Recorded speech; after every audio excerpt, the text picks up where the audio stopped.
And we're live. Here we go, everybody. What is going on, my friends? Are we live? I think we're live. I think you can hear me. What's going on, everybody? It's Friday. We made it. It's another week. We're here. I'm thirsty. I'm really thirsty. Let me make sure all the systems are a go. About 20 different things going on around here. Hello, everyone. Are we here? Are you here? Are you ready? Are you thirsty? We had quite a few of you pre-gamers in here, nice and early. Richie Z, my man. Jeffrey Rollins. The buddies. The buddies are in here. What's up, Neil? DC. Kevin Campbell. Victoria C, where the heck have you been? Found me, though. Andrew Buchanan, what's up, Sugar Kitty? We had some metal talk going on nice and early. Kilko, what's up, buddy? Going through dry week. I don't know what that's all about. Mike Meyer, think TGIF. Yes. I'm so glad it's Friday. This week, man. Okay. We need to pump the brakes right now. This week sucked. First week coming back from COVID. The schedule is terrible. Super slammed. I've been running into the ground all week. I needed this. I needed it tonight. I feel like I say that every Friday, but who doesn't? Where are we at? Clifford, as a vet, I live and drink for brothers and sisters that no longer can. And that's what tonight is all about, my friends. I wanted to do a Veterans Day. I mean, I don't know. Can't really center it around that. But hey, I wanted to do this and kind of really drive in the point of Veterans Day. And I'm sure I'll be throwing in a little some Army stories. I'm sure some other people can chime in. I know we got quite a few vets, vets in the chat. I know quite a few people have someone, a loved one, a family member, friend who's also vets. So,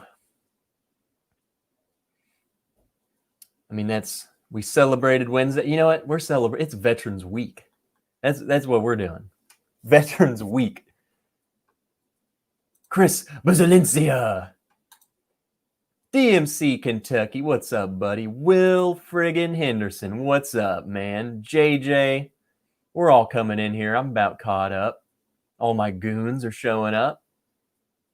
Stanley Wagner Jr., what's up, buddy? Donald, the Irish Whiskey Yoda rants. Tim Evans, I might have already said you will, and if I haven't, you were in here early pre-gaming. I know that. Jeffrey Whack, how are all you beautiful people doing? Amy Bohm, the legend.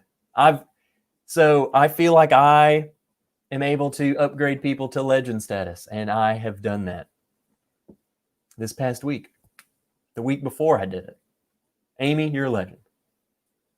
Charles Ashworth, what's up, buddy? John T. Let's see. Are we caught up now? I think we're caught up.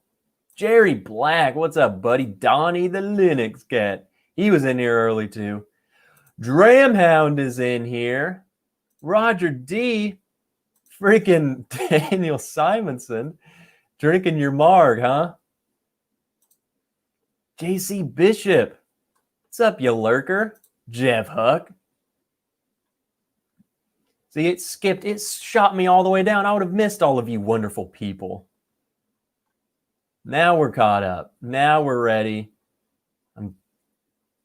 I hope so. If I missed you, I won't miss you. I'll get you. So, before we get going, I wanted to pull this up and kind of read it. Let's see. So Veterans Day. I want everyone before, this whole show, man, is, what Wednesday was about and what I urge you just every day to be about, and is just honoring the people who are, Veterans Day is for the people who have served and are currently serving. And some of the best people I've ever met, I had the honor of serving with them. And I, honestly, it's like you can't really, I personally don't feel like I'll ever meet and have a bond with someone again like the people that I served with. So, and we have royalty in the house. Can you get one?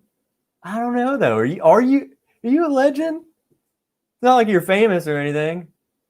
Of course you're friggin' legends, both of you. My goodness. Scary Peeper, what's up, man? So I kind of asked, so some of the people that are in the community is kind of, I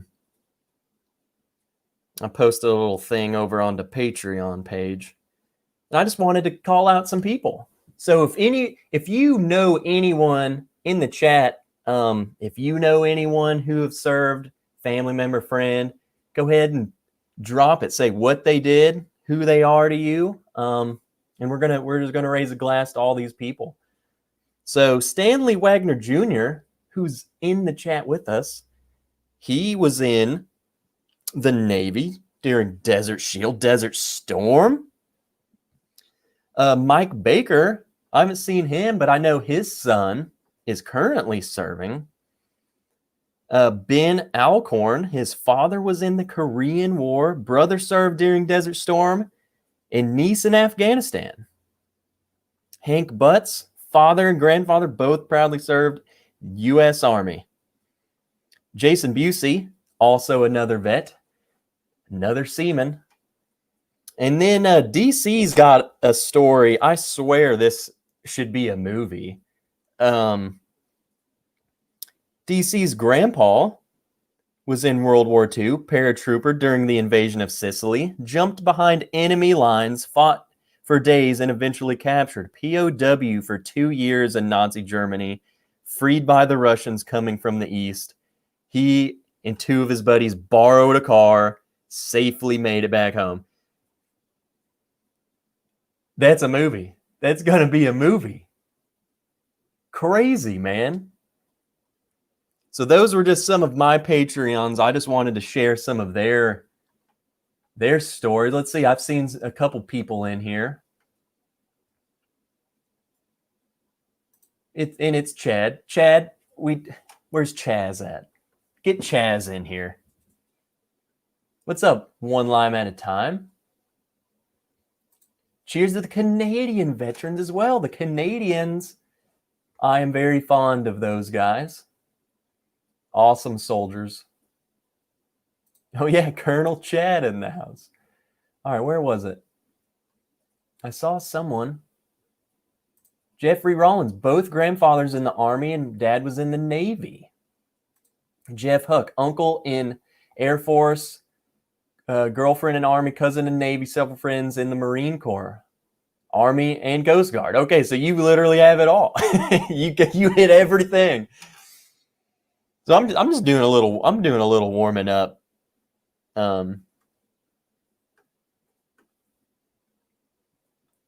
Just doing a little warm up with some early times bottle and bond. Let's see. Sugar Kitty, my cousin, medical tech that trained UN emergency teams in Kosovo, Iraq, Korea, Jordan, etc. Now retired colonel. I'll be honest, it took me a second. I did not read UN. I was trying to think of like, are you trying to say Navy? Yup, there's Mike Baker's son, U.S. Army Special Forces, active duty, friggin' Green Beret in the house, man. I tell you what, Special Forces guys are no joke. They are They are the epitome of what awesome is. Those guys are so intimidating. You'd see them walk around on base or whatever. Terrified. Super scared. Whiskey Central's in the house. Everyone go check out Whiskey Friggin' Central. We always have a good time. Shoot, she streamed last Saturday and we went and had a Google Hangout for several hours. I feel like definitely longer than we had planned to, but that's how it always goes. Jake Miller, my grandfather was shot on the beaches in Normandy, carried 10 men to safety with his calf blown off the bone, lived a long life. Again, you hear these stories about people, man, and it's like, you hear it and it's crazy. Like you read that and you're like, man, that's insane. But I mean, every guy that I was with, just like he carrying these 10 guys to safety, every one of those guys would have done the same for him. And his grandfather, man, he would have died trying to save those guys. And that's the thing. It's like, I will save you. I'm going to save you so you can live. And it's a weird thing, the military, man. I don't know why, what switch gets switched on, but it does. And that's the thing. Those 10 guys would have done the same if they had the chance. I mean, they would probably have said, no, leave me. You save yourself. That's the thing. No, I'm going to save you. But that's awesome. My father-in-law was in the Korean War in the Army. Operation Husky it was, says DC, which that's going to be a movie. Yes, Daniel. Pawpaw. Man, Pawpaw had some crazy stories. He had some crazy stories. Oh gosh. And he was in the Marines. Awesome guy, the craziest stories ever. And that's what I love. I love hearing vets, man, just tell stories, and it's the littlest things are just hilarious. Z-Man, what's up, bud? My dad, retired Air Force, worked communications, building with no windows. Secrets. I hope you have learned some of those secrets. What's up, Uncle Buck? John T, Navy, Desert Storm. And Stanley, another Navy. What's up with you, Navy? Come on, man. Navy. Whatever. Grandfather was a mechanic on an American military base that was located in Newfoundland. I don't even know where that is. Angie Buchanan, grandpa and cousin in the Air Force, 2 friends are Navy vets. Where's the Army people at, man? Come on. Donald. Great-grandfather Prince Edward. Wait. Prince Edward and Hastings Regiment, World War II. Okay, I was like, I had to it's like, you're Prince Edward? What? Grandfather. Okay, so all these Canadian units, man, I don't know what that is. And he was in Korea. Great Uncle Bill, Royal Navy, World War II. Great Uncle Rob was a bomb aimer in Lancaster, World War II. And I bet they saw some crazy stuff. Hopefully you were able to, or someone in your family has stories that they have told. Does bourbon taste better in the fall? I think so, just like it tastes better outside. Absolutely correct, Scary Peeper. I have a cousin in southern New Jersey that's a retired Navy SEAL. Those dudes, crazy. Who else? Jerry Black. My dad was a Vietnam vet, and I was in Panama, Desert Shield, Desert Storm, U.S. Army Airborne. Airborne leads the way, baby. Clifford, he's also still in, I'm pretty sure. SF are some of the craziest dudes I know. They can gargle peanut butter.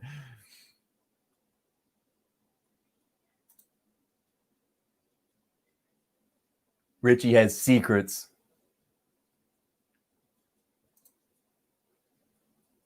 Let's see. Girlfriend is in the reserves and on the first wave in Iraq. She's more a man than I'll ever be. What's up, Steve? Eh? Oh, that's awesome.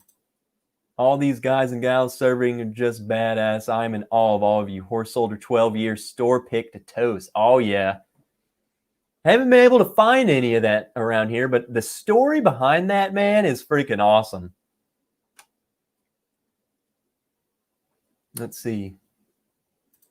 Did anyone see where they outlined all the bodies that fell at Normandy? No, but that sounds, honestly, like, it sounds amazing, but like in a, I don't know how to explain. You know, that's just so, I don't know. It's powerful. Let's see. Did we catch up? Nope. Mike Myers, here's my uncle who lived through Pearl Harbor and Grandpa in World War I. I want to read all these, man. It's Veterans Week. I don't care.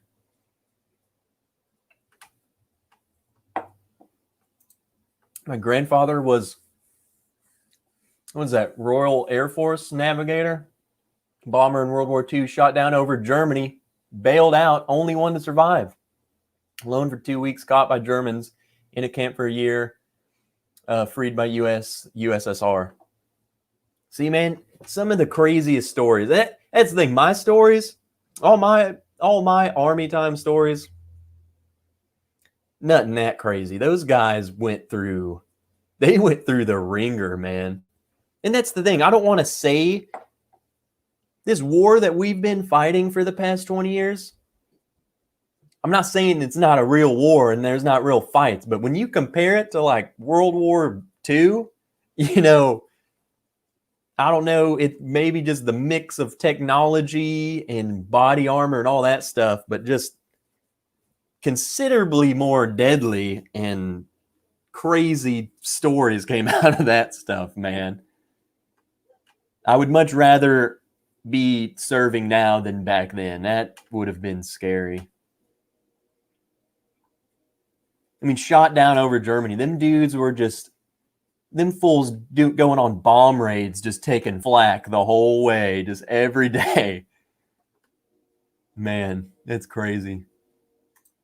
My D&D group has 2 Army and 1 Marine Desert Storm vets.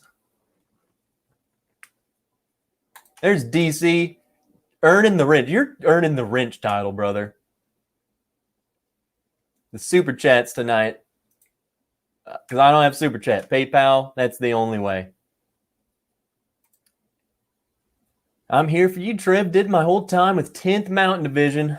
All the seamen in chair forts just could suck it. Yeah, you heard them. Man, in a way, I'm kind of glad I didn't go to 10th Mountain. I hate the cold.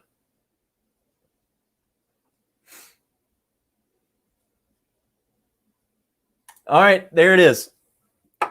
So this is what we're doing. PayPal. Every $5 gets you an entry to it's going to be a Smooth Ambler Old Scout offered by Amy the Legend Bohm. And then so that's one winner. And then another winner will get samples from me. And I'll throw in some hitters. I'll, like some Turkey 17 bottled and bond sample, some other goodies. It'll be a little sample pack from the wrench himself. There you go. 2 winners. And then so what we'll probably do that. We'll go for the next, since it's through PayPal, I'll have to take your names, put it into my spreadsheet, and then I will run it. So I'll, kind of start doing that, and I'll have to multitask towards the end of the stream. you guys can handle seeing me behind the scenes talk. So that's at every $5 will get you an entry, so you can have multiple entries.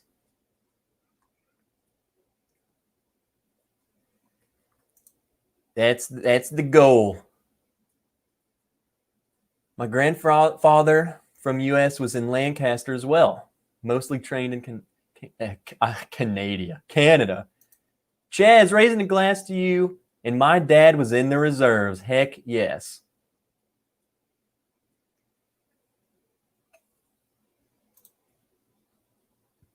My grandpa claimed he was just on patrols in Africa during World War II.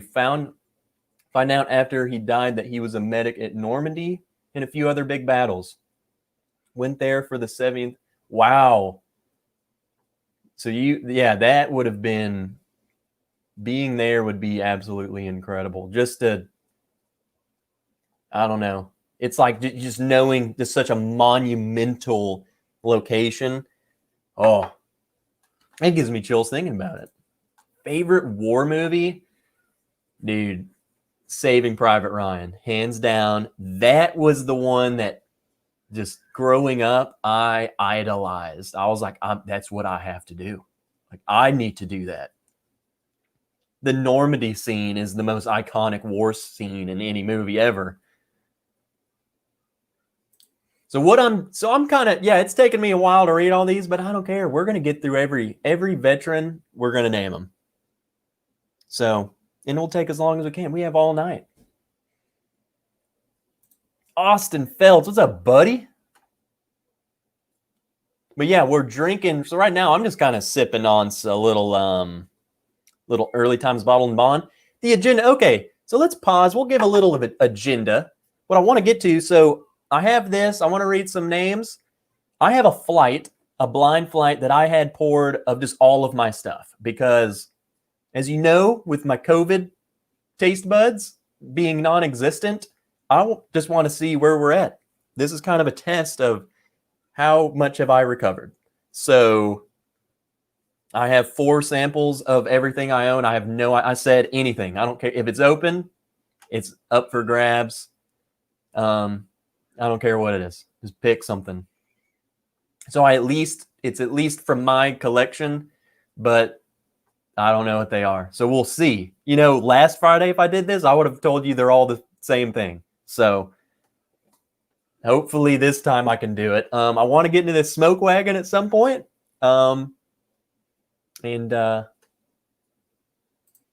Scary Peeper wants to hear some of my stories. I'll give you guys stories. We're here to party tonight. I'll give you some stories. I'll give you a little rundown of the things I've done. There's Richie. He's already asking a question. When you served, what was your usual wake up time? So, I think a lot of people hear about like basic training stories and they think that's how life is all the time. Basic training, I was waking up at like 4 a.m. every day, 3:30, 4. But when I was at my unit, wake up every day was like, they would come and check. See, this is probably different for everyone, man. But where I was, they had to come and like check my room at 6 o'clock. Like my squad leader would come and just make sure I was alive and my room wasn't destroyed. I don't know. But I'd wake up I'd wake up at like 5:50, get ready real quick, and he would come check. And then 6:30, we'd start PT every day. Weekends were off. It's fine. My great grandmother was a military nurse. Holy moly. Looking after war wounded from both sides. That probably would have been a really weird thing. Whiskey Central. Dropping the links. What? Legend. Is that a special Knob Creek I see hiding in the back? IBN talked some good stuff about it earlier today. No, well, I mean, it is special. It's a 15-year-old Knob Creek pick, but it's not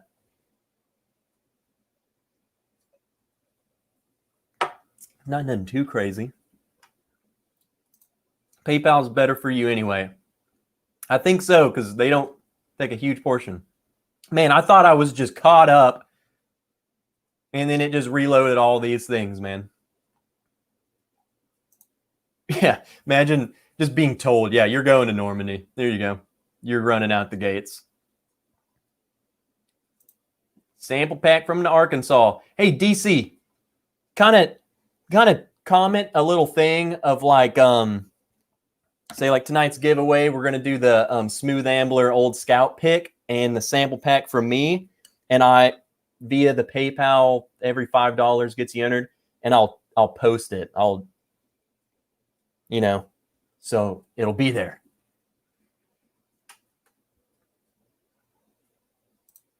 Uh-oh. Linux Cat, I will offer up a bottle as well. We'll give it to you so that we got 3. We have 3 giveaways. So we're doing Smooth Ambler pick. Samples from me. Linux bottle, which I will pick up from him. Trying to get caught up. That's fine. Mark Bond, out to dinner, coming in late. You're just getting started. We're just naming all these bets, man. Glass is over here with his spreadsheets. Am I right? See, that's how far behind I am. I'm like 6 minutes behind. Look, man. If you want to be the wrench, that's what you got to do. You got to do the spreadsheets. No telling, brother. Long enough to go into extra innings. Okay, I'm just now seeing it, Donnie. That's where I'm at. So, Donnie, you see how far behind I am. I'm catching up, my friends. I just want to make sure I get all the bets because we got to cheers them. But I want to say it. I want to say who we are. So it's a Buffalo Trace pick. And I've had these picks that I've gotten from Memphis where Donnie is, and they're friggin' good. Daniel Sir friggin' Kerber, he was in here early. I'm glad I'm back too. I'm glad you're in here. And Edward Fulmer. Cheers, buddy. All right, I'm catching up. Nick friggin' Foles is in here. What's up, man? See, it just updated again. There we go. We're caught up, my friends. We are caught up. The Full Metal Jacket wake-up call. Hey, we've had... I could tell you some weight. It was never really like that. Like only in basic training was stuff crazy like that. I'm talking they would run in with trash cans and friggin' just start banging on it and throwing it across the floor. And I'm just it feels like you just closed your eyes, so you're in full panic mode.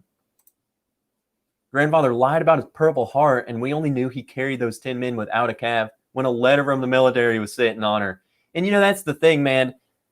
Especially, I feel like some people definitely, I feel like you got 2 types of people. People that it helps to talk about and people who bury it and they carry it. They don't want anyone else to know. So that's the thing. SD Flying High 1 for 1 hello. And if I win, don't respond. Send me a Patreon message as I may be asleep. It's been a long day. Hey, Sherry, you take it easy.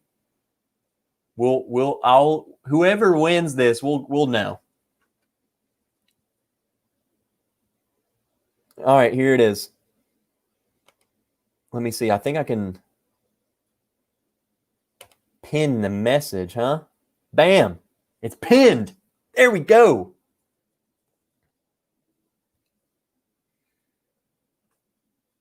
Love the reworked logo, classy. And that reminds me, I have like, let's see. I have like 5 new logos in the works, and they're all like the best things I have. So they're going to be friggin' sweet. They actually look legit. Like I'd say all of mine look legit, but these ones look, I spent some time on them. I'm going to be doing, going to be making some coasters that I'm going to be sending out to some Patreon rewards. Because I think that'd be freaking cool. I have a logo that would look sick on that. Looking at making some challenge coins. We're going to just I'm going to be throwing stuff at you. Take it all. In the Patreon community, the Patreon page, that's who's going to get the goodies first. So shameless plug, join the Patreon. All right, so we're caught up. Amy Bohm, the wrench has superpowers. Amy, stop, you legend. All right, so with that, I think we're caught up.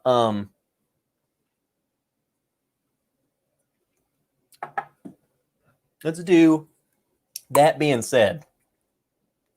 Ooh, oh, America. This is like the hardest cork to get out of a bottle. So let's do a little cheers. Ooh. All right, everyone raise a glass. I read so many names. If you didn't mention anyone or if I missed someone, it's okay. Just comment at me again. I'm gonna I'll be reading names all night. So if you have stories or whatever, you post them in there and I'm gonna read them. But I just want to cheers to all the vets, everyone that you know, your grandfathers, your cousins, your friends, your nieces and girlfriends and boyfriends and everyone. Cheers to Comanche Troop. All my boys in Comanche. I served. So this is my unit's logo, by the way. So I was in the 2nd Cavalry Regiment. Kind of unfortunate because I joined the infantry and I get sent to a cavalry regiment. So everyone's wearing cowboy hats and crap, and I'm just trying to. I don't know. If you're in the Army, you know. If you're infantry, then you know. But 2nd Cavalry Regiment, man, it was a good time. The people that I served with, seriously, some of the best people I have ever met. Some of the biggest degenerates I've ever met too. Some wild guys, but hey, they had my back. They would have. That's the thing, man. The veterans, it's more than just, you hear it.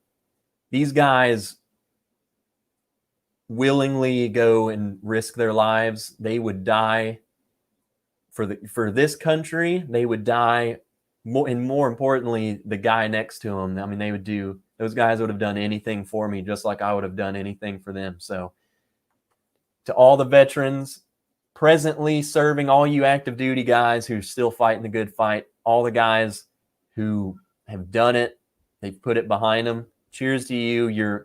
All of that is not forgotten, and we appreciate it dearly. Cheers.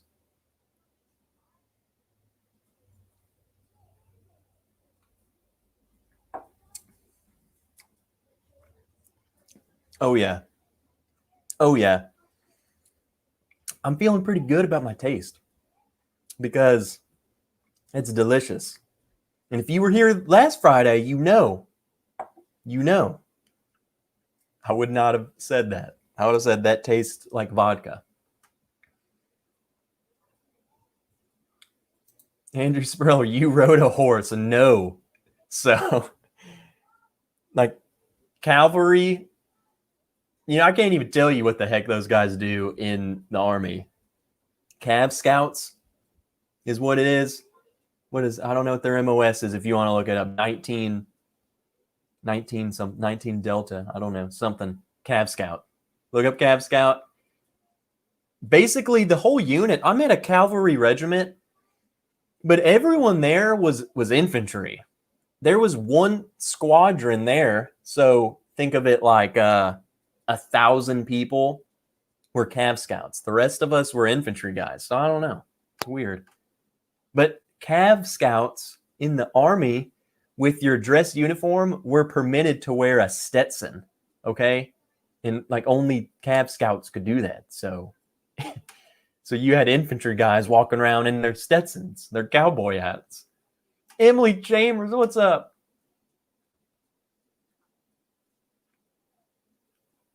There you go. My dad often had popcorn with a beer at night. So tonight I'm having that in his memory. Hope I can hang in the bourbon room with this beer. Ben, dude, your dad was a legend, and you can hang with the beer and the popcorn. You're totally welcome.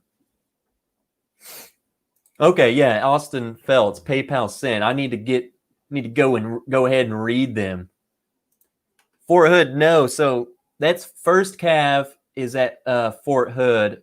Second Cav, we were in Germany, so Rose Barracks, Grafenwehr. You've probably heard of Grafenwehr over Rose Barracks, but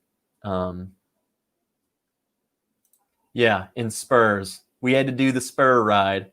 If you know what that is, it freaking sucked, and it just permitted me to wear Spurs.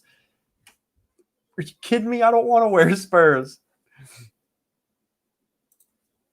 If you have, and this is another reminder. So before we get into the PayPal, I'll go and read them. If you have the taster back, time to reschedule collab with the Mash and Drum. Okay, it's already in the works. It's looking like we're doing it. It's not announced yet, but this coming up Wednesday. And we're going to have an epic, we're going to do another thing. So we're doing this giveaway tonight. Wednesday, we're going to do another thing like we did last year. It's more of like an auction type thing. We're going to do like donations to like the Green Beret Foundation. We just raise money for military charity. So it's going to be a big old thing. We're going to be doing Jeffrey Wax blind. We're going to celebrate. Jason hit 30,000 subs. So we're going to be celebrating with some good stuff. And we're going to be raising money for military charity. So that's in the works. It's looking like Wednesday. Hopefully. Fingers crossed. But that's what was discussed. So I was at Cool 62 Chev. Welcome in. And he was in Fort Hood with the 2nd Armored Division. Those were the days. Oh, yeah. Even though I've heard terrible things about Fort Hood. And what's going on down there? Like, how many people have died at Fort Hood in the past couple months? It seems like every month someone just is murdered down there. It's crazy. Kevin Campbell, wife's grandfather in Okinawa, when they dropped the bomb, no one knew what a nuclear bomb was. Then we just knew we dropped some crazy bomb and all hell broke loose. And, you know, that's what's crazy, too. You think back on that. That was something, that amount of firepower, just to a bomb just to completely destroy a city. I'm talking 100,000 people, just, you're gone. You know, instantly. A whole city, gone. Just done.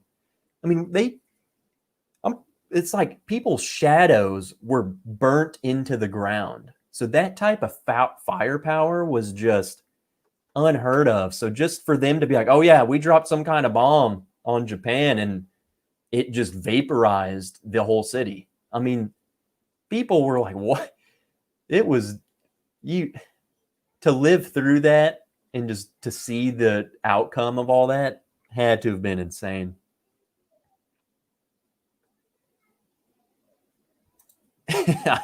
I just looked at Wikipedia, U.S. Army cavalry units. Did you wear the blue uniform with light blue pants and carry the revolver handgun? No. I don't know what that is. That's probably like Civil War era stuff, man. Which, you know, yeah, ooh, Hell on Wheels. That's 2nd Armor, yeah. But, you know, that wasn't how it kind of was. Like, so the 2nd Cavalry Regiment, a lot of these units are definitely based on like Civil War type stuff. And, you know, back then cavalry was much more important. So actual cavalry, like friggin' horses. Okay. Now our horses are Strikers and Bradleys and armored vehicles. So, but our whole history came from actual horse cavalry units from like the Civil War time. So that's where it's more of a tradition of wearing the Stetson and the spurs. We sing cavalry songs, even though ours was the striker. So if you look up a striker, that's what I did. At one point, when I was getting out, I drove the dang thing. I was a driver for a while, which I loved it because I didn't have to do anything. I just got to drive the tank. All right, let's check out some of these La PayPals. Brian Scott, let me pull it up so if you read a message, I can read them. If you sent a message, I can read your PayPal. So everyone who doesn't know, while I'm reading this, $5 gets you entered into tonight's giveaway. Smooth Ambler, Old Scout pick, samples from me, the hitter I'm going to call it the hitter samples, Buffalo Trace store pick. $5 via the PayPal link gets you entered. Let's go, baby. Brian Scott. Let's see. Does it not?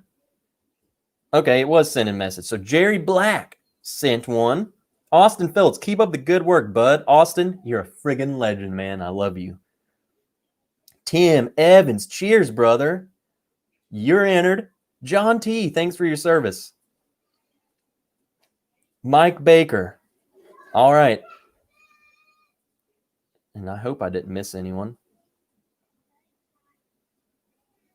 I want to double check. That's what sucks about it. So the PayPal's better because, YouTube's not taking a huge portion of the stuff, but it also just kind of, it's really just convenience. YouTube's convenient with the super chats, and I don't have to sit here and dig through all this stuff, Sherry Garner, that's SG. See, and that's the thing. That wasn't there a second ago, so I don't even know. I don't even know if I missed anyone. I don't think it lets me see everyone.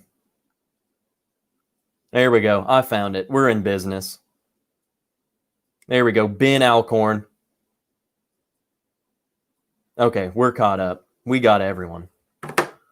There we go, baby. Gotta run. All right. I'll be seeing you on the Sunday. If everyone, I know you probably have never heard of It's Bourbon Night, but you should go check out their channel. They're new and upcoming.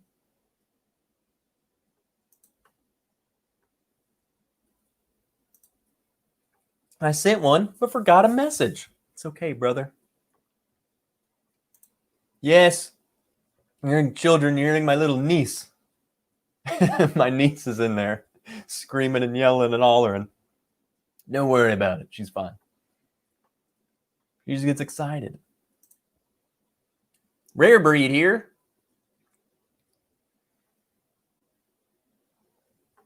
All right.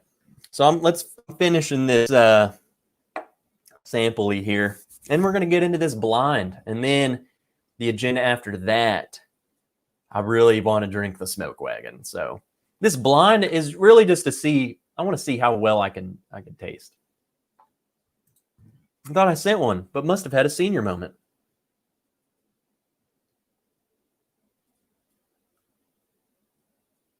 Let's see. I just got one from Scary Friggin' Beeper. I'm not seeing one, Amy.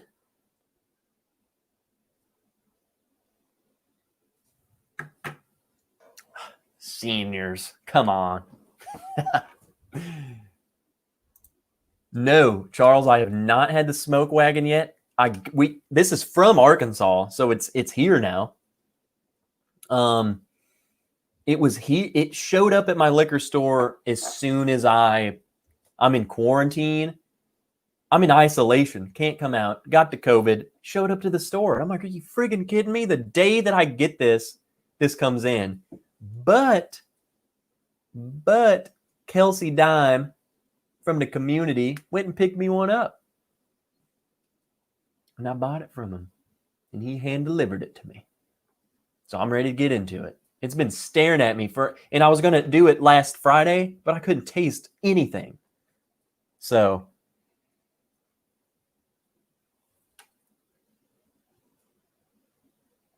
Ooh, that's good. Austin, we're going to find out. I've heard great things, so I've been ready to try it. I was getting to the point where I was just going to ask someone like from Vegas or wherever you can get this, like, hey, you got to freaking get me something. You got to get me this. Bam, shows up here. I get it. Oh, shoot. Yes. Story time, baby. Story friggin' time. Clifford. Coldest I have been was in Hohenfels and Grafenwehr. Potbelly stoves were my friend. Dude, holy crap. Hohenfels? How long were you in Hohenfels, Clifford? Because when that was basically, so Hohenfels is like the European version of, shoot, I don't even know what it's called in the States. What's Fort Irwin in Fort Polk? Where you go before you get deployed. What's it called over there? I know it's called something different than what we called it. But Hohenfels is basically like you go, and we stayed there all month, and then it's basically like a mock war. Like we go out there, NTC, National Training Center, right? So Hohenfels is like the European version of that, and so I like to call it Army laser tag. We hook up these, what's it called, Miles gear. You hook them up on your tanks. You hook them up on you. It's like this vest, and then you hook them on your gun. So if someone you shoot blanks at, you can shoot blanks, but the laser is attached to your gun, and so every time you pull the trigger or whatever, it's shooting this laser at people, right? And if you have like, friggin' javelins and all kinds of stuff to take out armor, it will tell you, like your truck will say like hit or direct hit or near miss or something like that. So we had all these kind of different, we had like 2 weeks of training. Like we went there and we were just training and doing all kinds of stuff. And then we went to 2 weeks of where we just went out, and it was like just a mock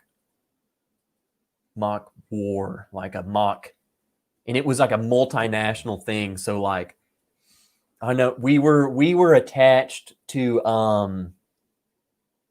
some Bosnians. So Bosnian Herzegovina, I can't even pronounce their country, but the Bosnians, but there were tons of people there. Like Poland was there.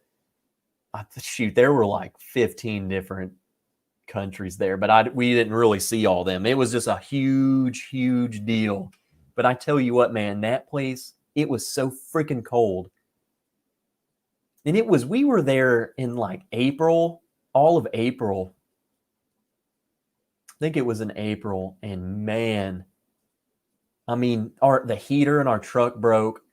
So all the poor dudes in the back, they would be pushing out doing patrols and stuff, and I'm just sitting in my truck chilling. But it was free. It was a freaking ice box in the truck, man. I had no heat. I'm just sitting in there like grabbing my steering wheel, just like, please hurry back. Like I can't just sit here any longer. Yeah, Hohenfels. Terrible place. Terrible place. Right. Go visit the city. I don't think there's much there, but man, it's terrible. We got some more old super chats coming in. All right, Amy, it finally worked. Amy, try number 2. Thanks for everything, Trev. You're the best. Pat's for Biggin. Biggin, the co-host, is asleep over there. But he's here. He's hearing all of this. Mark Bond, Brad Walling. Thanks, Trev. Love the channel, and thanks for your service. Cheers, Brad. All right, let's get into this blind. Why don't we? When we can keep talking. We'll tell stories. And I'll just go through this. This is nothing fancy, man. This is just my collection. This is my collection of stuff. There's 4 of them. We'll see. Ooh, yeah. Nice and dark and delicious looking. Well, I'll be Would you look at that? You know what this smells like, guys? Oh my. You know what this smells like?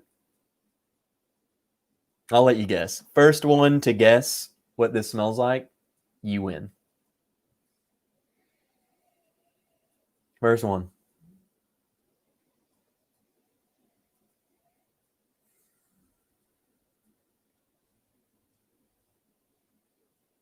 No, Donnie wins. Yeah, this smells like friggin' bourbon. Ooh. That's the thing. It helps to know what I have, and it makes me happy.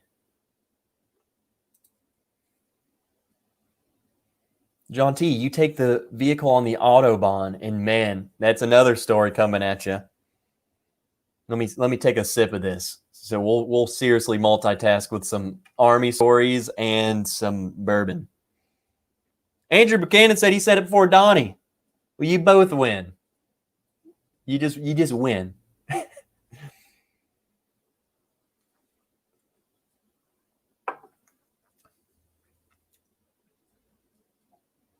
Yeah. Yeah, baby. That is one viscous. I don't even know if you can see that. I mean, it is. That's Elijah Craig barrel proof right there. One of them. Can't tell you which one, but that's delicious. Holy crap. Just tasting something good again is amazing. So John T, our post was about 45 minutes from Hohenfels, and it took us, I think, 8 hours to get there. We convoyed there. Yes, we drove on the Autobahn. And get this, so you got to back up a little bit to make this even better. I had just become a driver of the Striker, okay? And how I became the driver was like all the old guys, they transitioned out. They got out of the military. So then they're like, man, we need new drivers. We have to reorganize the whole squad. I got selected as a driver. But honestly, I feel like if you're going to be in charge of a $3 million vehicle, they pick someone who has a little common sense. And some of the guys in my platoon, I'm sorry, but they weren't the brightest. So I got picked a driver. They said, hey, get in it. We're going to drive down the road, and here's your training. And I'm like, are you freaking kidding me? There's like 10,000 switches in this thing, and they all do something different. And this is like the first real, like, we did something called gunnery, and that's where you qualify with your vehicle. So like the gunner of your truck, he qualifies his gun. It's basically like, I don't even know how to explain it other than you shoot some crap. I drive around to other targets. He shoots some crap. They say, yeah, you did good. You're ready. You're ready for war. So I have very little driving experience in this freaking tank, okay? And here we are driving to Hohenfels on the Autobahn, okay? In tanks. In the Autobahn, there's no speed limit. It's just, you just go. When you come into cities, there's speed limits. But out in the country, it's just, I mean, Ferraris flying past you going 200. I mean, just. So I'm in this tank. I can't see crap in this thing. I see, like, my field of view is like this. It's snowing on the way there. These little tiny European cars driving past me. I can't see them. I'm terrified. Okay. I'm like one bump and I would kill these people. Like they would just blow up. And what makes it worse? Okay. So I said it was snowing. So on a Striker, there's a hatch. In the driver, I can close the hatch and I can pull the seat down and there's a periscope. So I can go way down low and there's a periscope and I'm driving and I'm looking in the periscope and it looks up above the tank. I can see where I'm driving.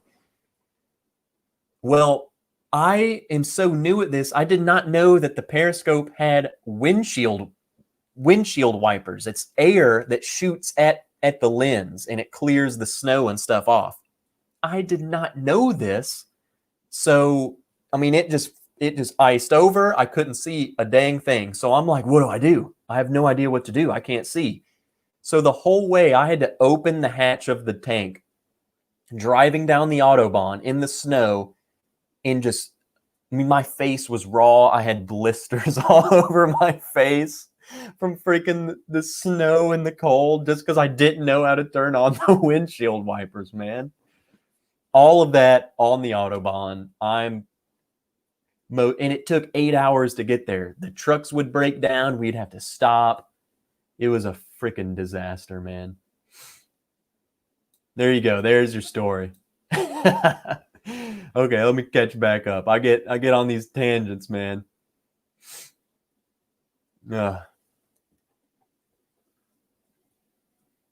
Nick Foles, nothing fancy. I'm just seeing all the good stuff. What's up, Tito?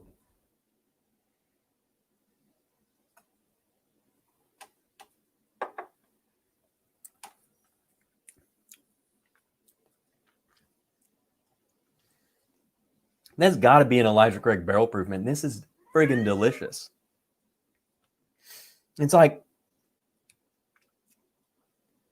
peanut buttery goodness. And it's hot, and I can taste it all. Finally. Jake Miller, keep the beard going. Yeah, I need to.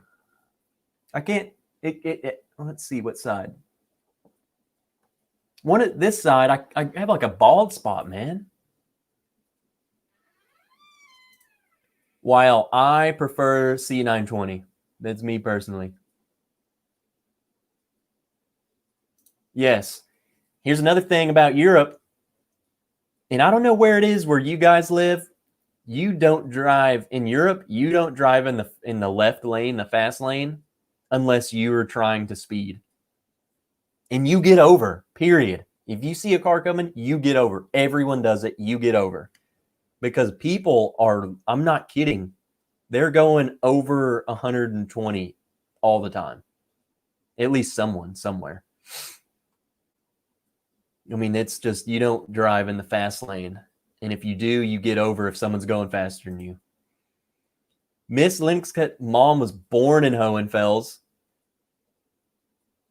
Terrible. Her grandparents were taken to Germany during World War II. They met in a refugee camp. Wow. See, look at that. Look at these freaking stories, man. You hear the biggin'. All right, let's go on to B. I'm already taking guesses. A has got to be an Elijah Craig barrel proof. Wow.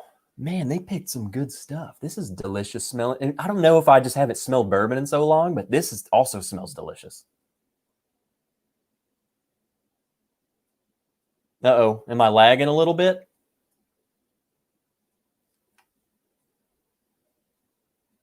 Are we back? I was lagging on my screen. Yeah, the 920. I love C920. I love it. But I tend to like all the C batches the best. So if you tend to like B best, that's probably... Do they still fine the U.S. government if you kill a tree or farmer's animal? Clifford, so I don't know. They probably did a little different when you were there. The year before us, this whole war that we talked about, they did it all throughout Germany. So they were tearing up people's freaking fields and killing animals. And maybe it was just the year that I went to Hohenfels, but they stopped that because I guess the year before that they caused, we're talking like $1 million worth of damages to just random fields. Random farmers just ran over their cows and crap, battling. And they're like, oh, we're in a war. It doesn't matter. But I'm like, no, you're not. You can't just destroy stuff. And so they stopped that. At least for the year I went, we had a certain area, and they were like, you're not leaving this area, period.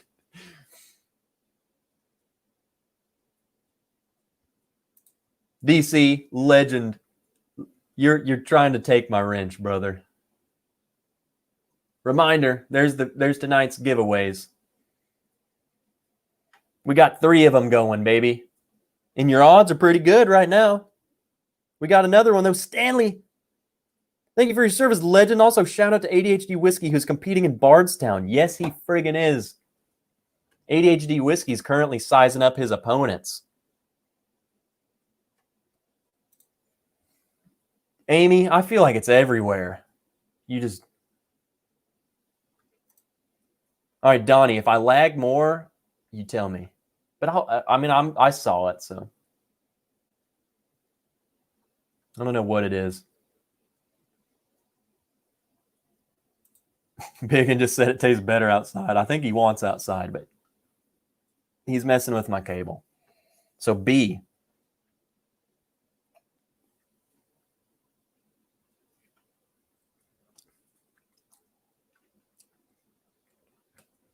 I keep looking over there. I'm not going to look over there. I smell I smell the barrel. I say that a lot. I smell barrel. So I don't know what note I'm actually talking about. So charry stuff, but on the note, I mean, that was so... I don't even know what the... Hold on.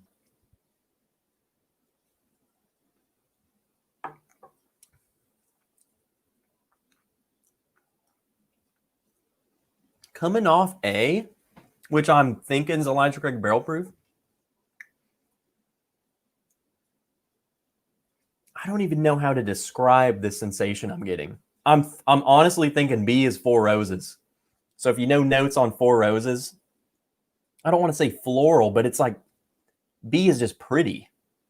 Like it I don't know. It just felt pretty. Florally. I don't know. It makes me feel Four Roses. Brian, what's up, buddy? About time you got here. Are you driving to Bardstown? And I wouldn't make it in time. I could not take off because I'm the only one in work, but I could not. I would have to leave like right now. But I can't do it. I have something big Sunday. Can't do it. So I guess it kind of worked out that I was unable to go. DZ, buddy trained at Camp Pendleton as a mortarman. Told me their unit blew up a buffalo during training. I never killed animals during my training. I'm a huge animal lover. If I saw someone kill an animal for no reason, I'd fight you. Yeah, the wood or charred wood. That's what's weird. I get that on the nose, but it does not translate on the palate on this at all. It's there. It's a little oak, some char, and I love it. I love that note. But on the taste, it...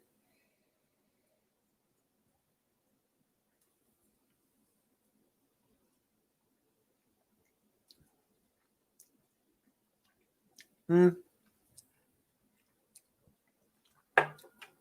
don't know. It is there a little. There's some oakiness on there. It's just the way that what's throwing me off is just the way it coats my mouth. I don't want to use the word smooth, but it almost feels like refreshing. Like it's refreshing my palate. And I don't know if it's just coming off of A, because A was a powerhouse. Roy, are you lagging? That was 2 minutes ago. Hope you're not. I mean, I hope I'm not.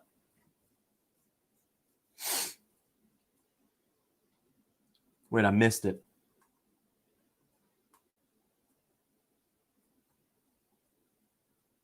I was trying to read. People, when you guys start having comments amongst each other, I want to know. All right, here we go. Wait, I thought I had another one.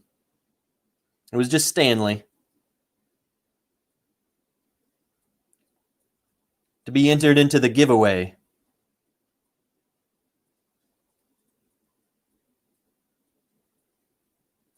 All right. C. Also dark as all get out. What? Ooh, what is? They just picked nothing but hitters tonight. What the heck?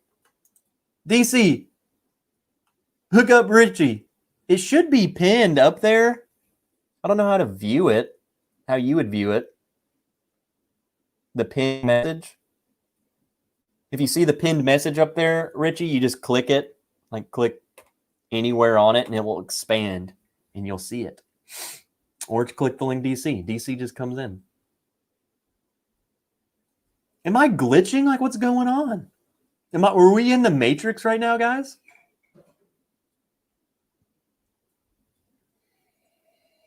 So we're halfway through the flight. Lurkers, if you're out there, chime in. Say hello. Say hello, lurkers. Man, this smells... What the heck is this? Did they mess with me? No. That's the thing, guys. I just want you to know, like, this is the first time that I've really sat down and tried nosing and tasting things since not being able to. So basically since last Friday. I've had a couple other pours here and there during the week. Just light stuff because I knew I didn't want to pour anything good. So this is the first time I'm really tasting bourbon again, and it's like things that I think they are, I'll smell something else. I'm like, wait, that smells more like what I was thinking. Yeah, B has gotten significantly oakier now that I'm going to it. That is like oak. This is oak. There's a lot of oak going on in that. And this, and why I noticed that is because this has the level of oak that I find more appealing. Huh. Interesting. What camera do you use? I use a it's a webcam. It's a Logitech 4K camera. And I want to honestly, I feel like it's good. I mean, what do you guys think? Is this good? I want to get like an actual camera. That's I think I'm going to set a Patreon goal. I want to get a legit camera. I want to get I'll need a capture card and all this stuff. But a capture card is freaking expensive to be able to stream with it. There's so much I got to learn about photography and filming and stuff.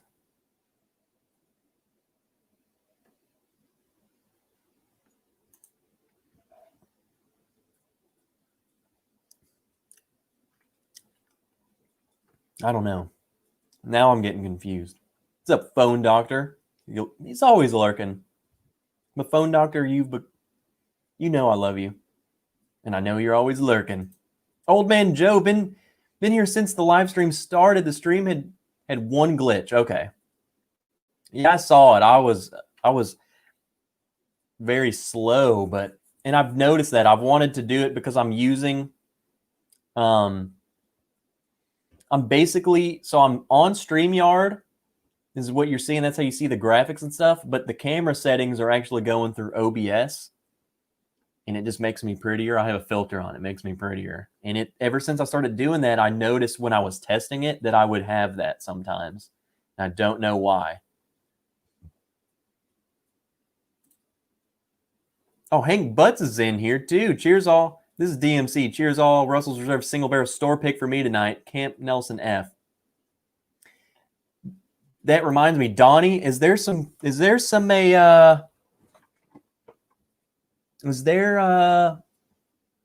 any Russell's picks in Memphis? Because I need some, and if they're there next Saturday, I need to pick some up because we don't have any more here, and I'm all out. Well, my bottle is danger low. Code red. Hank Butts is in here. What's up, buddy? Jake Miller just poured a Lefroy quarter cask. Oh, God. Pete. I have PTSD. Michael, holy friggin' crap. What's up, buddy? Good to see you. How have you been, man? For everyone who doesn't know, every time Michael comments in here, I'm gonna call him out. He's another guy from the community that I've personally met. I've hung out with Michael. He's one of the guys that I hang out with. When I say regularly, I mean at least a couple times a year, okay? So for people who don't live in the same state to hang out that often, shoot. Michael, freaking awesome. You need to get back up here. We need to go to Rocktown, man. Video is good, yes. I think it is good. I feel like it could be better. Let's get a better camera. Well, Sugar Kitty says you're good as camera's good for the moment. Spend the money. And Sugar Kitty, I agree. I think it's more of like when I want to film actual video, so I'm just not the live stream dude. But so I feel like an actual camera would make it better quality. But I think this is pretty good for that. If anything, when I get the new camera, this camera will be the biggin cam. And I'll have it pointed at him. He is sleeping and he is adorable, and you need to see it.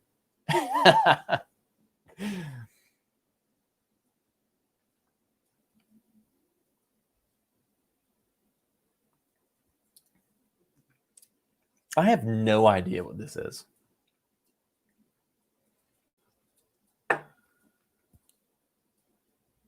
That reminds me of Four Roses. Maybe that's Four Roses. I don't know why Four Roses is in my friggin' head. Ever come across an Elijah Craig store pick? I've had one. My store had one, but it's been like a year and a half, man. They don't get. I haven't seen one in a while. If that was that one pick that I saw, I bought it and I thought it was delicious. I haven't seen it again. I think they have them in Memphis. I think Memphis gets so many friggin' picks. Every time I go there, I just stock up on picks. It's a little buffery for me. Well, Richie, dude, man, that's got to be you. Lots of Russell's picks and Fort Smith. I need to get over to Fort. I don't think I've ever been to Fort Smith, Charles, to be honest. How do I live in this state and don't do that?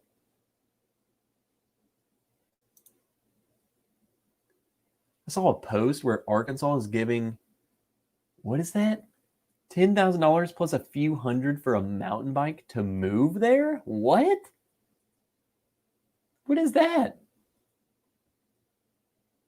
I'll pretend to not live here. I'll move here. Yes, we got you. Russell's picks are available. Okay. Well, I need to do some hunting when I'm there, Donnie. I'll stop at a few stores and buy all of them, the ones you showed me. Any death metal for you, buddy? Love me some death metal. I don't know what kind of metal you guys are into, Richie. If you haven't heard Lorna Shore's new album, man, that's what I've been jamming. That's been like my gym album. Seriously, so good. Just try it. Lorna Shore. It goes hard. If you are weak of heart, don't even attempt it. They go hard, man. Yeah, I'm glad my taste is friggin' coming back.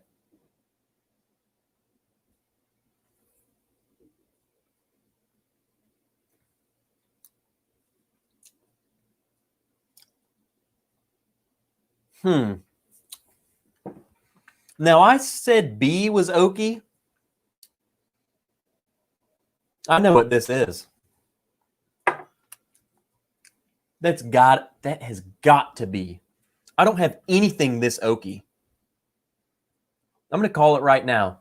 One sip, one smell, Elijah Craig 18.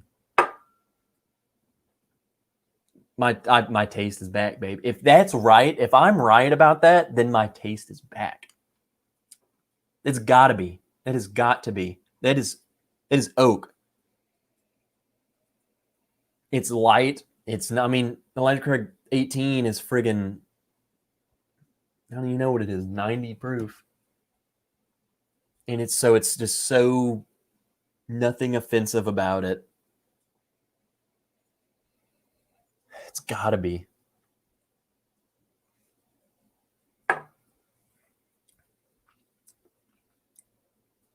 I can't think of anything else that I get that much oak on. Lighting's very essential. Which I got cheapo lighting, but it's lighting nonetheless. I have a light here, I have a light there, and I have a light there. Just to kind of light everything up. Oh shoot, Pete TSD. That is friggin' awesome. Holy crap! Whoa! How late am I? I'm 30 minutes late. I hope you're still in here. Matt, ADHD friggin' whiskey is in here. Matt, dude, this is it, brother. This is it. So I'm guessing that means you've sized up your opponents. So you should know you got nothing to worry about now, man. Nothing to friggin' worry about. I saw people chanting Matt, so I knew you had to be in here, man. I saw it. Yeah, I saw this. So I knew you were in here. Holy crap, dude. This is it, brother. I've been saying this the whole time. You know, for one, Bardstown, I've never owned a single product of them, mainly because it's not sold here, at least around my parts. Never seen a bottle of it. Don't have it. 2, if Matt doesn't win this, I'm just going to boycott them. And they know that. They know Matt has this one. I'll never buy their product. Never going to do it. My thinking is they got to look at this as like, man, this guy, whoever wins this, he's going to be an ambassador for us. So who's going to go out and spread the word to people? It's Matt. Is freaking Joe Schmo going to do it? Maybe. Maybe to his cousin Billy. But to the masses? On the level of Matt? Nope. Matt wins. Period. I feel like it's such in the bag that Matt's going to win that it doesn't even friggin' matter if he actually is the best taster or not. He could go in there and just make stuff up. He could just say this. He could just say anything and he wins. This is what's going to happen, dude. You won. You've already won. Your name is already on the plaque. It's already on the shirt. It's already on everything. That's how confident I am. We love you. We all love you. I would, more than anything, I wish I was freaking there. In a different thing, I would be there. But if I could take off work like I was planning to, I would be there right now with you guys. But dude, you friggin' got it. And we're going to be here. So we're going to be here partying with you tomorrow or whenever. Shoot, we'll be drinking along just at our homes. Celebrating. We're either going to be celebrating your victory or celebrating never buying Bardstown Bourbon Company's products again. You got it, dude. We believe in you. Dude, you know you believe in yourself, even though you want to talk. You don't. You do. You got it, brother. Do his cousin Billy. Deep thoughts on Trev. For one, what's up, Moose 76? Mike Wrangley, no boycott needed. Matt's got this. Exactly. I really hope that someone from Bardstown Bourbon Company has done like some inside research and has been creeping on all these streams and are like, dude, this guy's got to win. We can't do it. We would lose money by choosing someone else. Uh-oh. Holy crap. Holy moly.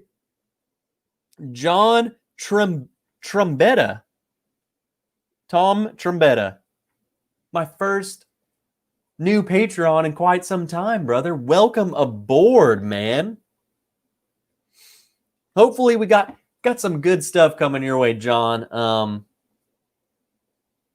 I always post lenses and stuff on the Patreon and whatever. You get whatever behind the scenes stuff you guys want over there. I'll let you have it. Let's go back through these. I feel like I kind of have guesses on them, but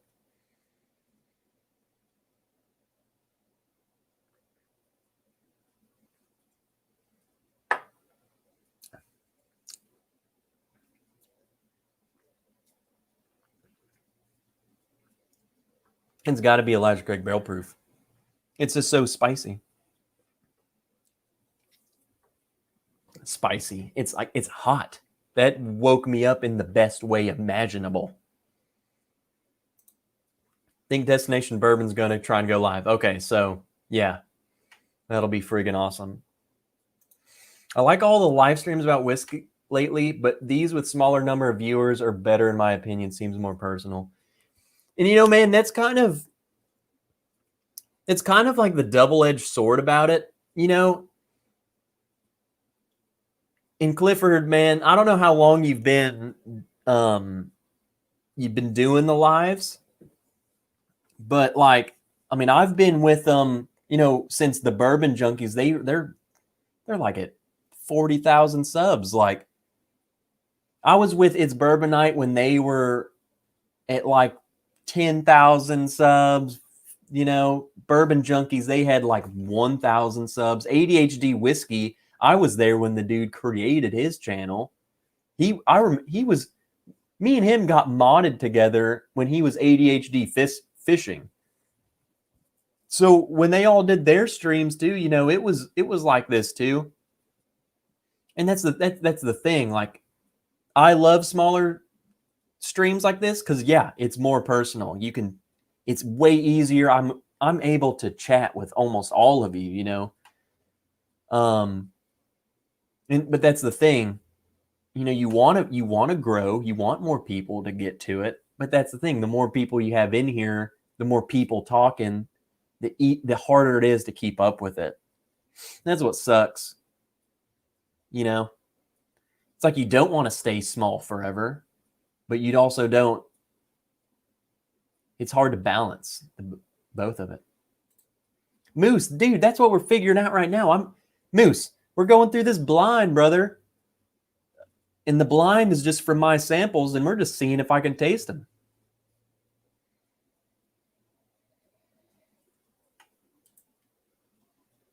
Yeah, definitely double-edged sword. It's awesome to have personalization level, but I love seeing y'all kick ass and succeed. And dude, that's the thing, man. It sucks. Because we were there. Like, you know, Dramhound, you've seen it too, man. You were with these channels when they're smaller, and yeah, it was way more personal. I know there were times like if you were with any of these other channels when they were small, it was the same way. It's just, it gets to the point where it's not that they don't want to, it's just hard to. Like, my chat right now, I can see, you know, I can see all 10 of you right now. But with them, I mean, it's just friggin' flowing, man. It's hard to even moderate. And that's why they have to have so many of us just to be able to catch things. I mean, it's just flowing. So it's just hard. Even for me, it was once I got behind reading all these veterans' names, it was hard for me to catch up. So I couldn't imagine if I had 600 of you in here chatting.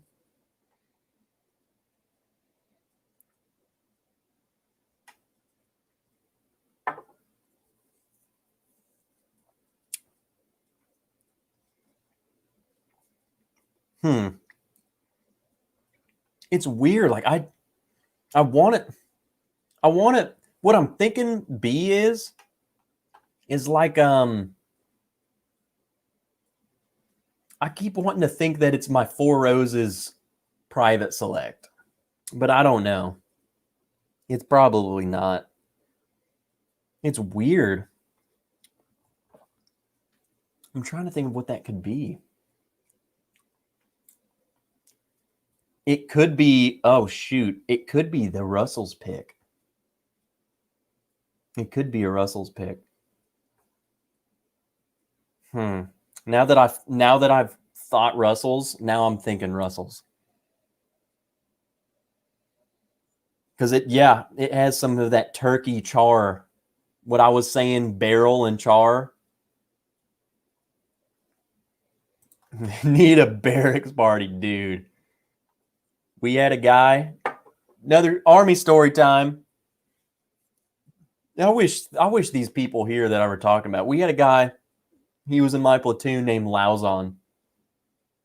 Lauzon lived at the end of the hallway. Lauzon liked to party. Lauzon turned his room into a friggin' bachelor pad. Lauzon had a friggin' hot tub in the middle of his barracks room. Lauzon hosted the barracks party. Okay? That's where the party was held. Lauzon's bachelor pad friggin' barracks room. If you had to pick between a 9.5-year Knob Creek pick or a 10-year Russell's pick, okay, here my first question though is about Russell's picks. Like, do you know the ages on them?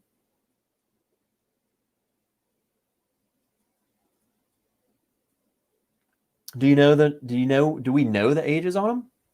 Like, do we know the differences? Like, whereas the Knob Creek picks, we know like, oh, this is a 14-year-old pick or whatever, but Russell's picks, I've never taken age into consideration. Honestly, though, like some of that's the thing. The 9-year-old Knob Creek picks, since the regular is 9 years, I usually, if I see it, I would much rather try it first, because if it's not much different than the regular, I'm like, I might as well just go get the Russell's pick. That's my thing. Well, I'm a little behind, but I'll catch up. I want to read this. You're into metal, but do you enjoy the lighter stuff? I totally love mainstream music. I listen to mainstream stuff. Like, I listen to Post Malone. Let me pull up. Dude, honestly, my phone's just metal, man. I listen to a guy named Bill Murray, which is a pun on Bill Murray. But he's the singer for Attack Attack. If you know Attack Attack, metalcore band. So it's really, it's not even that. But all of these metal.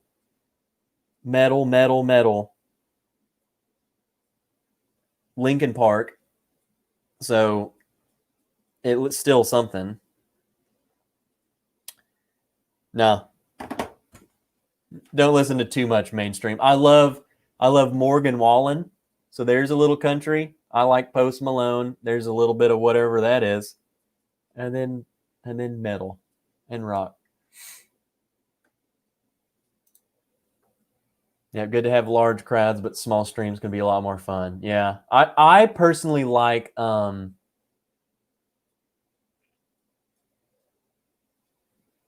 like the smaller ones just for the interaction, honestly. But I'm in all of them. I'm going to be in all of them. It's Steve A.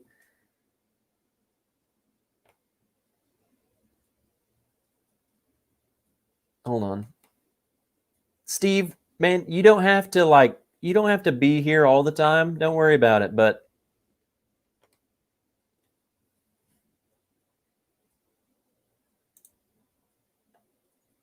I can just ignore chat. No, I won't be. So, Dre, man, I want to start making reviews, which my notes aren't that good. I mean, look at this right now. Bourbon, I don't know, but I want to make actual videos. That way I can grow a little bit. Both. Want both.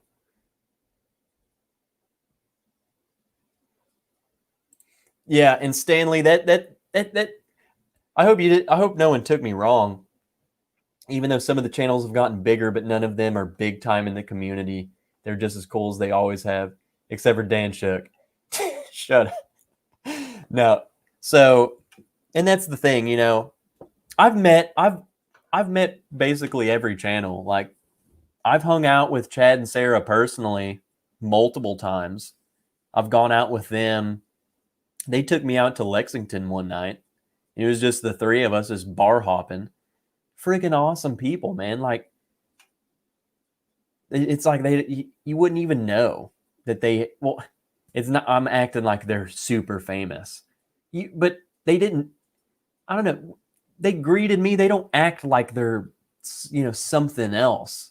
I've met Dan and Sean both. They're literally the same in person. Maybe even a little tamer, to be honest. Like they're a little more, I don't want to say down to earth. You know how they bicker and they're, on the streams they get loose, but in person they're a little, I guess, a little more serious. That's the word. They're a little more, but they're so cool, and they're just a good time to hang out with. I've met Jason. Me and Jason, we had a 2-hour car ride. I drove him to Dallas, and we just talked drums and music and friggin' hung out. I mean, they're just awesome people, man. They're the same. Let me catch back up a little bit while I'm getting into this.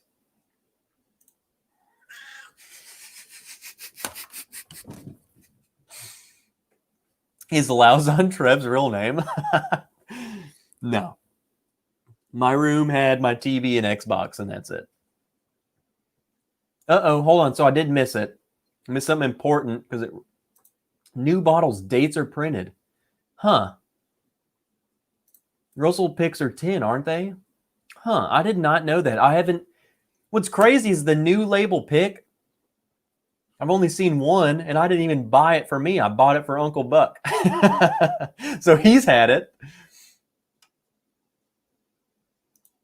Those Russell picks are 8 to 10.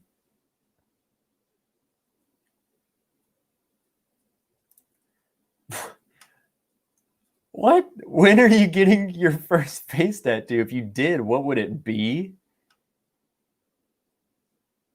I'd get a teardrop right here. That's all I have to say about that.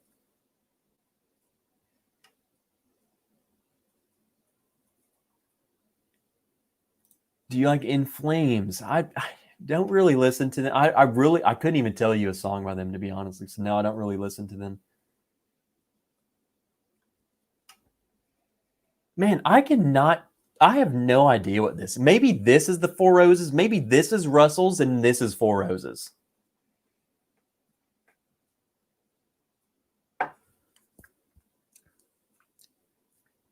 That's what I'm going to guess. I'm going to guess B is a Russell's. C is a Four Roses.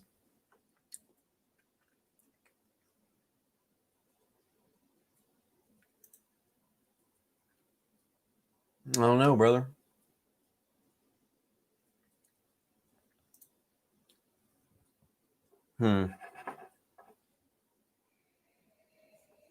Yeah, this one's no freaking contest. I know this has got to be exactly what I think it is. So let me finish this real quick, and then we're going to start. We won't close the giveaway yet, but I'll start putting names into the randomizer. That way we're not going too far over my 2-hour mark. I'll go as long as people want to stay, but I don't want to go too far over.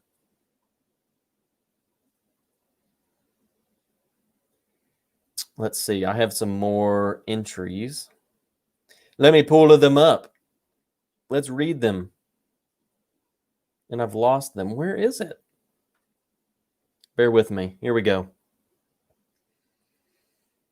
Who else we got?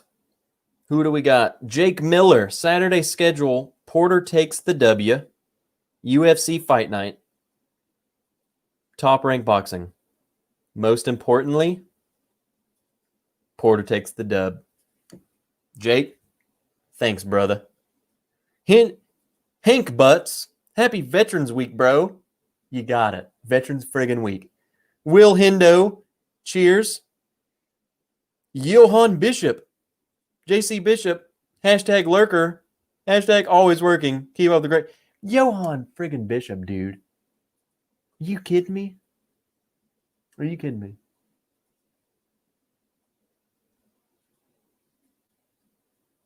Lurkers, man. Lurkers. Who else we got? Richard Mina.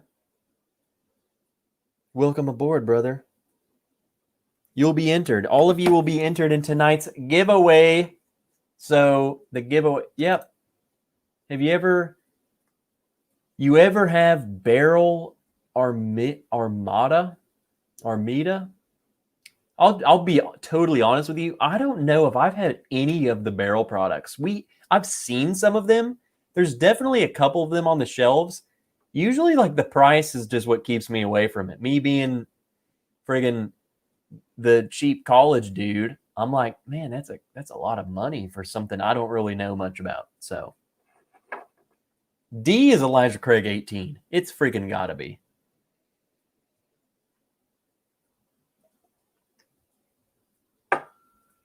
I'm calling A has gotta be Elijah Craig barrel proof. B has gotta probably Russell's pick. C, Four Roses. I don't know. D is Elijah Craig 18. That's what I'm guessing. That's my guesses.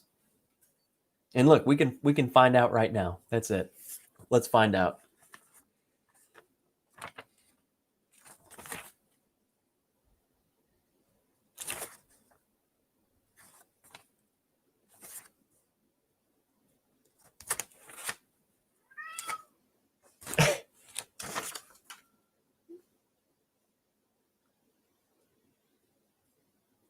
So anyway, that was fun. We're not gonna we can go ahead and get into this giveaway. Guys, I don't even want to tell you the results. I don't even want to friggin' tell you.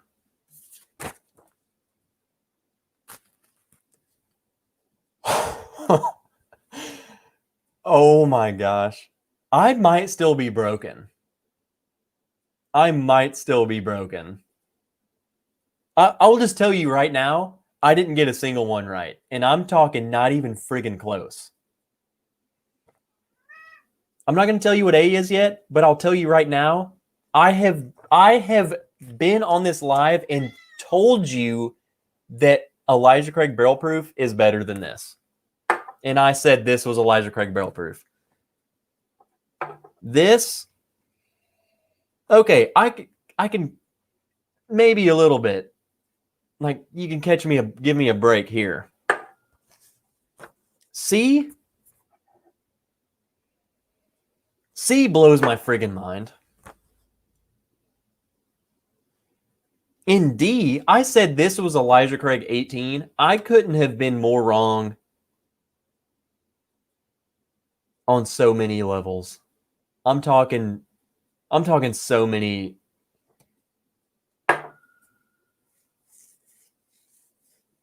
I don't even want to tell you. Like, it's that bad. It's that bad. D is embarrassing.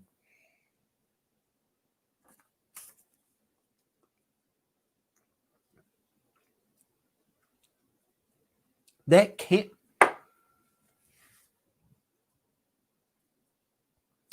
be. We got another PayPal. Let's read the PayPal. Adam friggin' Dramhound, what's up, buddy? Cheers and happy belated Veterans Day. Thank you for your service. Well, Adam, friggin' Dramhound, I love you. You know that. Dramhound's a legend in this community, man. I don't even want to, guys, I don't want to tell you. Do you want to know what these are? Do you want to see how wrong I was on all of this? And this is precisely the reason why I'm not in Bardstown competing. And what's weird is like I'm tasting all of these, and maybe my taste in nose still isn't back. So maybe I'm interpreting them different. But I'm telling you, like, even going back through reading these, I still don't get it. Like I'm reading it and I still am not getting what I'm reading. I'm getting something good, but I'm not getting what my brain remembers any of these tasting like at all.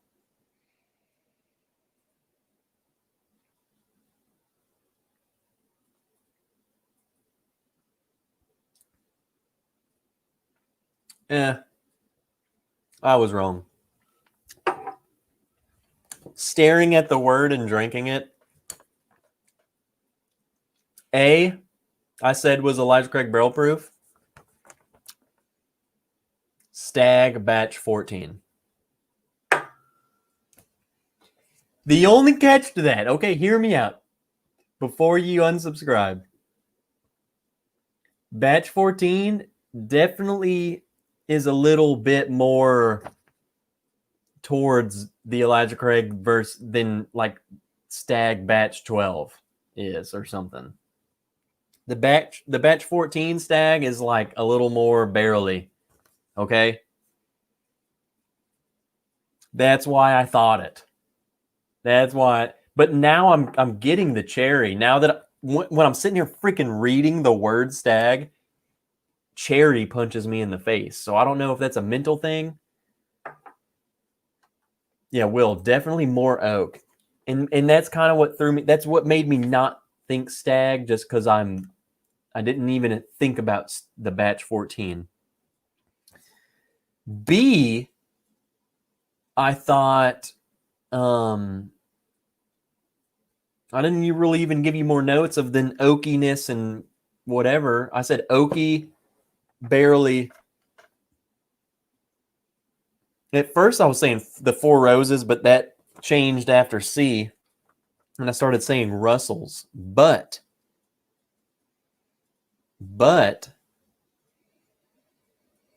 in going back to it and smelling it, I can see there's an underlying note that I understand.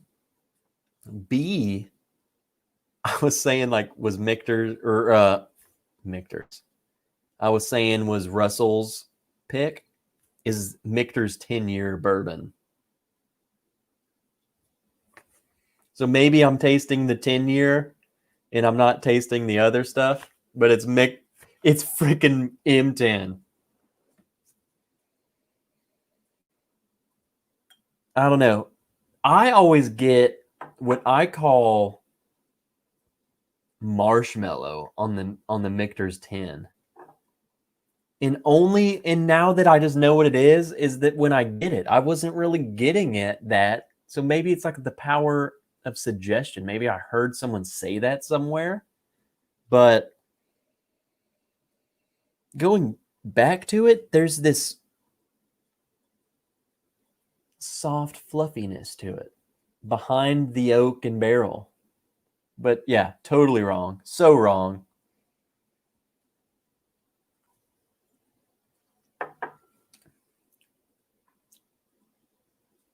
I should have known by the proof, but I just felt by the. I figured coming off of what I thought was Elijah Craig barrel proof that it tasted this low just because I came off of it. But no, this was just, it tasted low because it actually was. C. So what did I say C was? Four Roses? I was thinking it was my Four Roses, my private select. I knew it was barrel proof, but I could not, I was saying Four Roses. Any guesses as to what C was? Because I said Four Roses, and I will tell you right now, it's freaking not.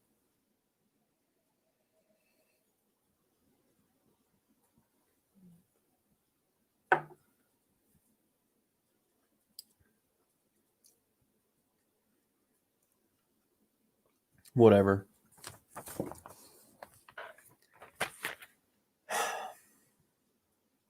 I'm mad.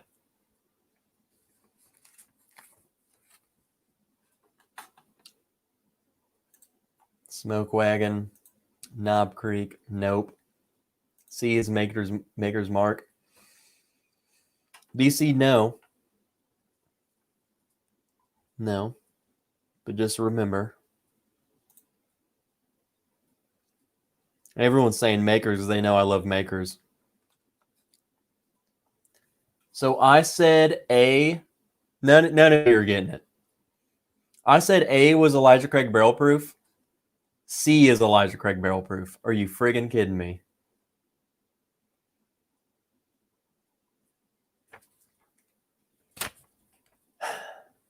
Whatever.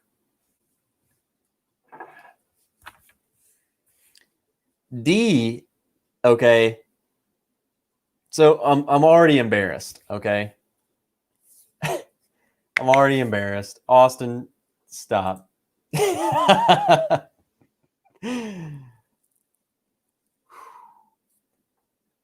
Don't worry, Trev. Clifford. You haven't even heard what D is yet.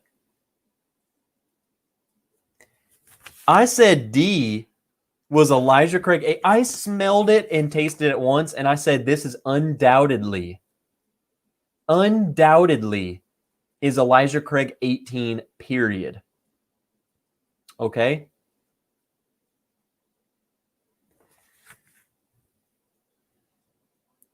D is friggin' Maker's Mark 2020. So the whatever, PR5, whatever. Maker's Mark 2020 is D, which I said was undoubtedly the Okie Elijah Craig 18. What is Justin friggin' Hodge doing? Mets? Get this dude out of here. What are you doing, bro?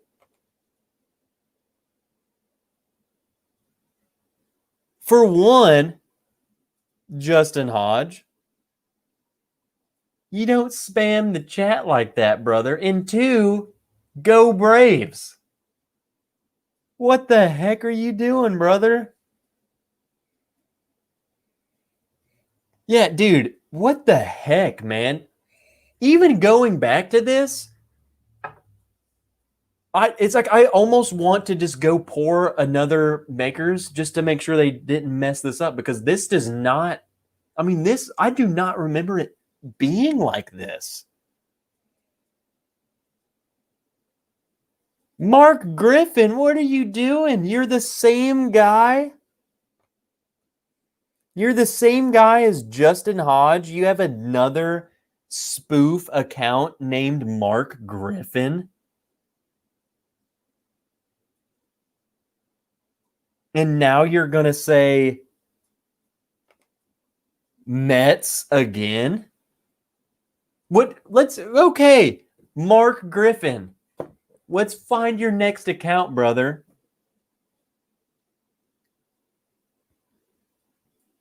What else do we got?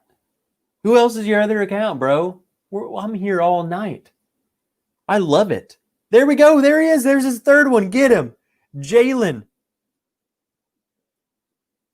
All right, guys. Let's have a game. Let me get the next one. We're at this all night, bro. This is what's crazy, is that this dude has this many accounts. Like he does this to other people. Hold on. Let me get him.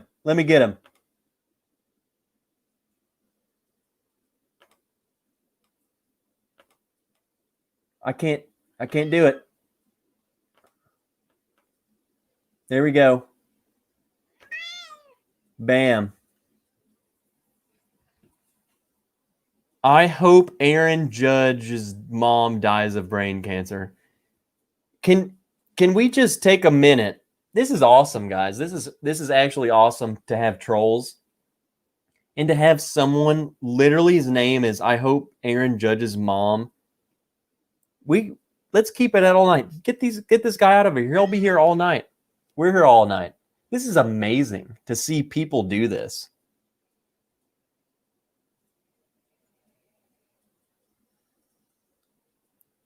Imagine a human being existing that has friggin' 20 accounts that just does this.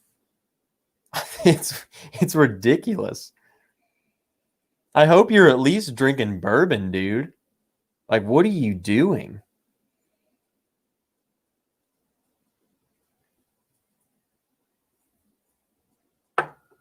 Anyway, mods, you got it. That guy, his existence doesn't matter. I mean, we're doing a Veterans Day thing, and this dude's just being a troll. Like, you have to be 12. But it's whatever, dude. I don't care. We think it's funny. And sure, you're going to run out of accounts, bro. I hope Jose Urena keeps throwing at Acuna. Like, this dude, whoever this dude is, he is a major league troll. And he doesn't do this. He does this a lot because he has this many accounts. How'd you even find me, bro?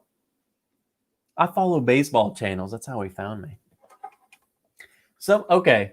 But we'll just ignore that. Everyone, all the deleted chats, let's just ignore them. Their existence doesn't matter.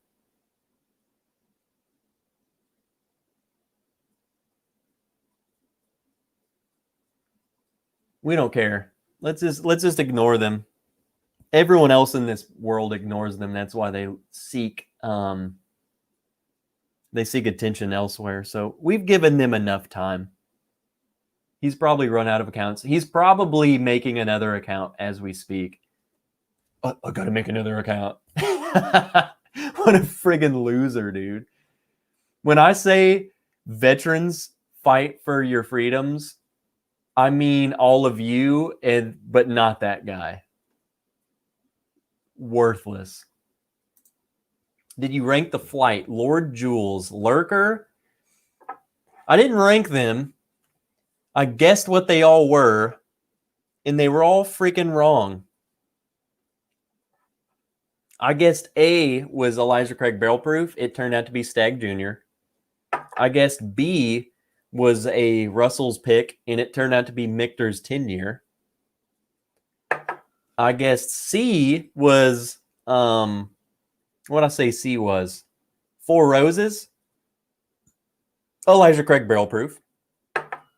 D, I undoubtedly said that it was Elijah Craig 18, and it turned out to be Maker's Mark 2020.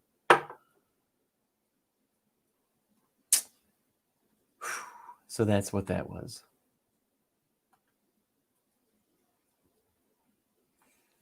Yeah, mods, man, I'm going to have to pay you guys something good. You guys, hey, out of all the years I've been doing this, man, why am I I'm taking the cake, the most troll in one night?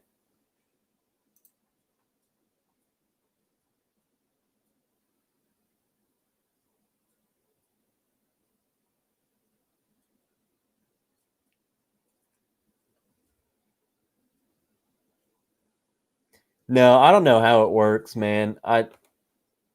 So if you have all these accounts linked, all you have to do is like you go up to your thing, hit switch account, and if you have 100 accounts, I mean, you can just switch through them. It's awesome. Yeah. This is awesome. Hey, we're all in this together, brothers. No, and that's the thing. They'll run out eventually.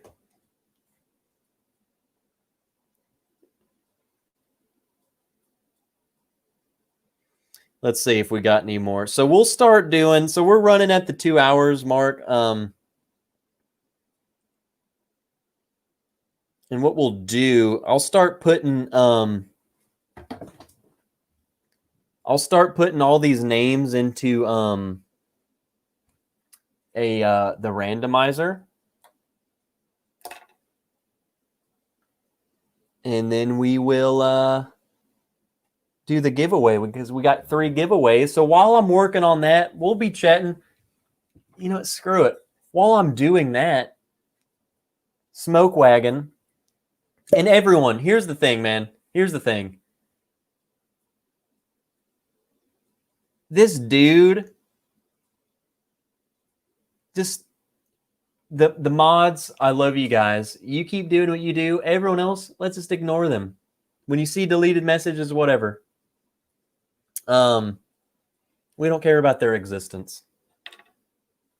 So we're going to do some Smoke Wagon while I plug these names in to the giveaway. Just to see what it's like. Obviously, my palette's still wrong. Because I'm calling everything else everything. I mean, I'm calling Maker's Mark Elijah Craig 18. Okay. But we'll just ignore the thing. Ignore the deleted comments, okay? The mods have got it.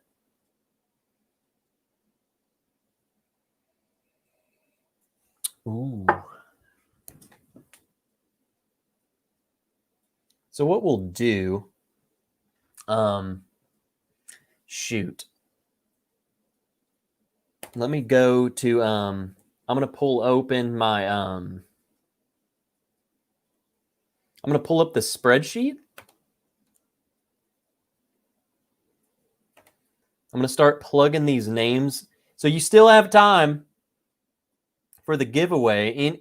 For every $5, it gets you 1 entry. So 5 is 1, 10 is 2, blah, blah, blah. We're doing the giveaway. There's 3.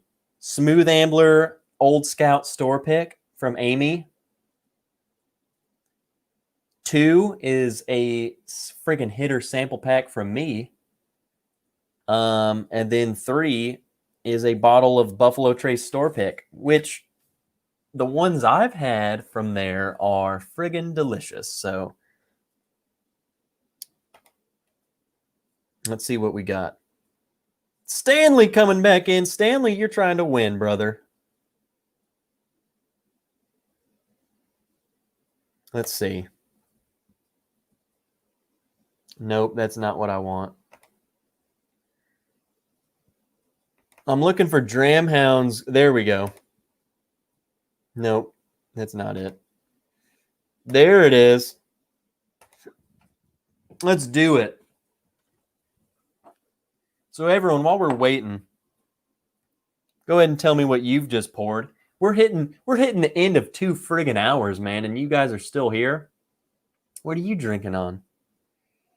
Ben is coming back in here. He's trying to win. Stanley says, remember that at least you are tasting something. Could be worse. Could be last week. Oh, and by the way, go Navy. Stanley, I love you. You seaman. You friggin' seaman. So let me start getting this going. So just want you to know that I'm doing this via Dramhound. Dramhound is, you call me the wrench? No. Friggin' Dramhound is the legend, man. He created this. He created the tool of all tools for all wrenches. Nate Bates, oh shiz, didn't know this was happening. Well, you still got time, brother, because I got to plug all this in. Jake Miller's still on their Lafroig quarter cask. Still on Jack Daniels single barrel proof, but running dangerously low. You know what? The one bottle I have is dangerously low, but I went and I found another one, and I got it. I posted on my Patreon, like, what's the highest proof Jack Daniels barrel proof that you found? Because I've seen they're wildly different.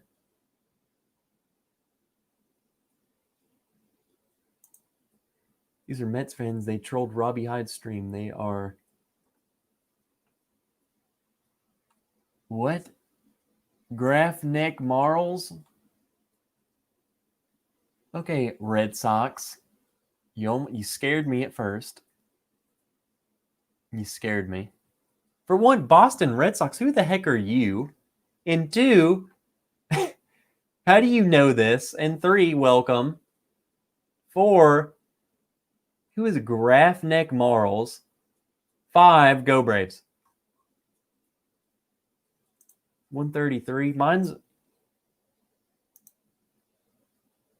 don't know, Robbie Hyde.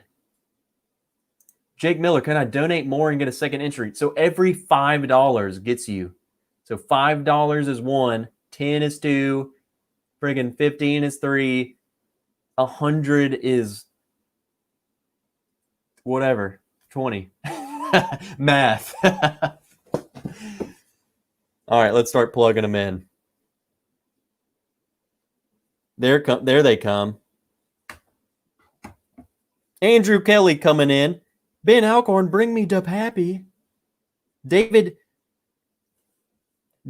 how do you say your last name? Cow, for all veterans. Cheers from David. It's DMC Kentucky Prescription Bourbon. DMC Kentucky has a channel called Prescription Bourbon, new and upcoming. He's in the chat. Go check him out.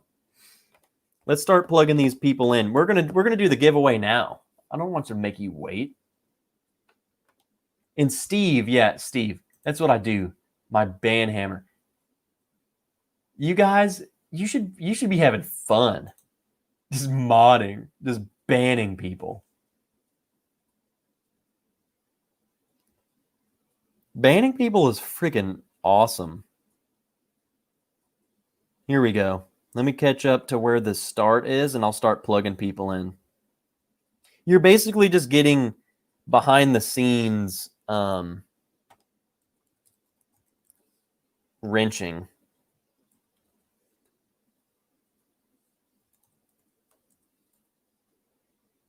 Which is just me freaking reading super chats and stuff. Mike Baker came in hot.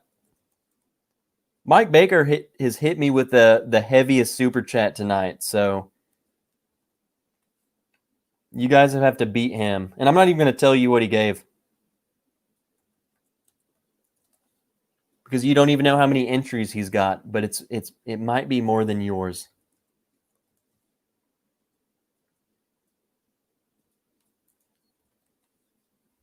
And what's awesome about this spreadsheet, guys, so like Dramhound is a friggin' legend. All you got to do, so I basically, just to make it fair, so you know that this is fair, I want you guys to know the behind the scenes of the wrench.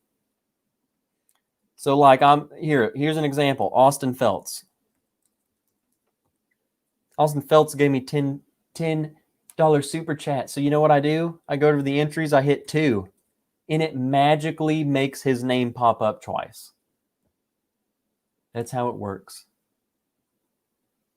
I'll just hack the sheet and make sure I win. Bubble Bath Bourbon, where have you been, man? Have you been in the friggin' bubble bath? Ben Demon Hunter, I'm Spartacus. Welcome aboard, Spartacus. What's up, Ben? Good to see you. Roscoe, cheers, everybody. What's up, man? I don't know, man. I would much rather the Dodgers have won than the Astros. That's just me. That's just me, man. All right. We're still going on the giveaway. We're making progress. I want to make sure everyone's in here. What I should have done, I should have just waited to read these as I did them. But then we learn. Because I could have just been reading them as I'm typing them, so I know. Because I can't read what you guys are saying right now.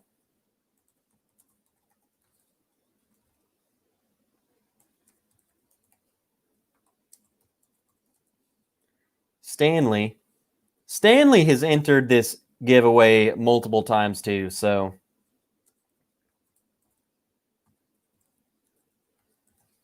I'm sorry you guys have to bear with me as I do this. Get everyone in here.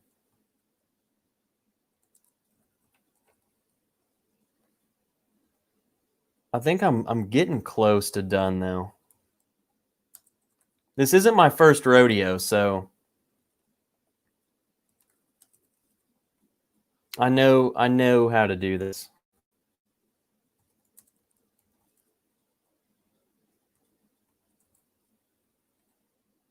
You might have seen me in other channels doing this.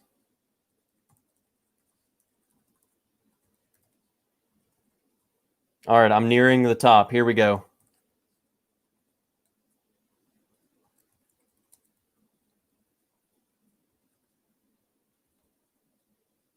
All right, I'm caught up. Oh, I just got another one. Freaking Stanley. What the heck are you doing, brother?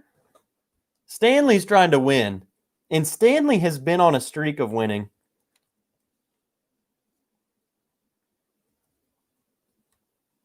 Stanley just wins. He wins the number. Towards another bottle or camera. Go Navy. Go Navy. Joseph! What are you doing here, brother? Look, man, here's the thing, and it's totally random. And just like friggin' where did I see it? It only takes one, I hope. And that's what it does. And what I do is I take all the entries, I randomize them like 3 times, then I do a random number generator. So it's quadruple random what happens. That's just how it works. I want it to be totally random.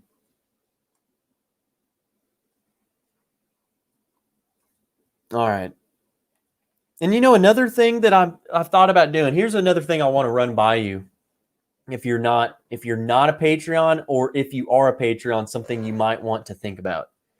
I've been thinking, so on Patreon, it says that you can't do raffles or anything like that. You can't do giveaways, but I think I can get away with doing the $5 and up, like once a month. I'll put all from everyone who's 5 and up will also, on top of other things I want to give you, go into like a sample giveaway. And then maybe every quarter or so, or I don't know, something I need to think about. So sample giveaways once a month. You'll be entered. It'll be randomized. Someone will be randomly picked. You get a sample package from me. And then every quarter, half year, something, we'll do bottles. I'll just have to figure out a way to word this so Patreon doesn't get on to me. But that's another thing. If you want to join the Patreon, we're gonna try and up the rewards and whiskey for you all. Ryan Parker, what's up, brother? You're in. You're in the giveaway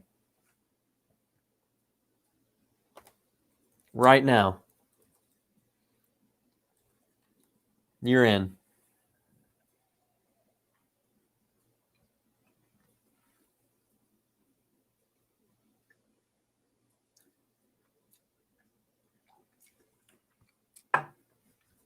Okay. So I just took a sip of Smoke Wagon, uncut, unfiltered. Can anyone tell me how old this is or around about the age of what it's supposed to be? This is very good for what it is. I feel like it's still kind of younger because it has some harshness to it. It has some rough around the edges, but like in a good way. I enjoy it. But it was a bit spiky. Like that kind of woke me up.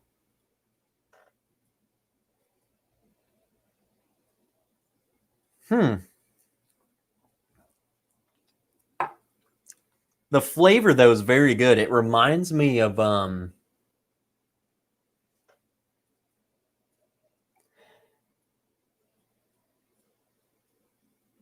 can't even think of what it is.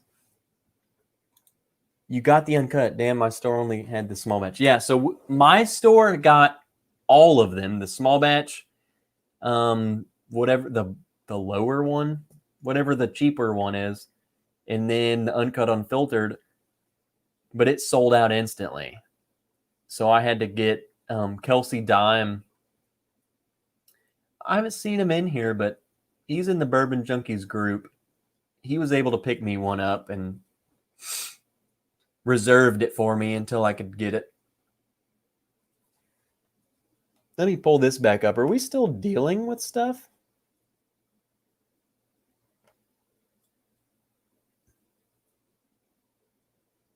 No, not in a while. Good. Here we go. Steve A. Uncut and unfiltered is supposed to be a blend of 4, 6, 10-year-old barrels, although I've heard rumors that as high as 12. And, I can see that, but, the 4 and 6-year-old kind of shines through on it, like the spikiness of it. Not so much of, like, the flavor. Like, I know that it has younger stuff in it because it's so prickly. If that makes sense to anybody, I hope it does. You can tell, like, if you take a younger bourbon and make it barrel proof, it has rough edges. I feel like the longer it spins in there, the more rounded things become. It starts taking those rough edges off. So with this, it definitely has prickly things on it, but the flavors are very good. So I feel like it's coming. Some of those older barrels come through with the stuff that you want to taste, and then you just kind of have to deal with the prickliness. But for being, whatever Smoke Wagon is, if you call them craft or whatever you want to call them, for being something that nobody's freaking heard of outside of, if you're not in the know, for one, you've probably never seen it. Two, you would walk past it because you've never heard of it. So for what it is, it's delicious. MGP. It's MGP.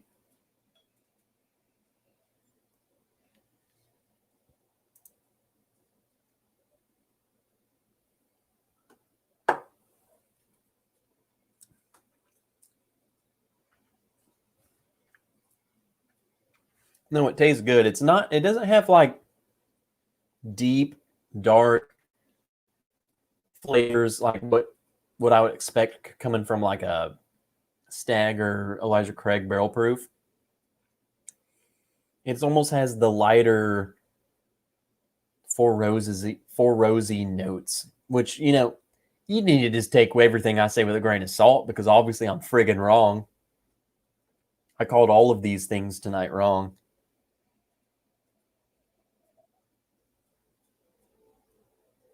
I guess it's not as mouth coating as what I would expect like a Stag or Elijah Craig to be.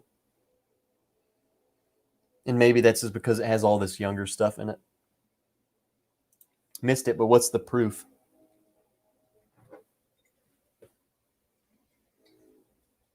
It is 58.01%. And that's all it tells me. So you can do the math.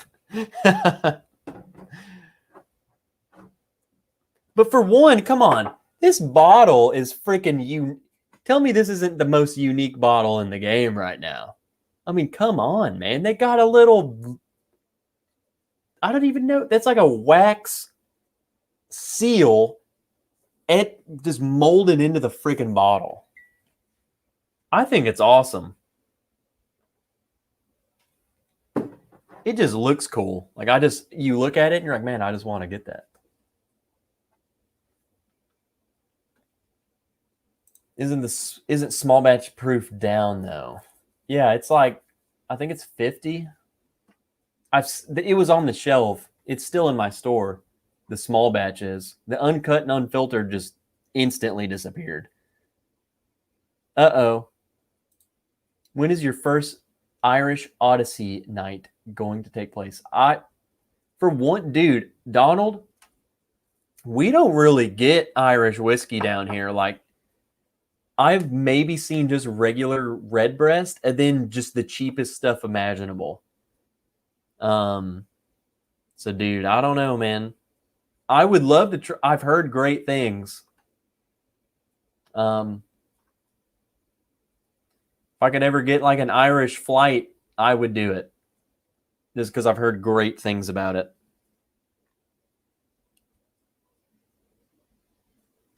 All right, we got another one. Steve Dameron joining the giveaway. Let me add you to the list real quick, brother.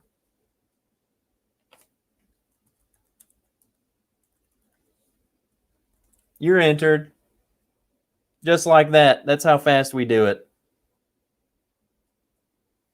We just give it, we just pop it right up, baby.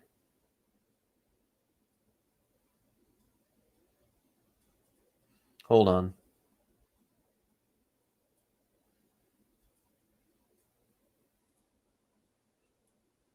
Okay. Back to the smoke la wagon.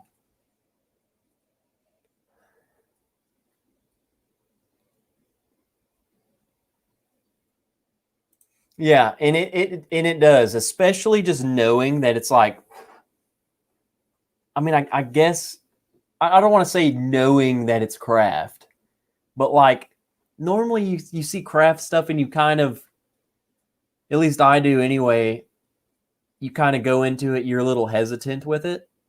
Normally because the price doesn't reflect what you get in the bottle. But this stuff's really good. Like I'm fine with paying what I paid for it. Like I'm totally okay with it. All right, Donald. And you better be there because I'm going to need to know everything. I know nothing about Irish whiskey. And you're the only person I trust with it. When are you going to plan it? Shoot. I don't know. I've never planned to go into California, but I would do it. And for one, Redwood Empire, I've heard great things about them. I don't know what their reach is, man, but we don't get it here. Someone needs to get with me. Tell me where I need to send some money. And I'll tell you where to send some Redwood. I need Redwood Empire in my life.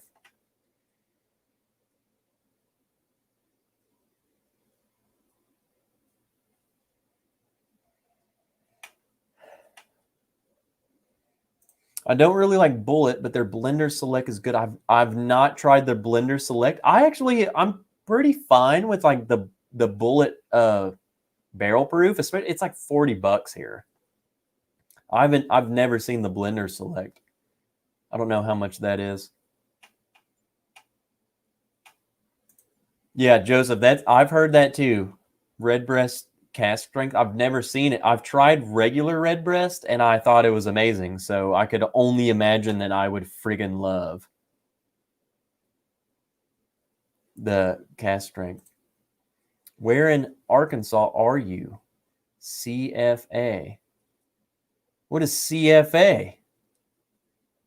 I'm not going to tell you my exact location, Clifford. But if you come to Little Rock, you will have me.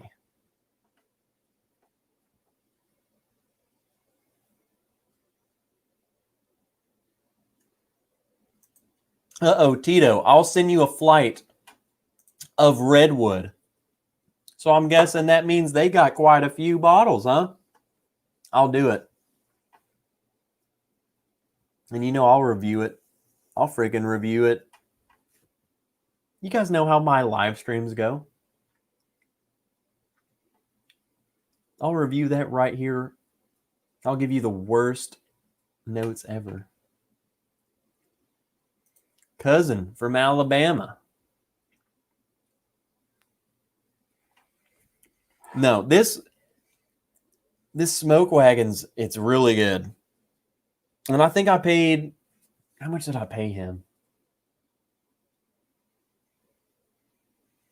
I think it was like 60 something dollars, just on the shelf. So for that, yeah, I'm happy with this.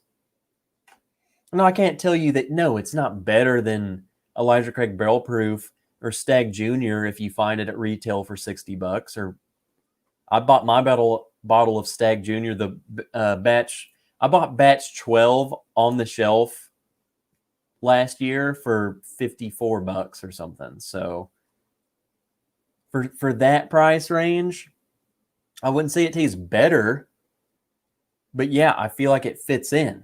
Like this Smoke Wagon, I mean, it fits in that $60 ballpark.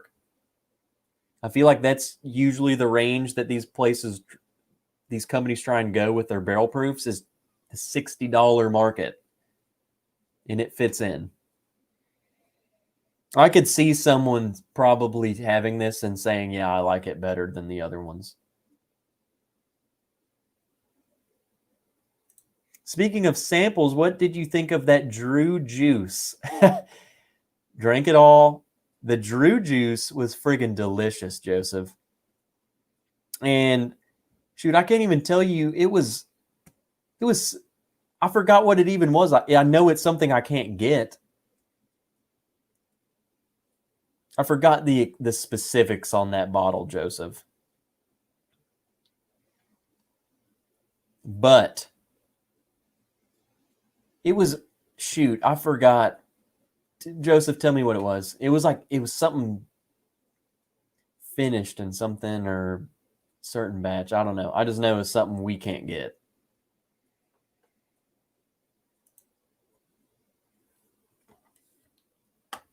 Let me check. Make sure I'm not missing any kind of.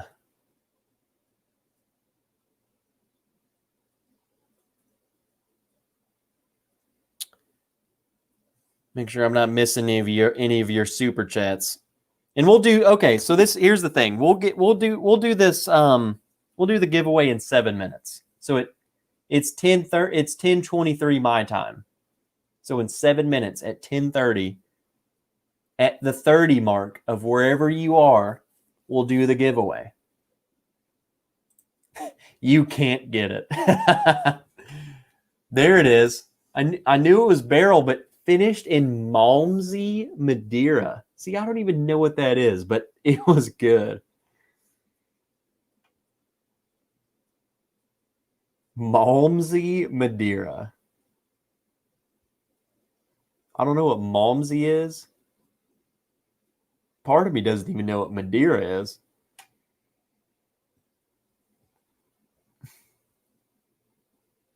Redwood Empire American whiskey. They did a few batches, then changed the name to Lost Monarch. Okay. Heard of both of them, obviously, but I've never seen either of them. They also have Emerald Giant, which is the rye. That's honestly, that's freaking clever, man. Emerald Giant. Just for whatever reason, rye has adopted this whole green label. Like, green is rye. Where did that even come from?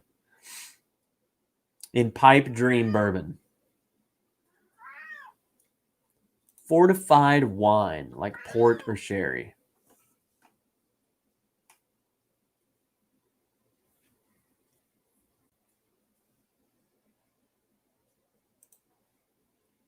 Tito, friggin' legend. And Tito, trying to think. You can get a hold of me anywhere you can get a hold of me. Patreon, Facebook, friggin'. I think pretty sure you recently followed me on Instagram. So Trev_Wilson. So just get a hold of me anywhere. Yeah, Biggin's wanting some whiskey at this point, man. No, he wants attention. That's what he wants. Richie, you're gonna go for another hour? At this point, probably, man.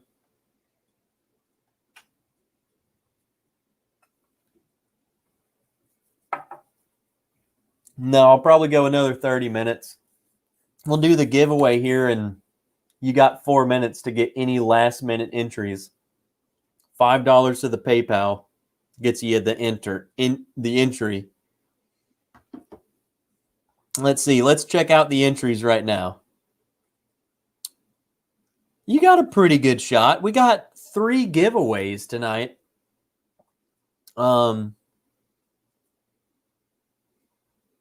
Let's see. I can't do math. We're looking at probably 40 entries total with all the multiple entries that we got. It's pretty good odds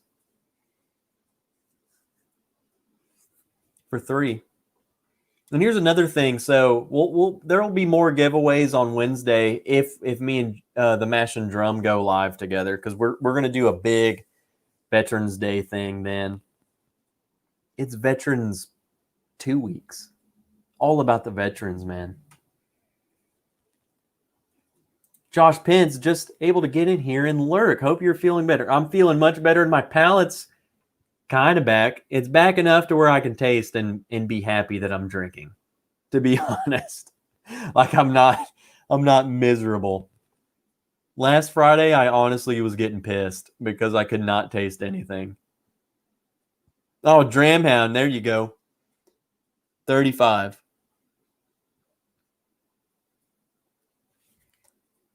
Yeah, that makes more sense. Well, I don't know. I could have just went to the giveaway list. Okay. Dramhound. This is why Dramhound's the friggin' legend, man. He has creeped into the Google Doc, and he is checking out the giveaway. We have the shared Google Doc, okay? So we all the mods kind of share it together. He's scoping it out right now. You're the man.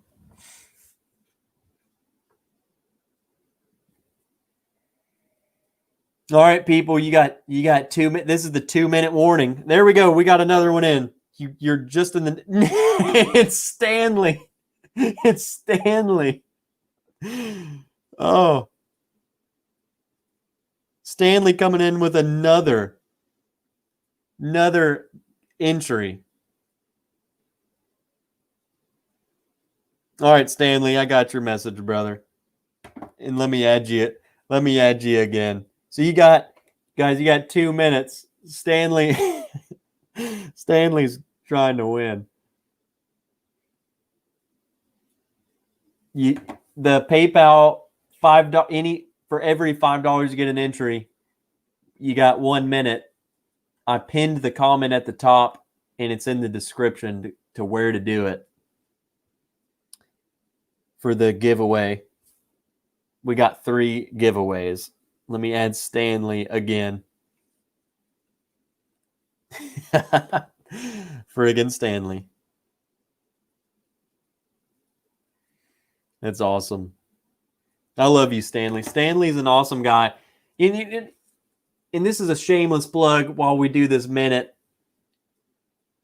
What I want to start doing, so Whiskey Central, if you haven't checked her out, you need to go subscribe to her.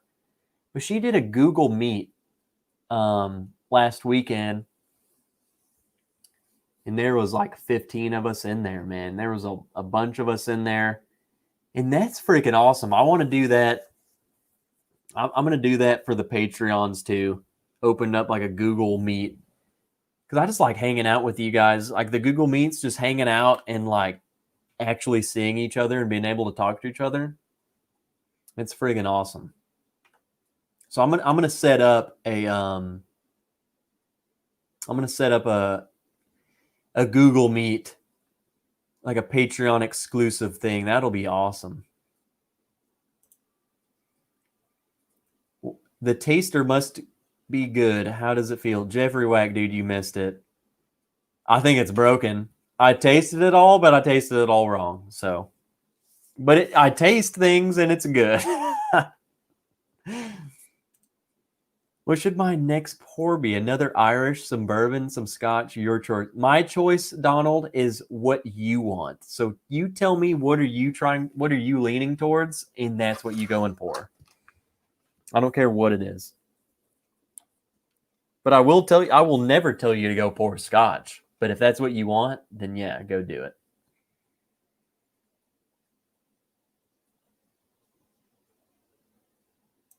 So bummed I missed that meet. Bubble bath, I'll do one. I want to start doing them. I think it's awesome.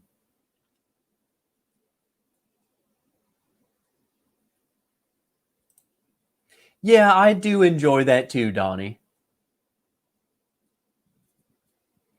I just thought it was cool, like just being able to actually see each other and being like, hey, I'm me and you're you. That's who I get to, now I know. But then again, the video chat, I've never done a Discord video chat. I've only ever done the mash and drum audio. Okay. Giveaway time, baby.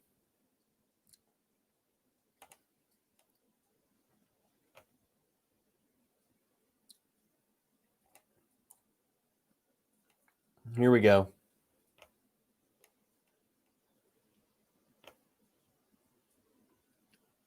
I'm taking all the names right now. I'm copying the names. I paste them over here.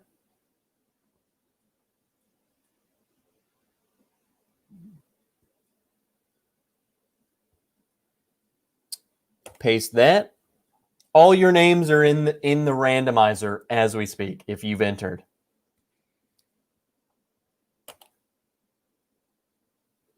I'm going to randomize. I'm going to randomize. I'm going to randomize. I'm then going to pull up random.org. We're going to do a number between 1. So we're dealing with between 1 and 36. And we're going to do this 3 times, but we'll make it super. Would you rather me? So I randomized it 3 times. You tell me, would you rather me pick all 3 winners from this random list, or would you want me to randomize after I choose this number if I randomize the list again? Or do you want me, this is the fate? I randomized it 3 times. This is it.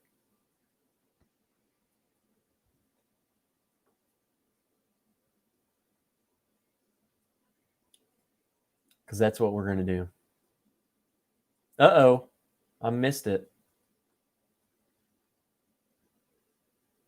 How many giveaways are there? 4 winners. I have 3 winners. What's the 4th winner? I have Smooth Ambler Old Scout store pick from Amy, samples for me, and a bottle of Buffalo Trace pick from Donnie.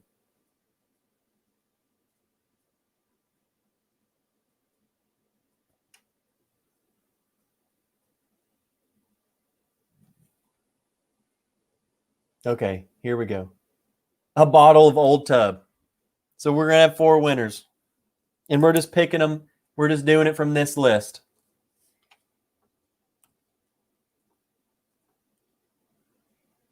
Here we go.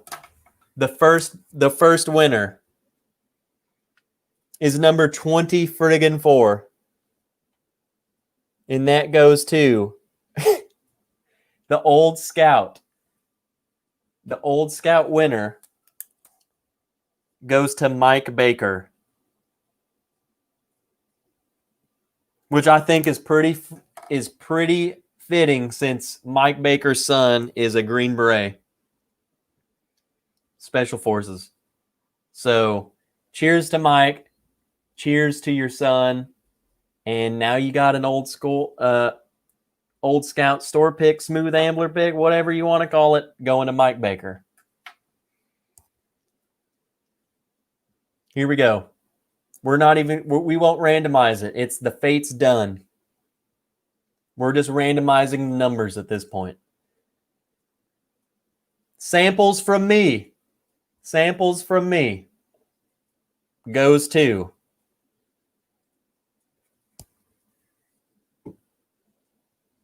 no way. She's not in here. She literally said if I win, I will probably be asleep. SG flying high. Sherry G wins the samples for me. So is number 10. Number 10, Sherry G gets the samples for me. And I know she's not in here. She was the old soul, needed to go to sleep early or whatever. Oh, it's Friday. What are you doing, Sherry? But you won samples from me, which is awesome because Sherry is a true legend. Might not be that active in the chat, but I know her. She's awesome. All right. The Buffalo Trace store pick from Donnie. Third winner. Which you'll be getting it from me. I'll pick it up from Donnie. And I'll get it out to you. Hand deliver it to you. Goes to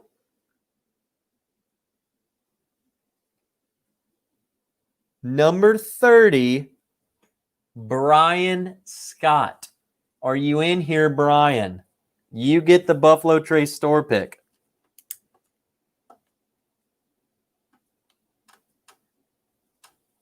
Brian, where you at, brother? You won the Buffalo Trace store pick.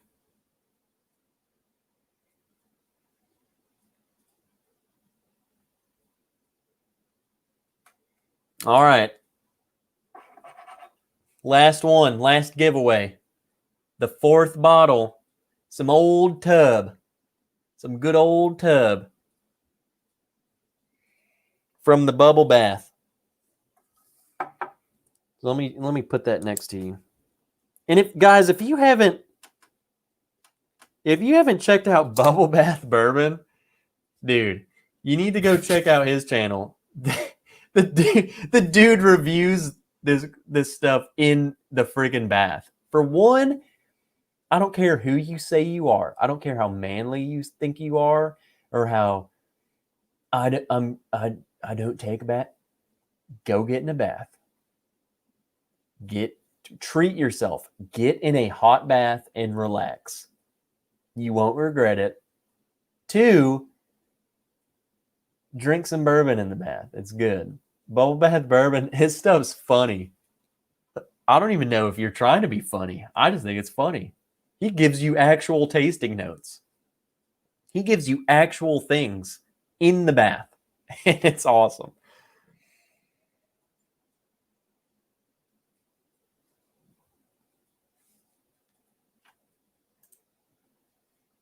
I don't fit in the bathtubs. Get in the bathtub, Adam.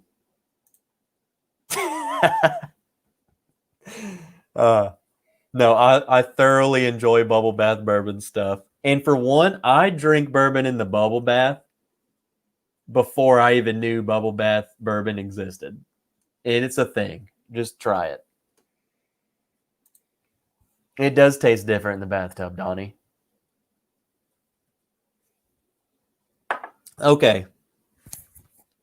Old tub. Goes to. Drum roll, please. Number 5. David Cowho. Kahui. Kyohei. David Kyo. David.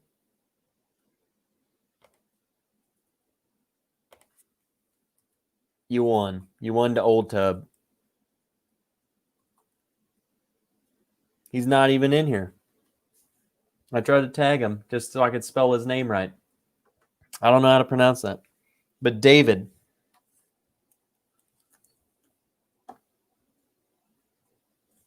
David Kahui. Pronounce. Okay, it's DMC friggin' Kentucky. I'm sorry, brother. Pronounced Keho. That wasn't even one of my guesses. Keho. DMC. I got you, brother. I'll get it to you, brother. Awesome. So there we go. Number 5 is alive. I think Trev's had a stroke. Welcome, Keith. And yes, nothing like a hot bath after my old ass plays Red Force Op 4 against some youngsters. Oh, shoot. I heard some horror stories about Op 4, man. Those guys in Hohenfels, those guys suffer. I'm glad you guys are still having to block some people. I know it's slowed down a little bit, but you guys are keeping up.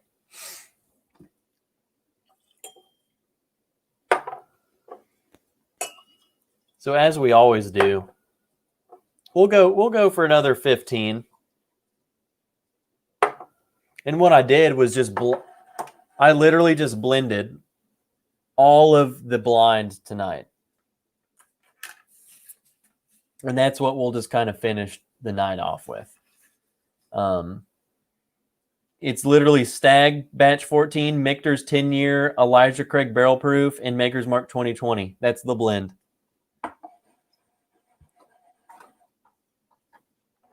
And we can just chat about whatever we want for the last 15 minutes. I figure some people will leave because the giveaway is over, but the rest of you,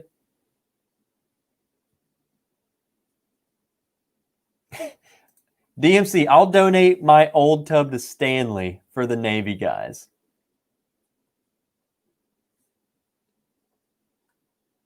What are we doing? Oh, Stanley, I thought for a second I was going to win another old tub from you. Austin Feltz hitting the pillow. Have a great night. Hey, man, thank you for coming. Austin Feltz, you are a legend in this personal community. You are seriously one of the biggest supporters of my channel. I appreciate you. Always choose sleep over me. I'll always be there. Sleep, it's hard to come by these days. So go get it. Dramhound coming in friggin' clutch. Emailed you the winners list as a backup. But you know what, Dramhound, you're dealing with the wrench himself. I got it all. I have it all here. But it's there. You're a legend, Dramhound. Adam, I friggin' love you. Uh-oh. Keith Schmidt, when is your next live? I'll give a sample of Redrick 23 and a Parker's Heritage Rye. Holy friggin' crap. For what? Are we going to give that away? Or for me? Am I going to drink that? Or were you going to give it away? Either way, friggin' awesome. The next live, so my next live stream will be probably next Friday. Giveaway. There we go. That's going to be friggin' awesome. We'll do it next Friday, Keith. The next live that I'll be part of is hopefully Jason's on Wednesday, but my live stream, we'll do this again we'll do that. That's freaking awesome. We'll do that on Friday. Because that would be awesome. Those are some hitters.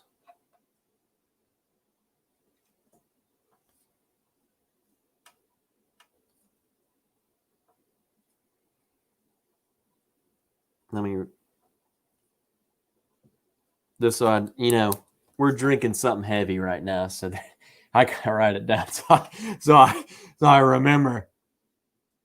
Amy, hey Trev, gonna roll out. Congrats on the winners. Please send Mike's address when you can. I will. I'll get it to you, Amy. It'll be tomorrow. Not gonna do it tonight. Whenever we're done here, I'll be eating my midnight meal. Crap, Biggin just woke up my sister. Now we're two cats on the late night prowl. Biggin is friggin' acting crazy right now, and he always acts crazy.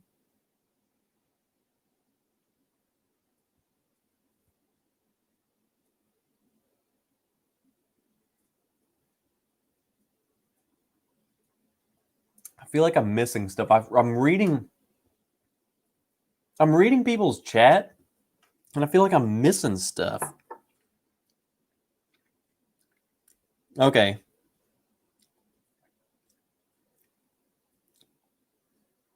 Oops. Dude, Cliff, I just accepted your friend request, Cliff, and I accidentally waved at you. I'm not trying to flirt with you, brother.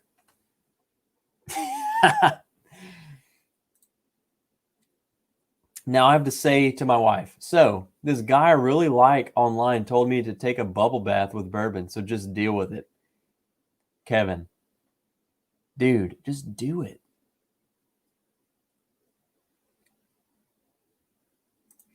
Okay, bubble bath. So I'm not on either. On this screen, I'm on live chat. What I'm reading is on StreamYard, so it's totally freaking different, man. I don't know. I keep it on live chat, but it always defaults to top chat. Change it to live chat, but I'm reading StreamYard chat. So I don't know. If I miss something, I'm sorry. It's different. The pacing is different over here. But that's what I try and do. Jack Daniel's Heritage for last pour of the night for me. Well, cheers to that, brother. I've actually heard that's pretty good. It's so marked up here, though. Like, the only place I've seen it, they're acting like it's something insane. So I definitely have never had it. I just refuse to buy it. I'm like, there's no way I'm going to pay for that. I mean, how much is a bottle of that?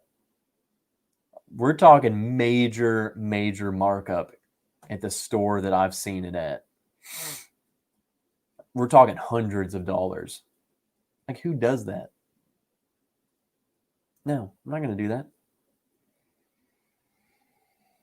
So this blend, nothing to write home about. All of the blind that I did tonight, I blended together. It just tastes like bourbon. All the nuance is gone. The nose is spectacular.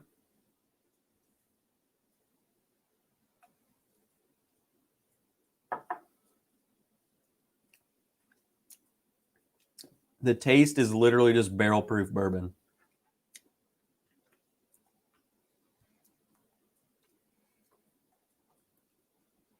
I don't know. You guys got to be careful what you blend. The more you start blending, all the nuance goes away. Uh-oh, Donald Rants. So, I'm having another Irish pour. Go figure. Some Lord Lieutenant Kinahan's small batch. What the heck? Great blend of pot still and single malt. So much honey and graham crackers. Simply, dude, Donald, I've literally never heard of that in my life. Those are just, you could have just made that up. I have no idea. I don't know anything about Irish whiskey. See you, Donnie. I'm out. Been a long week. It has been a long week, and I'm surprised I've even lasted this long, because this week has wore me out. But cheers, Donnie. I'll see you. I'll be seeing you soon, my friend. All right, in the last 10 minutes, what do you guys want? What do you want from me? I'll give you another story. I'll give you notes on this. I'll review something. What do you want? I'll give you a quick review. I'll give you a story. I'll give you whatever you want. You've stuck around this long. I don't know what you guys like about me, but you're here. Okay, let me rephrase. I'll give you anything you guys want, excluding Keith Schmidt.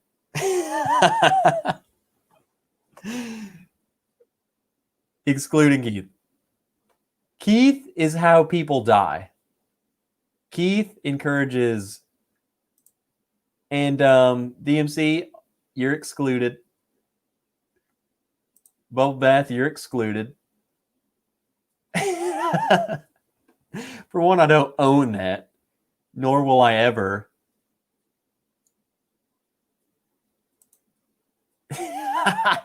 Tell me about that door behind you that has a perfect peeper window. Everyone, check out scarypeeper.com. I know spooky season's up, but guess what? It's never. You should always have a peeper from scarypeeper.com.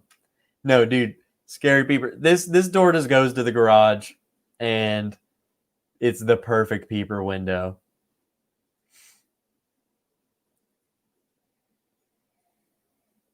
Steve A., you're excluded. Jephthah. I hate Jephthah Creed. I'm sorry. At least the batch I've had. I would be interested in trying newer batches and seeing if it's different. But the one Jason sent me tasted like dust, old basement, old water, books, like 100-year-old books.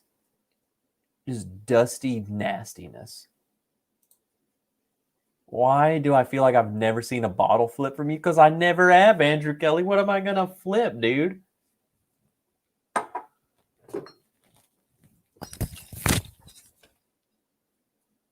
There you go. I can't do bottle flips. Dan and Sean do the bottle flips.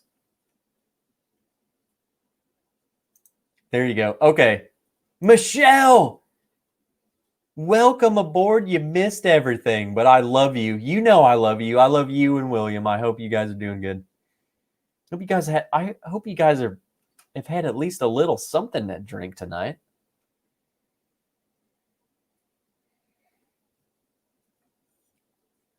Michelle and William is another couple that I have met in my life, and they are simply incredible.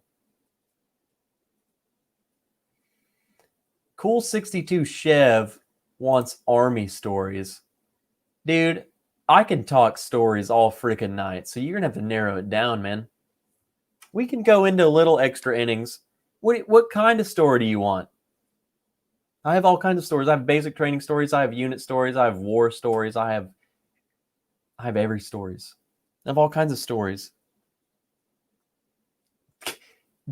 No! Tell us about your horrific COVID. I don't want to. I can sum it up real quick. It felt like the flu at first. Then I started coughing. So it's like a mix between the flu and bronchitis. And then I lost my taste. And then I felt basically fine for literally a week, except for I was coughing and my throat was sore. And I couldn't do anything. I couldn't leave.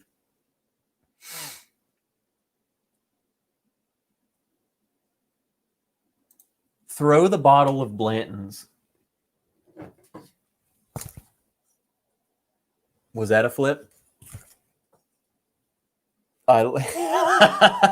Throw it like a grenade, like grenade.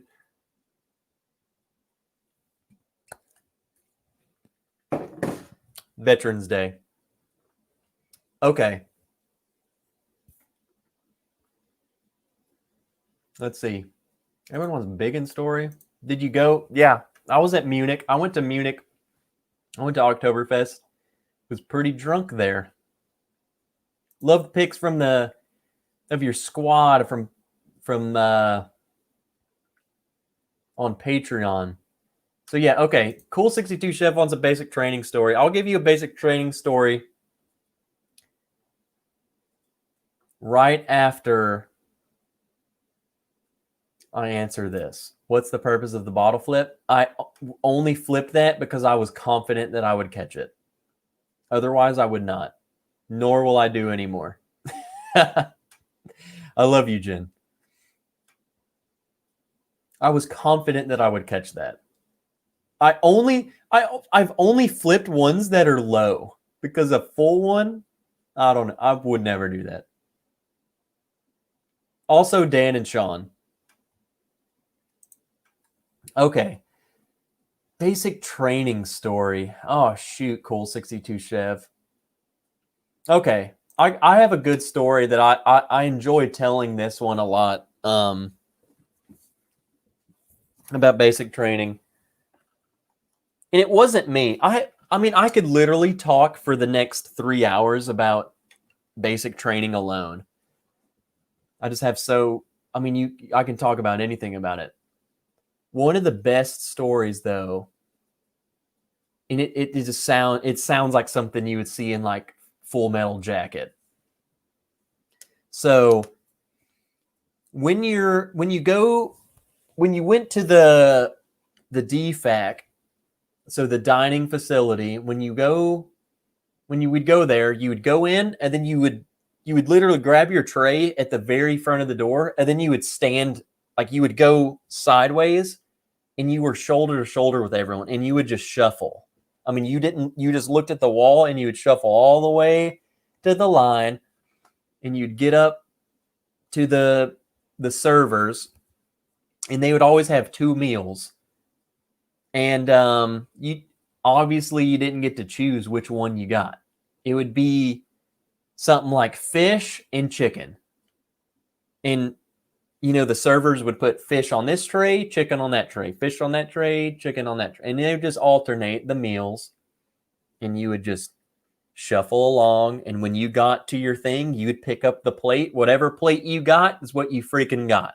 Okay? So there's that. So sometimes you got what you didn't want. You'd get the nasty looking fish, which was literally just an entire fish. It's like they just caught the fish and just threw it in the deep fryer. I mean, eyeballs and all. Didn't seem like you could eat it. So sometimes you got the nasty fish, and that goes into the second part of the story. So from there, you would take your tray, and adjacent to it was the salad bar. Now, here was the thing. The salad bar had salad. It had mixed nuts and fruit. So like the nut mix, it would have raisins and nuts and M&Ms, like just a big thing of nuts. Big thing of nuts. It would have the crouton, all that stuff, okay? Cottage cheese, peaches, all of that stuff, just a salad bar. The rule was you could get everything you wanted from the salad bar, okay? You could get all of it. I could get salad, I could get cottage cheese, I could get nuts, I could get peaches, everything. The catch to it, though, was you could only get 1 scoop. So if you reached in for the thing of mixed nuts with the scooper, you get 1 scoop. So you better make sure you get a big old scoop of nuts, okay? A big old scoop of them nuts.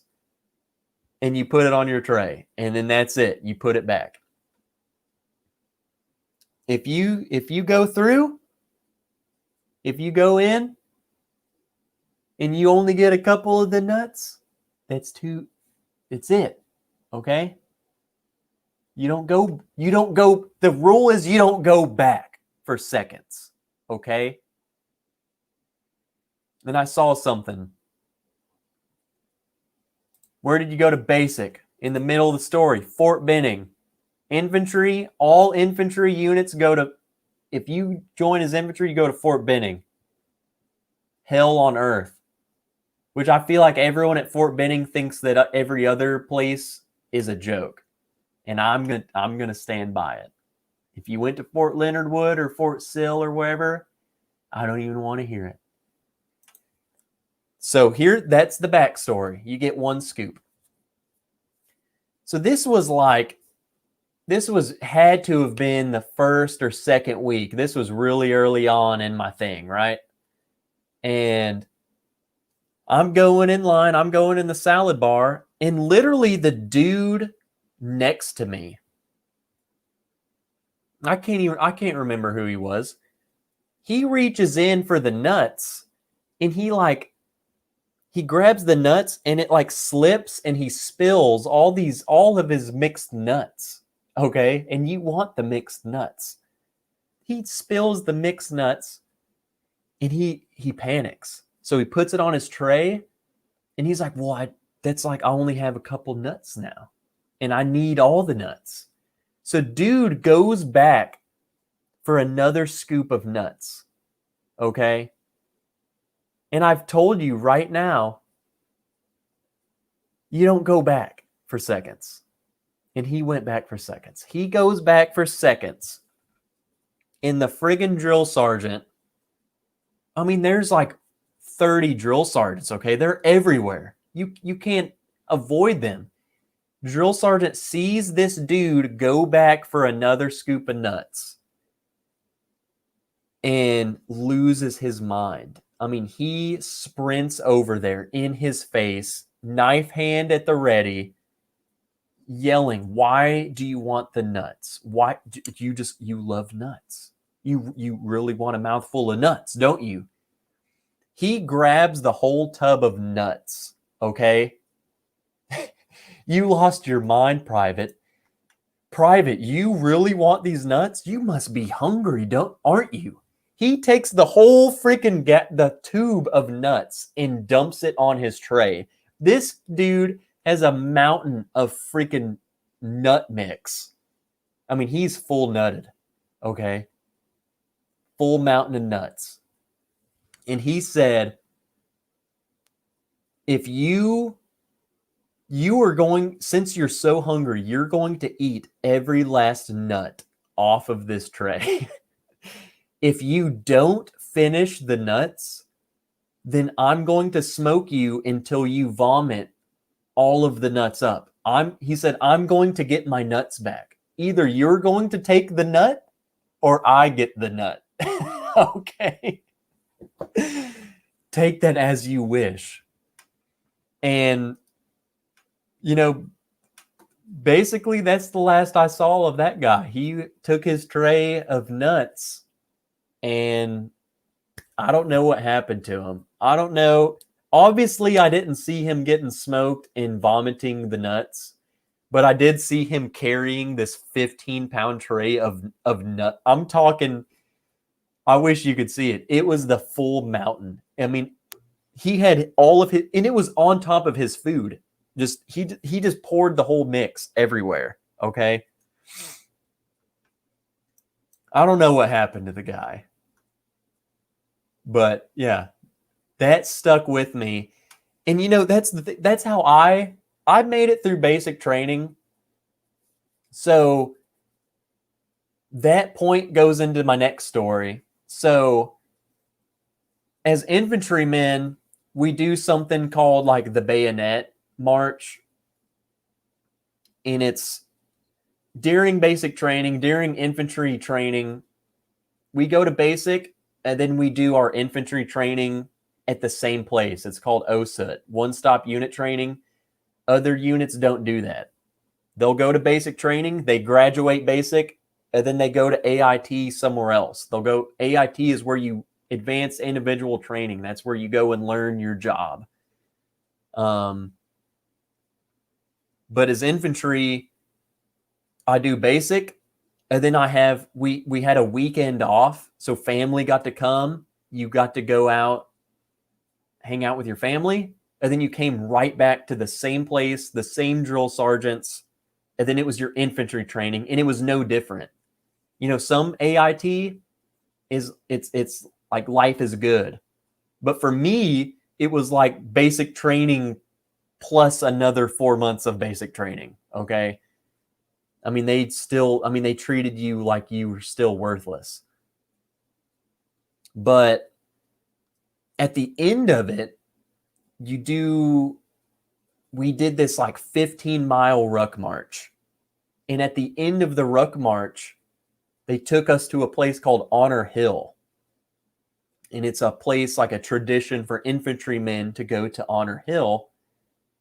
And at this point, it's like 1 a.m, super late at night. Because, we started this ruck march at late in the evening. you get there and it's a whole ceremony. They have all these freaking torches lit, and it's just a ritual that all infantrymen do. But when we got there, that's when they pin. So infantrymen on their uniforms, we get what we call cross rifles, and it's just another infantry thing. You get distinguished as being infantry, and all the drill sergeants come and pin you on with your cross rifles, and that's like your initiation. Like, yeah, you're in. And my point of this whole story was, my drill sergeant came up to me and he was like, Wilson. He's like, who the hell are you? And I was like, what do you mean? He's like, I've literally never heard of you in my life. And I was like, what? I've been here the whole time. And he's like, well, you did really good, because I didn't even know you existed until I looked at the roster tonight and saw that I had to pin you. And the moral of it is, the dude who took full nut load, I learned from him. I saw this dude reach in for another scoop. Okay. And I learned, don't go in for another scoop, or else I'm going to be taking all the nuts. Okay. I see dude reaching in for something he's not supposed to, and he gets smoked. Don't do that. So yes, lurker. I'm the original lurker, the quiet one, the invisible one. He said, well done. The thing was be the gray man. I wasn't the worst. I wasn't the best. I did what I needed to do. I learned from other people's misfortunes. Don't reach for more nuts. Period. You will die. And, that's the thing. They didn't even know I existed. And I'm fine with that. I learned what I needed to learn, but I also didn't, all the super awesome people also had the spotlight on. And that's the catch. If you're really good or you're really bad, the spotlight is on you. So all of the turds, I can tell you their names. I remember them. But we had people who didn't know how to march. So like if I told you, when you're marching, the whole left, right, left, whatever, you hear the military cadence. We had people who physically could not do that. If you told them left, their right foot would go down. If you said, they just could not do it. If you suck that bad, and everyone sucks at first, but we're talking, we've been doing this for weeks, man. After one day of doing it nonstop for hours and hours and hours, everyone should be good, right? But we had people 3 weeks in, and dude physically couldn't put his left foot down when I say left. Okay? Those people get spotlights on you.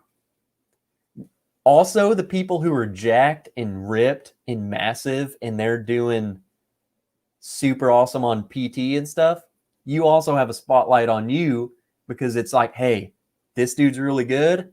Let's put him in charge. Let's see how he leads. Let's see blah, blah, blah, which is good. If you're that good, do it. I much rather have been the gray man and not have been seen at all.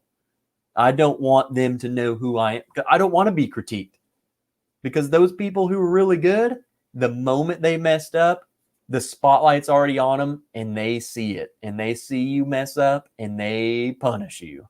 You're supposed to be the good one. Freaking do this. We're going to punish you, because you're supposed to be the good one and you suck. As the gray man, I'd never got punished. They didn't know anything. All right. So there's that story. I see some more questions that I can answer.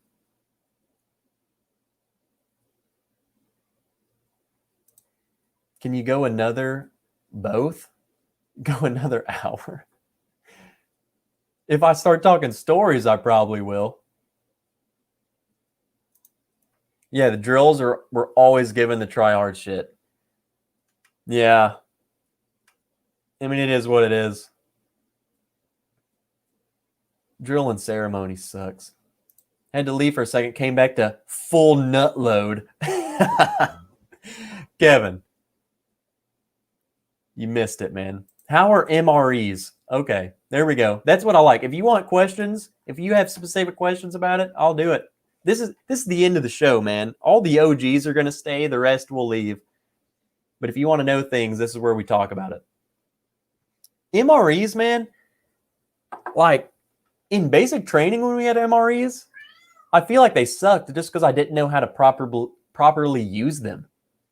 When we were like on deployment and stuff, dude, those things are fine.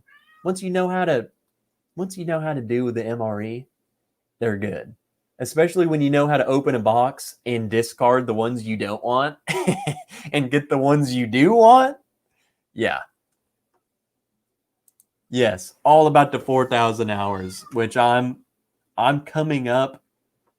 I want to say on halfway. I'm still like 20,000 minutes away from halfway. But I'm over 100,000 minutes. So, back to the MRE thing, I can tell you right now the best MRE is Chili Mac. That's my favorite.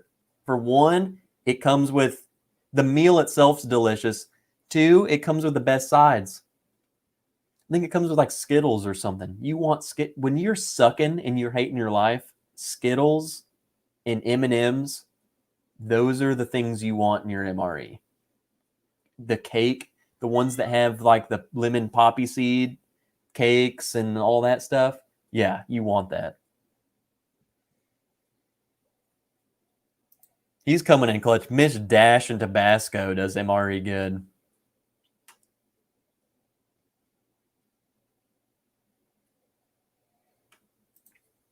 Picking the handful of MREs you don't like to get rid of. And, here's the thing, though, just with how it worked.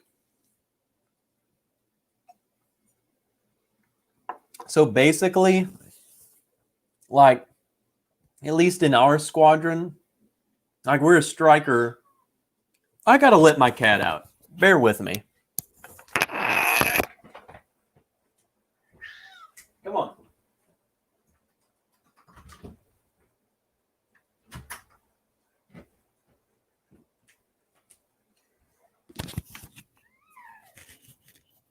I hope you guys heard him complaining for the past half hour, because my goodness. So how our MRE eating would work, Steve, would be like each truck. So each striker a squad would have it, right? But each truck would get, X amount of boxes of MREs, and that's the squad would do that. Like those MREs would go to the squad. So there'd be 12 of us, and we'd have like 30 boxes of MREs on the truck. And basically what they would do is we would get, we would, in the morning, one of the guys would just pull a box down. We'd open the box, and each box of MREs comes with like 12 MREs. So we'd pass them around, and we got to the point, like, especially you live with these guys, right? Like, I mean, we're talking, we go out in the woods and poop in a hole together, okay? We do whatever we want to do with each other. So we're comfortable enough to be like, look, man, I've had Chili Mac the past 3 days because it's the best one. I'll take the crappy MRE so you can have a good one. You know what I'm saying? So it wasn't like a screw you, man, I'm taking the good one every time. But it definitely was more of a, if someone really wanted the Chili Mac, let them have it. Or other times, hey, I don't care which one I get, just throw me one. And if you say that to someone, they're going to dig through a little bit, and they're going to throw you one they know they don't want. That's how MREs work, at least in the truck. How many rips have you had drink in your life? Rips? Look, Rip energy drink is probably the worst energy drink ever when you start comparing it to Monster and Rockstar and all that stuff. But Rip will save your life on deployment. Hands down, period. Done. End of discussion. I should be dead. We would live off Rip, period. You just drink Rip. You're tired? Oh, hey, go. You want me to go fight them? Give me some Rip.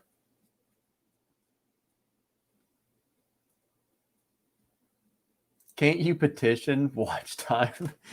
I wish we could. In boot camp, I went from 235 to 185.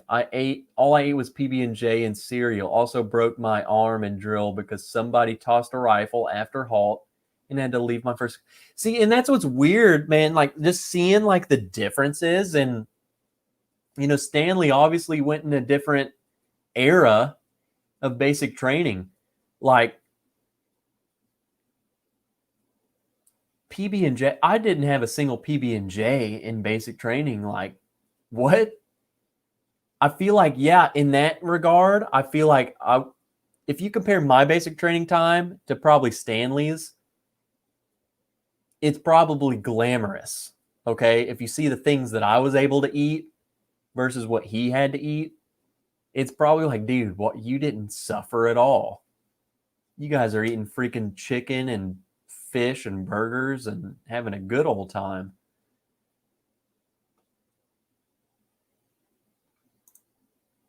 Worst part's when I got to my second company, I stowed my locker, huh?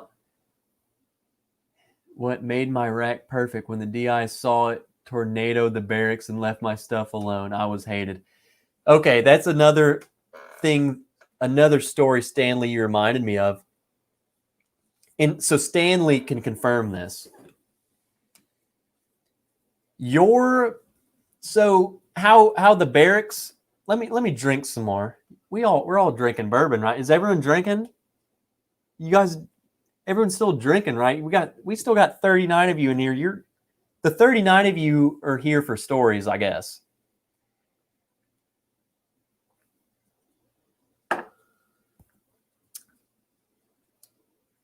Honestly, this blend is not doing it for me. I should just get something else. But whatever, it's keeping me at bay. So, I mean, it's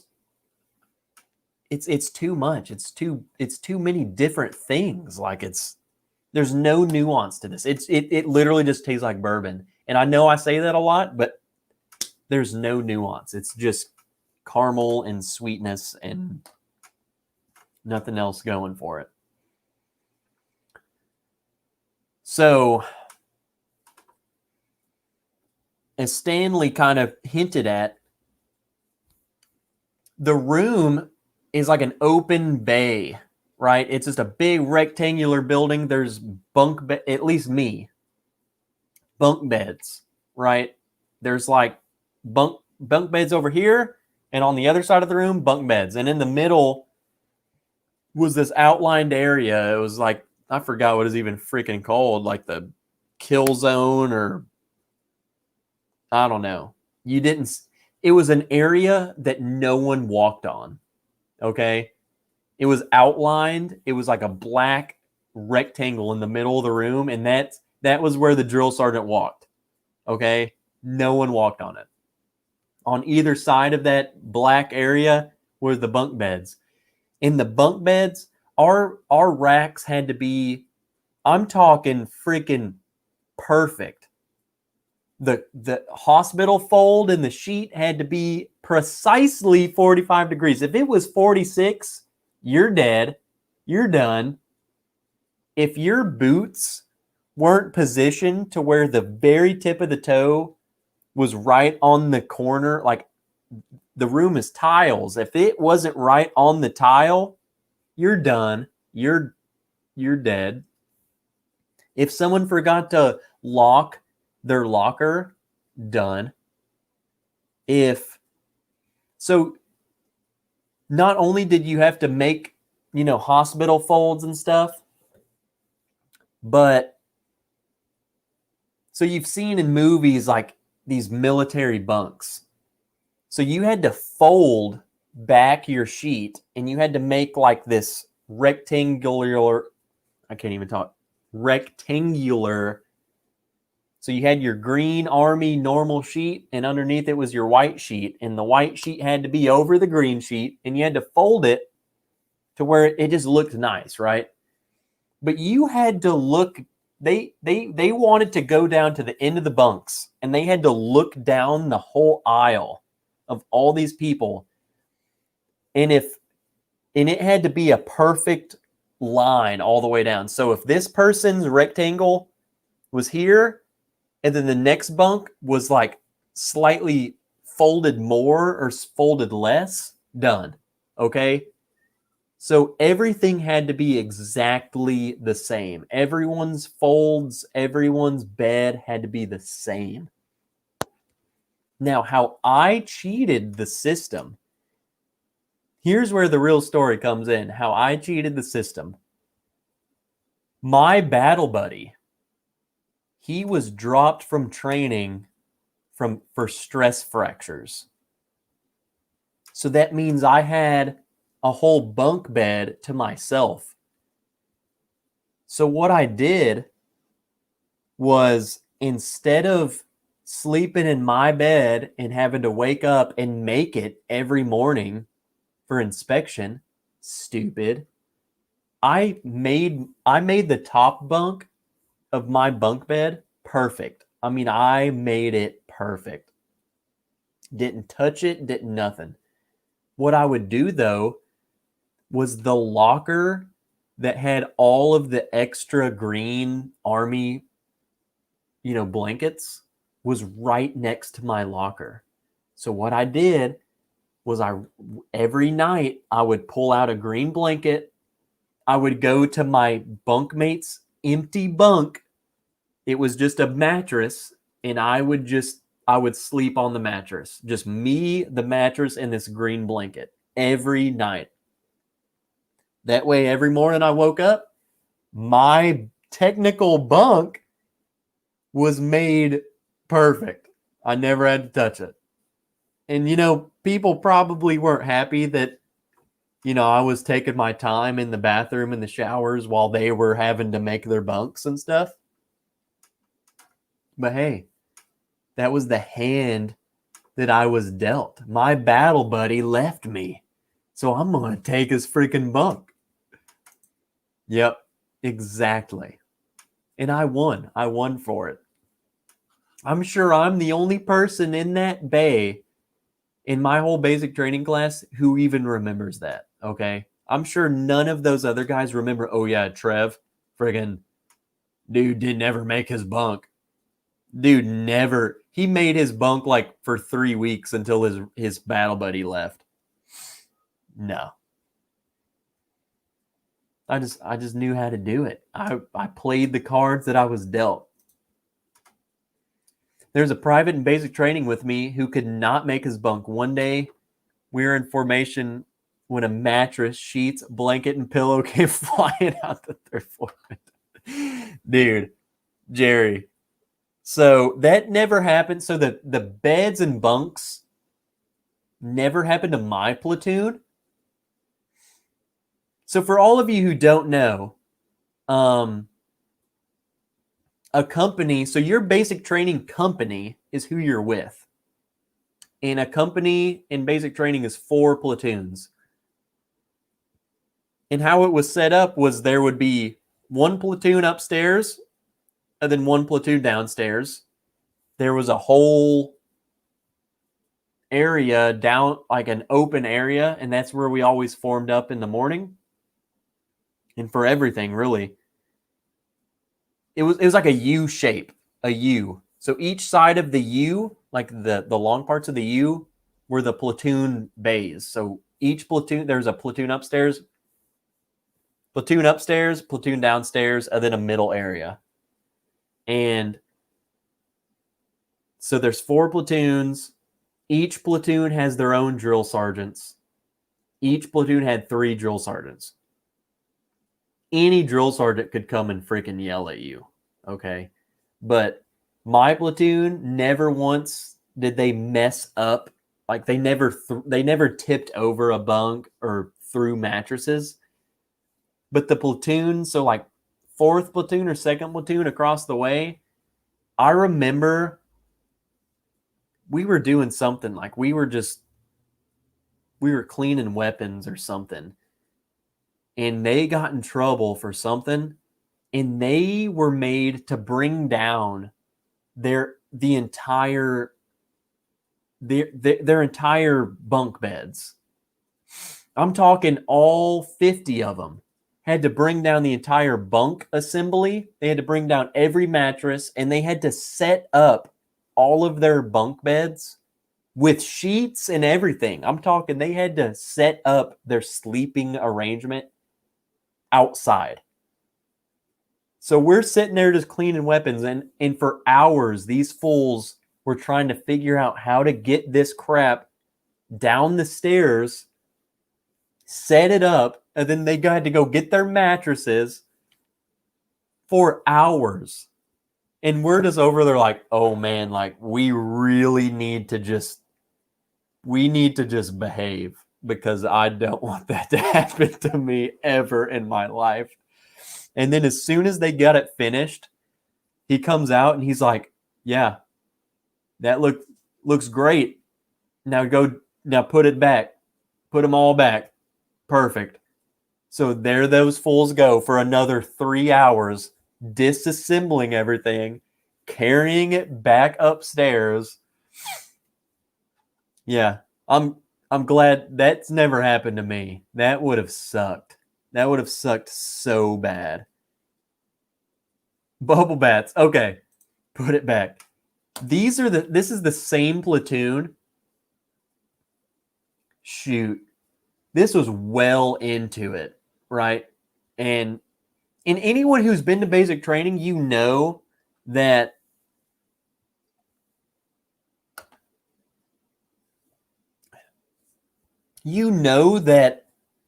some of your drill sergeants, so like I said, each platoon had 3 drill sergeants. Some of them were really cool. Like some of them would really they would they would joke with you. They would be like, they would help you out.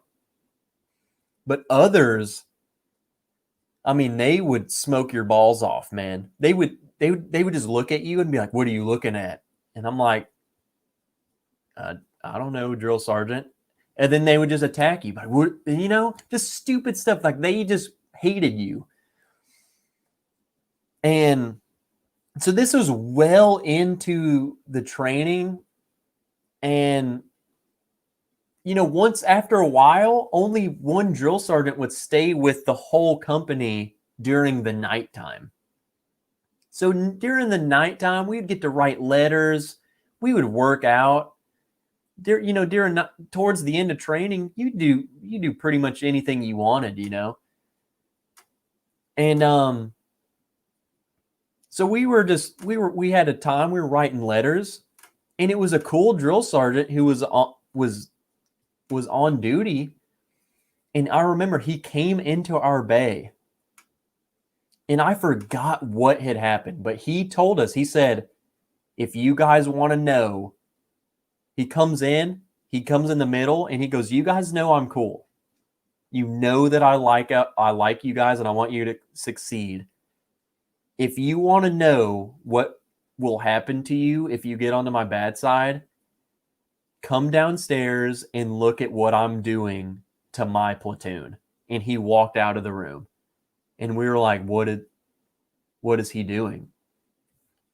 So obviously, the only time that we could leave was to go into the laundry room. So of course, everyone's trying to do their laundry to see what he's doing to these guys. And he's making them literally all night long. He was making them change into a uniform. So he would make them change into their dress uniform, run downstairs. He would make them sprint to the end of the thing. Like there's like a stop sign down the road. He would make them sprint, there and back, he would come and make them do push-ups, and he'd say, okay, you have 30 seconds to go change into PT uniform. They would sprint upstairs, change into PTs. They would come down, and he said, okay, I want you to sprint to the stop sign and back. They'd go to the stop sign and back. They'd come and do push-ups. And he said, okay, now I want you to go change into your work uniform. So they'd go change into their, their camis. They'd go up, change. They'd come back. He'd say, go to the stop sign and back. And I'm talking, these fools did this for hours. Changing uniforms, sprinting, getting sweaty, going upstairs, changing uniforms. I don't know what these fools did. I don't know how. And that's and to this day, it blows my mind because he was seriously one of the coolest drill sergeants ever. Like, he never got mad. He never smoked us. And smoking is like doing push-ups. Like, a drill sergeant would see you in something, he would be like, oh, do push-ups. He never smoked anyone. He was cool. He would tell you stories about the arm. I mean, he was cool. So to see him literally killing his platoon, I was like, I don't know what they did, man, but I never want to get on his bad side now. Scary Peeper, as part of your training, do you ever have to go out in the woods for an extended period of time and survive? Also, did you guys ever pull any pranks? Both of those are good questions, and both of those, I would say yes. During basic training, only once, and we called it FTX, field training exercise. You do FTXs during your whole military thing. But during basic training, it was like, we just went out. There was like a mock camp in the middle of the woods in Fort Benning. And for a week, we went and lived out there. I'm talking, it was raining. Here's another story, Scary Peeper. It was pouring down rain. So they said, we're on our FTX. We don't have shelter. You need to build your shelter. You have ponchos, right? Grab your poncho, go find sticks, and make yourself a teepee. So we freaking went and found sticks and found teepees, and built teepees out of our ponchos. And then we had to dig trenches so the water would stay out of our teepee. I mean, it was literally just it was just two ponchos stapled or clicked together with sticks, and then us in the mud. So we had to scoop trenches out, and then we had to cuddle. I mean, I was literally cuddling dudes naked because we were soaking wet and we're freezing cold. So that's my survival time in the woods in basic. When we got to our unit, so when I was actually in my, out of basic training, we had actual legit massive tents. And I'm talking the whole platoon literally slept in one tent. So 50, 60 dudes in one tent. So these tents are massive. So yeah, we at one point in time we deployed to Estonia, and we were in the field a lot. Like it would be every couple days we were going out. We would go out for 4 days, we'd come back for 2 days, we'd go out for 7 days, we'd come back for 4 days. So we were out, in the field a lot. And we would set up the tents. I think I'm pretty sure I saw Clifford talking about it. We had in the tents, they have these.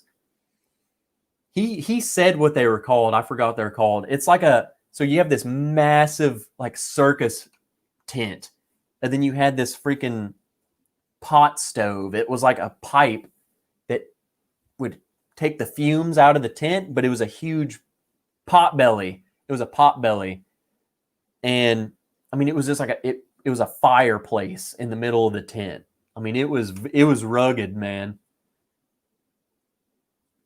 So yeah, we would go out, and that's where you'd stay. You'd stay in the tent. I mean, and you'd have your little cot, and all your gear would be under your cot or beside your cot. And I mean, that's where you stayed. And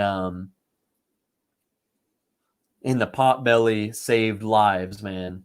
It warmed the tent up, especially in Estonia, dude. Estonia is right on the Russian border, and we were there during the winter time. So we're talking, it was negative 20 degrees, and you'd go in that tent, and it was a freaking sauna. It was good.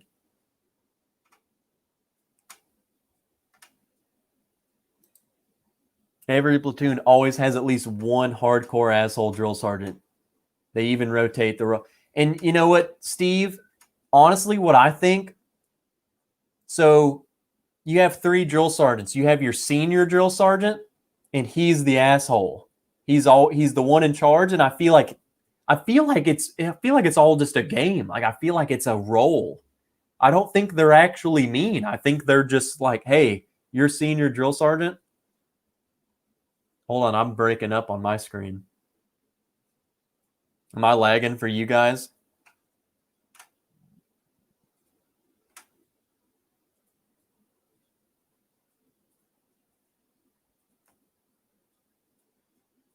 Let me check.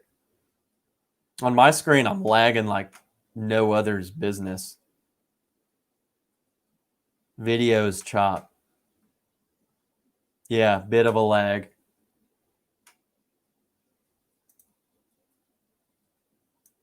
Hold on, guys. Let me fix this real quick.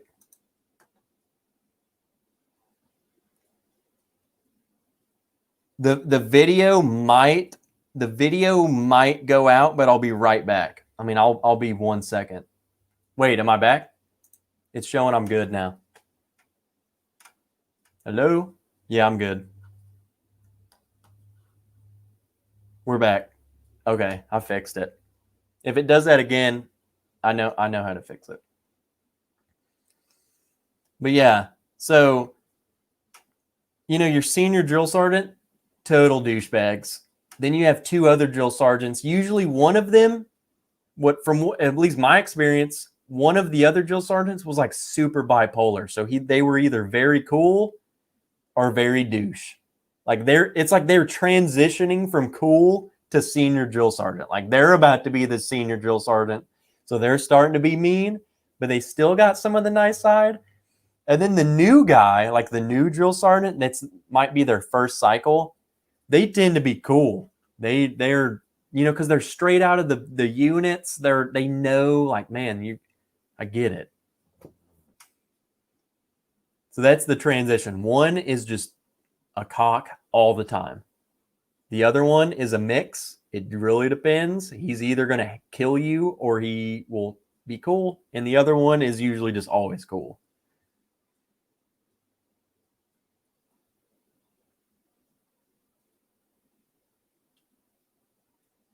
Let me see. Let me kind of read and check up, because I know I missed some with the whole lag. Abusive talk. I don't know. Like the abusive talk was nothing like what you would watch in Full Metal Jacket. I mean, the old army will definitely talk down on like I consider myself new army, and maybe people like Jerry Black and like Stanley and all those, I call, the old breed guys. I mean, they went through the freaking ringer, man, compared to us, at least from what we've heard. But they still, maybe not to the extent that those guys, the abuse that they got, but yeah, they still talked. I mean, they belittled us like no other, and I feel like, they would say things to me, and I'm like, in my head, I'm like, man, I hear all these guys say like, oh yeah, basic training is nut. Like they can't do anything to you. And I'm like, dude, they're saying some stuff that I would never even, I won't even tell you what they said to me. Okay. I mean, it's pretty derogatory and downright just. I've heard them make some pretty racist and just bully. I'm talking bull. I'm not saying they're mean. Yeah, they were mean, but when I say bully, I mean like I'm literally trying to hurt you. Like I'm trying to hurt your feelings type thing. You know, I hope you don't get me wrong when I say that. Like, yeah, everyone's feelings is going to get hurt in basic training, but I'm talking like full on abusive attack on people, okay? So, yeah, I think it's still a thing. And no, I wouldn't say racial. Like, yeah, they said some racist comments, but I wouldn't say it was a racial aspect to it. I think it was more of they were trying to attack each person, right? Like they're trying to break each person down. And I feel like some of them sometimes would use race as a way to like try and chip at them. Like, let me see if I can get it out of you. Like, let me see if I can get you to attack me. Because I know you're not supposed to attack me. You're not supposed to come at me because I'm the drill sergeant. Let me see if I can push your buttons. You know, let me try and pull the race card and let me try and get you, you know, to come at me. Other than that, though, like the military is the most anti-racial thing I've ever experienced. Because, I mean, I'm talking every race imaginable is freaking cuddling in the tent, freezing to death. So, other than that, no, I would say the military is literally the most racial accepting place ever. There is no such thing as a racist in the military. And if you are, then you're a freaking pogue. And I'm sorry if any of you are non-infantry in the chat and you take offense, but if you're infantry and you're a racist, then I mean that just doesn't exist. At least in my experience anyway. Open hand slap. So they never touched us. They never pushed or shoved or did any of that. But I mean, they got close enough to where, I mean, I don't know. There was no hands-on stuff though. So I would say that was different. And you ran into your drill sergeant in Iraq. What was he like? Was he different? I feel so, you know, that brings up a good point. So I went to airborne school right after basic training, but I was a holdover at basic training. So a holdover is like you finish basic training, but the airborne school doesn't start for 2 weeks from now. So what do we do with you? So your basic training people say, okay, you stay here. And when it's time for you to go to airborne, we'll take you there. And during that time, the same drill sergeants were there as I was a holdover. I mean, I guess they were just doing paperwork and stuff, whatever they have to do. But they were totally different. They were like, "Hey, man, you guys want me to bring you some movies? I'll go rent some movies. You guys do whatever you want, whatever." I mean, it was totally the whole drill sergeant facade was gone. I mean, they were just, yeah, they were still like tough, you know, badasses, but they were like, yeah, we just don't freaking kill yourself and don't run away. Like, we'll just leave you alone. Just watch movies. I don't care. Just don't do anything stupid.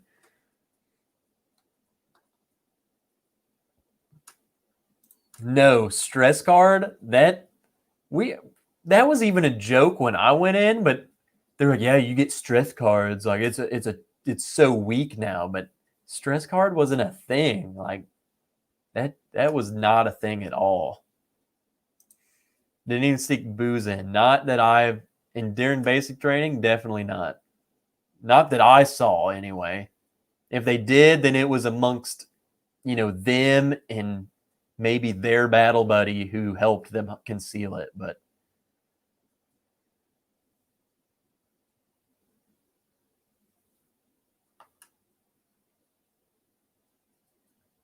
Let me see. Let me catch up.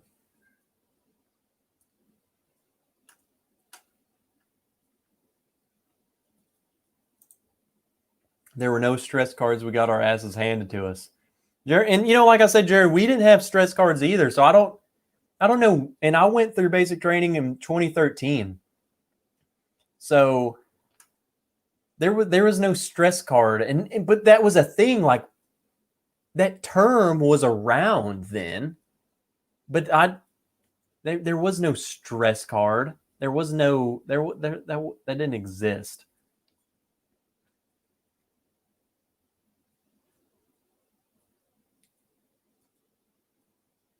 Let's see. He was happy to see me alive. I ran into him during the invasion. I mean, that's a little bit different. But I mean, did you recognize that, or did he recognize you? Did you say, hey, I was one of your friggin' privates in basic training? Like I said, Durham, if you saw earlier when I was talking, when they pinned me on Honor Hill, they didn't even know who I was. So if I ran into my drill sergeant anywhere else in the mill, they would have no idea who I was. Like, I could run into them in Iraq and they would just be like, what are you doing? I'm like, hey, it's me. Do you not remember me? If I hadn't gone through boot camp and gotten hammered on, I never would have made it through the rest of my enlistments. Shoot, I did one enlistment. I was done. I was like, this is just not. I did what I needed to do. This is dumb. I hated friggin' mopping the pavement. Okay, that's what I thought. Like, I thought it was like something they implemented, but it wasn't a thing. But still, people said like, yeah, you're gonna get this or whatever. I don't know. Let me see. I got another super chat. You guys are still Michelle.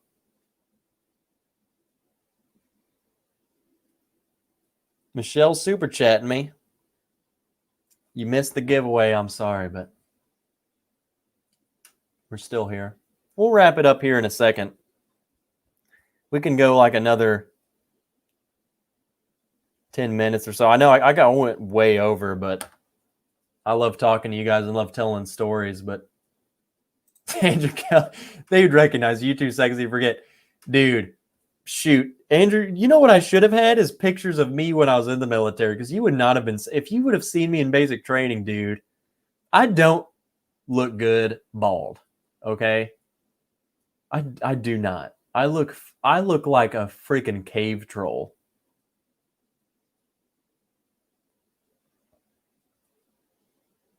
Like, I look like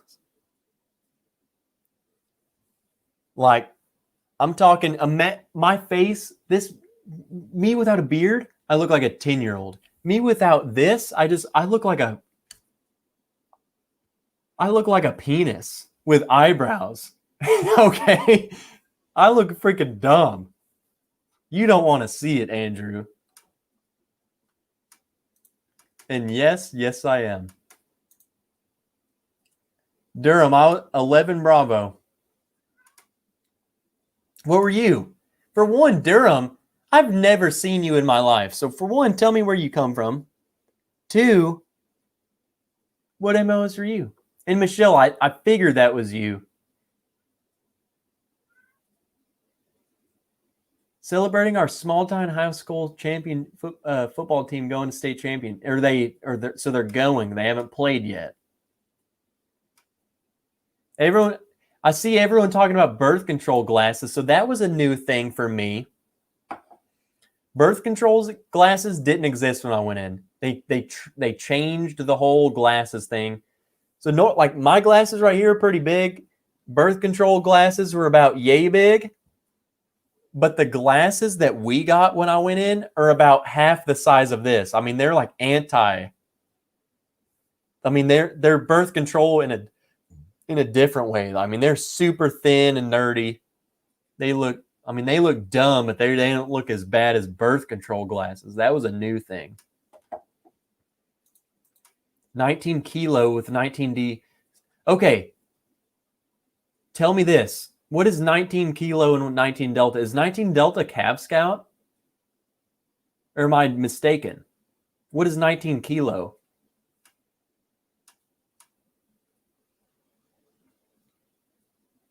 From Durham, North Carolina. By the way, Fort Knox, Kentucky.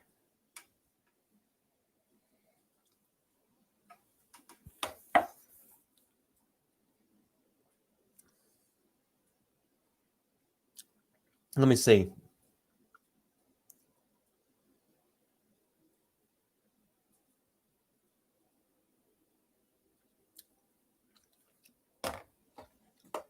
Nope. Michelle just won the semifinals. We had senior football. Oh. We had a senior football star take his life, so it's a big win for these kiddos. Yeah, man. Oh, shoot. I mean, honestly, like, those guys, that team's taking it hard, but they're gonna be playing like no other freaking team has ever played just to win it for him. But they made it to the semifinals. I mean, he would be proud regardless, even if it ends here. But that's awesome. My high school is like that too. When we went to state, it was like people from all over. They were just raving on this high school football team.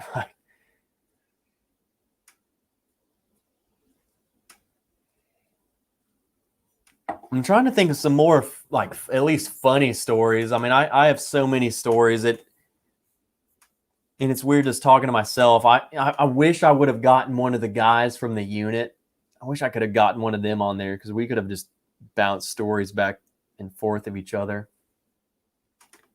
You guys asking questions helped. If you want a specific story or you just mention something, it helps spark a whatever.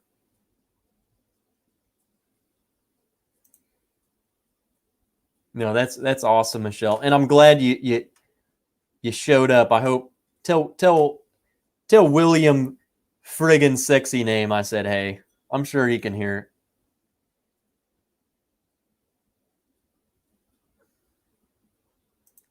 Oh, but yeah, you know what, Bubble Bath, I want to do that too. I think I'll do. I got a guy in mind, and he will definitely come onto a stream. He was the guy I wanted to come. Well, I didn't even think about it until way last minute, but he was the guy.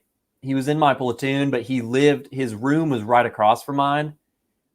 And our tradition was after every deployment or every field exercise or whatever, we got together, we ordered out like the nastiest food. Like, I'm talking greasy burgers and fries and beer, and we'd watch Forrest Gump. That was our thing. I don't know why. We would just order out terrible food, watch Forrest Gump, and we'd just chill in his room. That was our tradition. It was like, and it was awesome. Like, we'd be out, like we would run into each other. Like he was the driver of so in a platoon, it'd be each platoon has 4 vehicles, and I was the driver of 2-2. So I was second platoon, so 2, and then I was second squad, so 2-2. 2 for second platoon, 2 for second squad, 2-2. He was 2-3, so second platoon, third squad. Okay, so I was 2-2 Delta, 2-2 driver, second platoon, second squad driver. He was 2-3 Delta. So we were always chatting with each other on the radios, whatever. And man, like we would we'd walk into each other. We'd be refueling or something, see each other, and I'm like, dude, I hate my life, but I cannot wait to freaking watch Forrest Gump. And he's like, dude, I can't either. Like that, like simple things like that would really just motivate you just to like keep going on, you know. He'd be like, man, you know what sounds good right now? I'm like, what? He's like, some freaking Cheers delivery. And I'm like, yeah, dude. The little things made everything better. Ben, what do you mean only in Europe? What do you mean? What do you mean by that? I was only stationed in Europe. Yeah, like I did time in Fort Benning. Like I spent a year at Fort Benning in Georgia, and then the rest of the time, like my unit was in Germany, and I only stayed in Germany. Like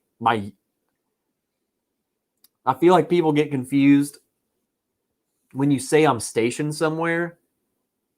Your duty station, like that's like saying I work at a facility. Okay, at a facility. If you go and work at B facility, like say you're deployed and you go to B facility, you're still with A facility. You're just working, okay, in B.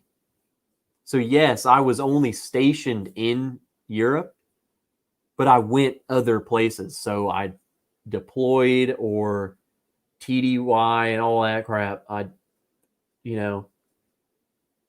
Training in other countries or deployments or whatever, you went other places, but your unit is still the same. You're still based out of Europe. I was still based out of Germany. Are you pre-gaming on Sunday? I don't know. Maybe. It'd be at like 6 p.m. Central Time, and I feel like that's not a popular time before it's bourbon night.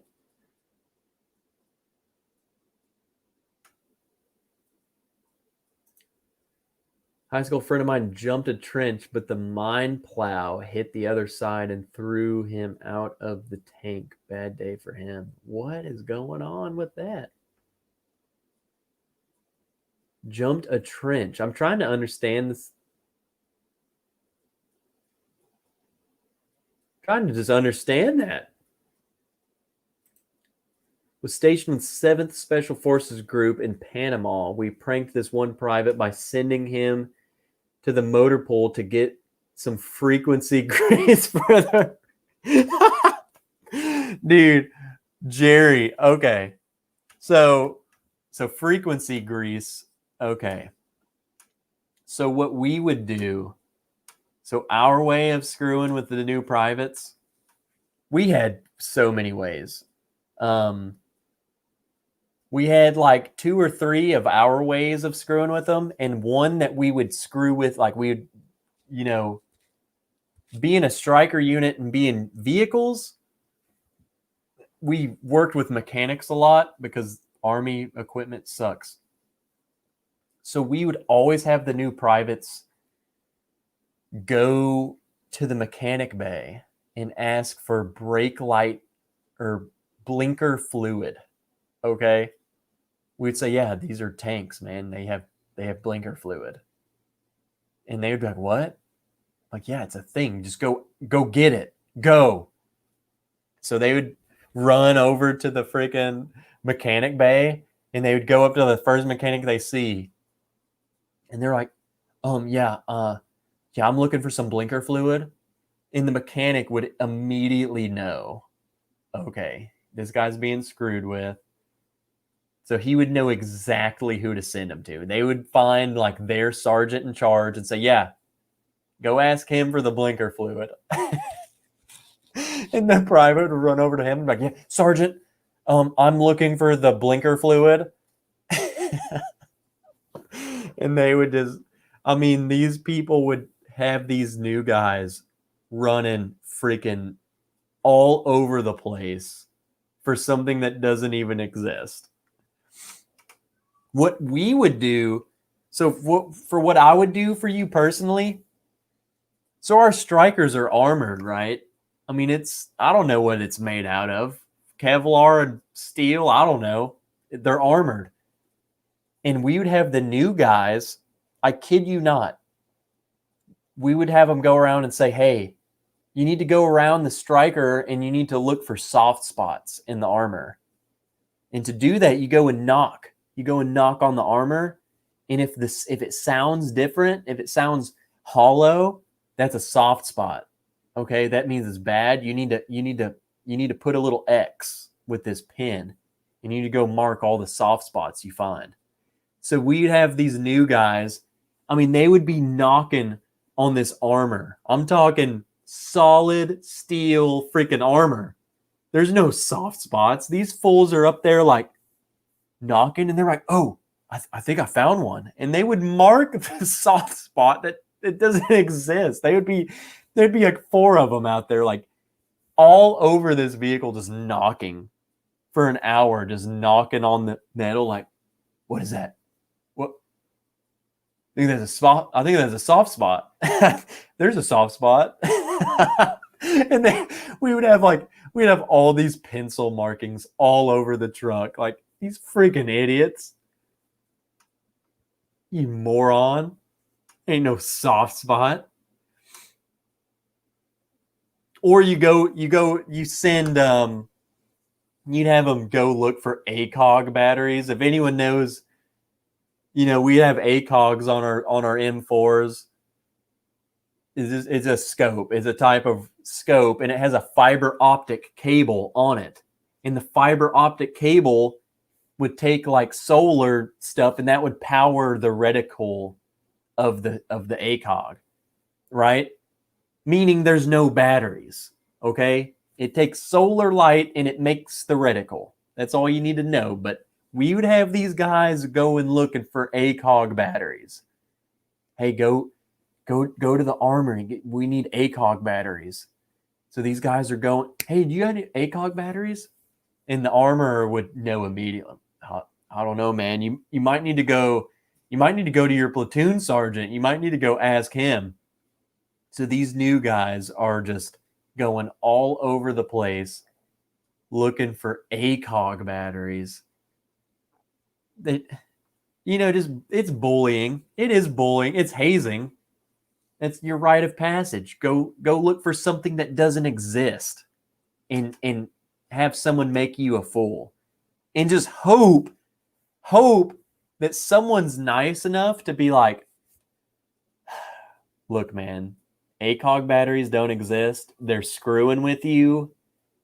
Go back and freaking just tell them that that they don't need batteries. Yeah, aim points like a hollow, like the holographic sight stuff. Yeah, they took some batteries. No, we would make sure not to tell them to go for those. It depended. Like the ACOGs, like with the fiber optic cable, like the little fiber optic thing. Yeah, there's no such thing as a freaking ACOG battery or blinker fluid. But yeah, they would literally, I mean, I'm not kidding, hours would be doing this. And people would just keep screwing, because they knew when if a new guy came up to me and said, can I get some ACOG batteries? I would know immediately that someone is screwing with them, and I would play along. I'd be like, oh, shoot, man, let me go check.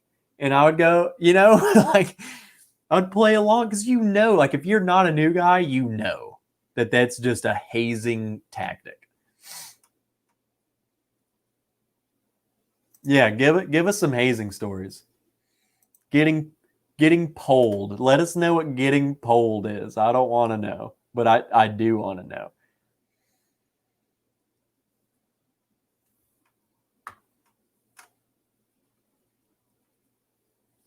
I never really haze the only time I haze the new guys would be drain plugs on a striker.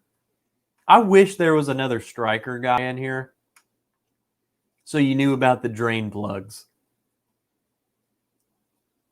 The best way to explain it is like, basically it's like a tank, but there's like an undercarriage of the tank. So it's like you have all this armor, but between the armor and like the actual tank, there's like a gap. There's like there's like collection pools. Like anytime, because these vehicles go off road, they go through mud, they go through water, so it collects all this water in there. But between the armor and I don't know. So underneath the vehicle there are these drain plugs, and that's you have to, when you clean the vehicle, you have to crawl under there and you have to unscrew the drain plug and let all this collected water pour out. But there's a tactic.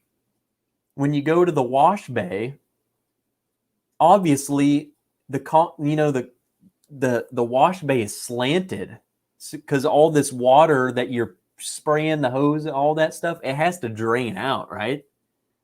But new guys don't know that. So you tell them, if you start at the top of the vehicle and drain these drain plugs, all of this water is draining down. So the real tactic is you start at the back of the truck and go up. You go up the slope, obviously.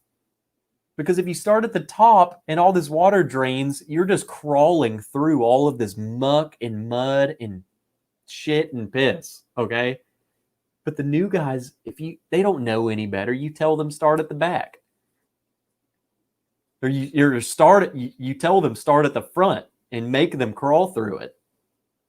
And they also don't know that you don't unscrew it directly underneath the plug, because once it falls down, all this water just pours on you. So that was what I screwed with people. I'd be like, hey man, we need to, I cleaned the outside of the truck. You need to crawl under there. You need to get all those drain plugs. Like start at the front. Just a subtle screw with them. And there they go. They'd go under the truck. Bam, water just poured all over their face. They got mud and just shit water all over them. And then they would just be crawling through it. They would be going down the gradient, which is just obviously not what you do. Okay, we have them in Abrams and Bradley. No, I don't know what a bilge pump is. That wasn't with no, I don't know. We didn't ever. I don't know what that is. Not in the Striker, but yeah, the drain plugs lift you up and carry you to the motor pool where they power up the tank. Hold you upside down under the main gun and drop power on your nuts. Okay, so Durham, it sounds like you understand like motor pool Mondays and friggin', you understand cleaning of the vehicle, like taking it to the wash bay and the drain plugs and just the shit show that was. Okay. So at least you understand that part of it.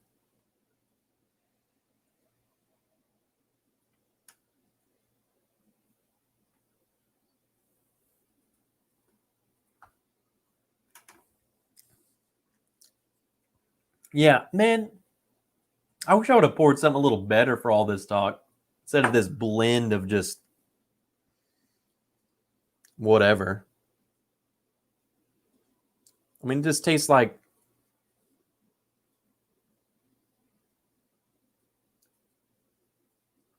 this bourbon.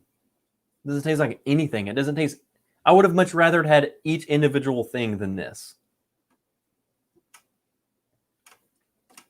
I think what I'll do next time is like a bottle kill night. I got quite a few bottles that need to be killed. Dude, bilge pump. I don't know what that is. Durham. So for us, every Monday was Motor Pool Monday. So each Monday we had to go. So all our strikers were parked out. We kept them under an awning, but they were still basically outside. So we'd have to go. The squad would go, and we'd make the new guys the new guys would always have to lay out stuff, equipment. But the vehicle crew. So I was a driver at one point. So me, the gunner, we would have to check the whole vehicle. So we'd have to go through maintenances. We'd have to check certain fluid levels. We'd have to check when we checked it friggin' everything. Because me and him were in charge of the vehicle. So I'd make the new guys do the, the shit work, crawl under and do the drains, but I would do the easy stuff. But every Monday we did it, man. And Motor Pool Monday sucked. Railhead, dude, Durham knows all the stuff. He knows all the suck. Loading a vehicle on a train sucks. It's the scariest thing I've ever done. It feels like you're about to drive off the train. Tim, gotta run. Cheers. Great night. Thanks again. Hey, bro. Thanks for coming. We're well into extra innings. So for all of you who are still here, I don't know. You guys are insane. We're just rambling at this point. We've been going on for 4 hours. How many weapon systems on a striker? So we just have we have 50s. Well, here's the thing, man. When I was in, it was just a 50 cal and a Mark 19. And it would be every other vehicle. It'd be like 50 Mark, 50 Mark. But now, dude, they came out with that freaking, there's like a new striker, and I don't know how they're implemented, obviously, but there's like a new variation, and it's like a friggin' tank, like an actual tank. I mean, it has a cannon on it. And so I have no idea. Crows. That obviously I want to say crows because I was never. What is crows? I know crows, and I want to say, yeah, that's what we were because I know what that term is. I can't tell you what it stands for. I was never like a gunner. I never worked the gunner stuff, so I don't know. But I don't know what manual is. So that's what I'm saying. I know what I've heard of crows, so I say, yeah, that's what we were. I don't know what being manual is.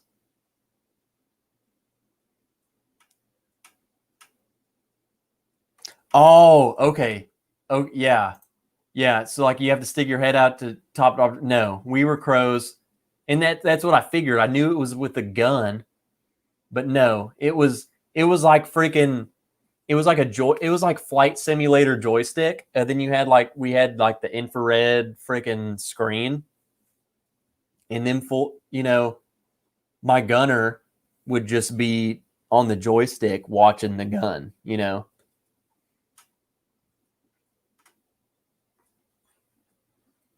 Common remote weapon system. Okay. Yeah, I have no idea. Like, for one, it's been years. So even if I knew, but I honestly, I feel like I didn't even know that when I was in. I didn't mess with the weapon system at all, dude. Like, on deployment, I was a saw gunner. And then with the striker, you have the vehicle crew who is just nothing but the vehicle. And then you had got the squad, and the squad they have no idea about the vehicle. They literally just load in the back, and then when you drive up, you offload and you go fight. So on deployment, I was a saw gunner. I had shit to know about the vehicle. I knew nothing about a striker. I just knew how to load and unload the vehicle. And then after deployment, after a few months, they made me a driver of it. And all I had to know was how to maintain it. And I knew how to drive that thing like nobody's business. I could get you through any bog or mud pit, or if a tank was locked onto you, I could throw that thing in reverse like nobody's friggin' business.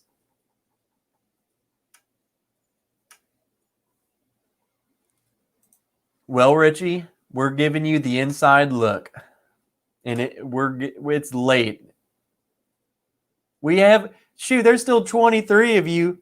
We've dropped significantly from 4 hours ago, but there's still 23 of you. I don't know what you guys are doing, but if you have been here for the past 4 hours with me, then wow. Last OCT I was at Camp Lejeune. I don't know. That sounds like a Marine place to me.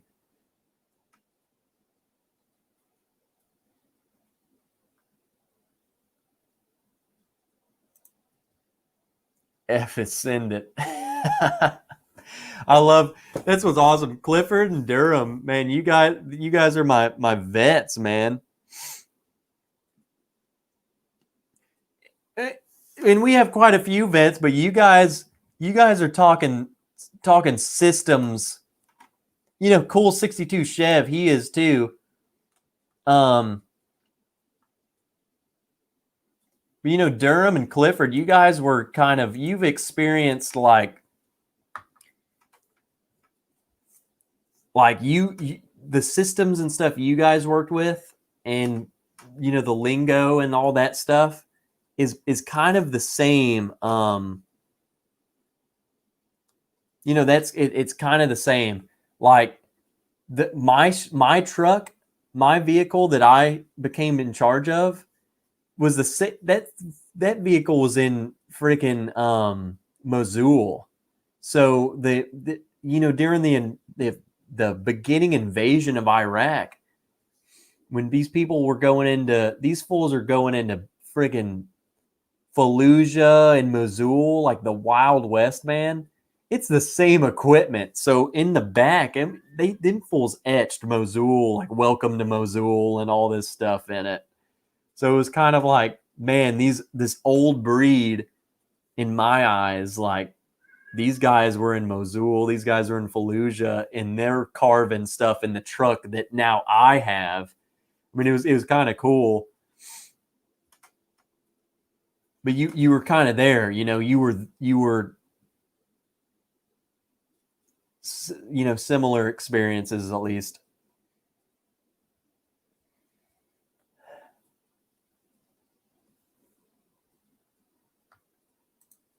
No, Cool 62 Chef, enjoying the good old days.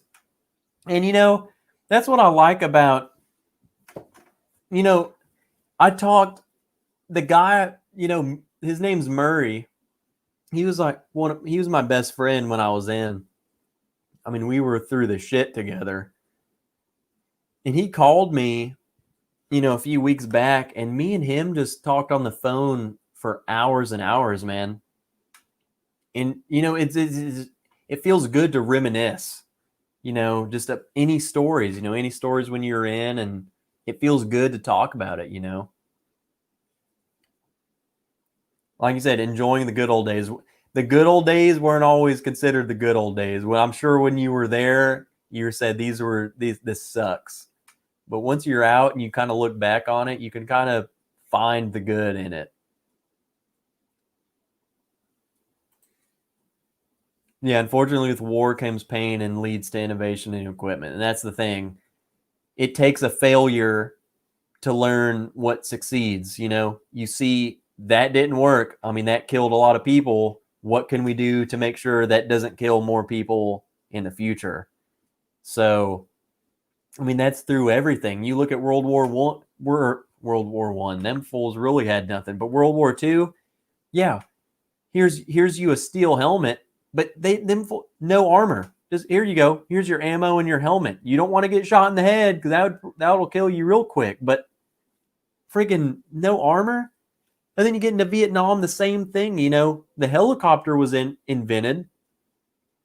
So that's your transition of, you know, battlefield, you know, medical care.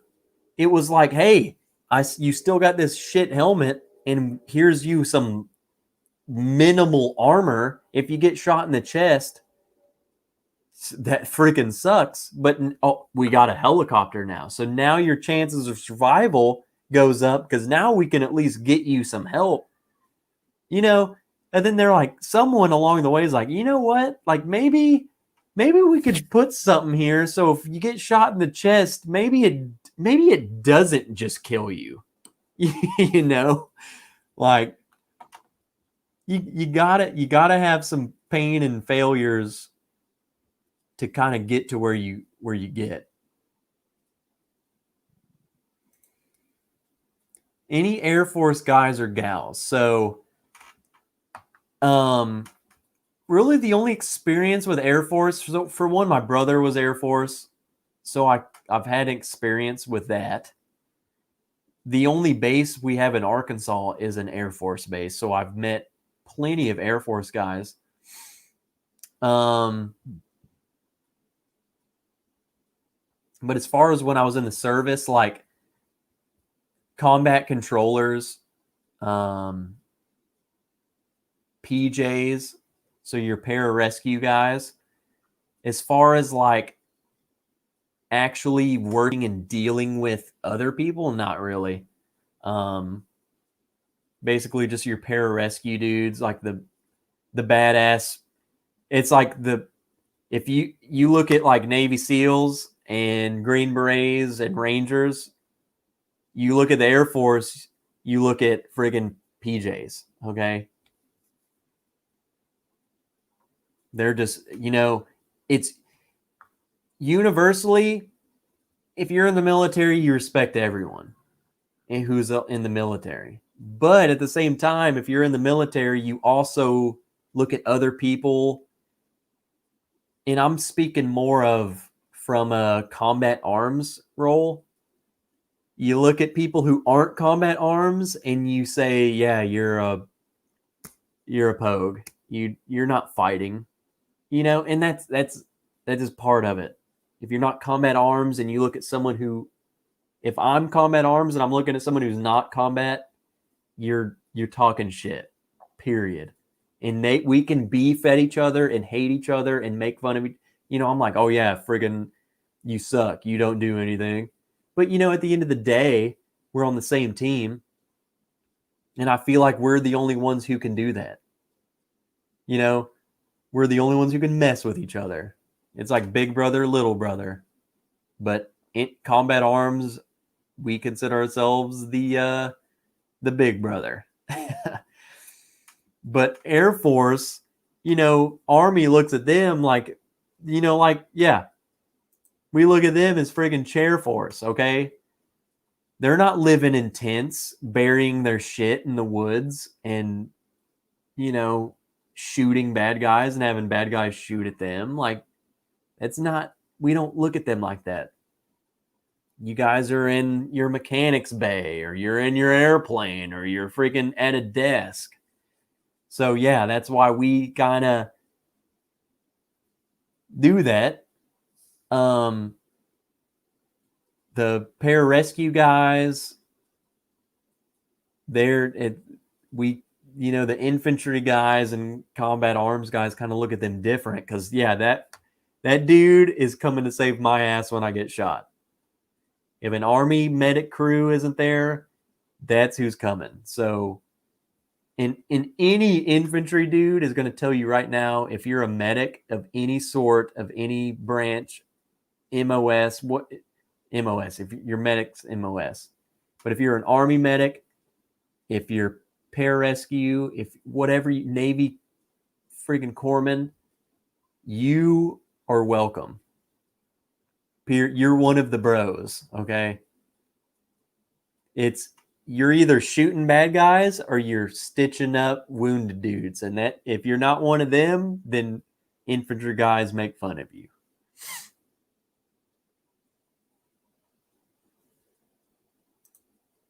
Hey, that Clifford's talking logic. At the club, I would fight them. In the field, I would fight for them. And that's the thing, man. Like, here's the thing. And I feel like a lot of people don't really, no one, if you're not there, you don't experience that kind of brotherhood. And I wish, hopefully somewhere you can find that type of brotherhood. Like even in the whiskey community, we have this bond it is tight. But in the military, like, like Clifford said, I mean, you would give someone so much shit and be like, I mean, you could talk them down and be like, oh, you're a pogue, you do nothing, you're worthless, blah blah blah. But if it came down to it, you're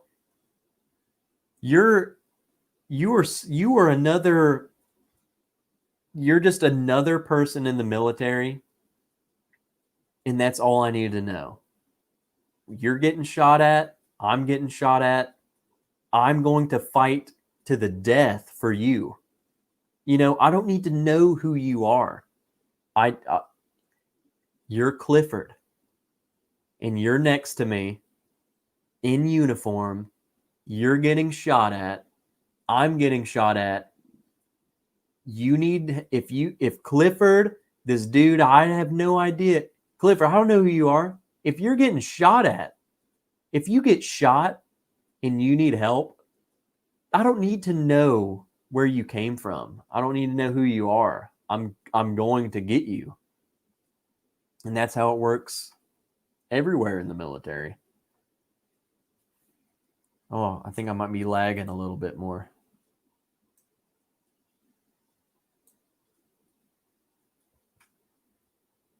Am I lagging?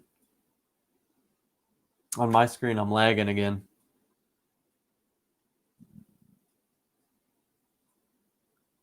Let me fix it.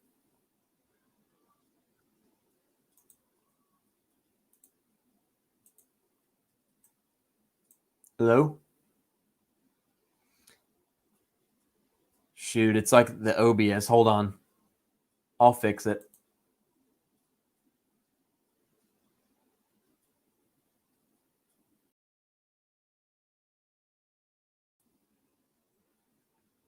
I'm sure you might still hear me. Yeah, you can still hear me. Hold on.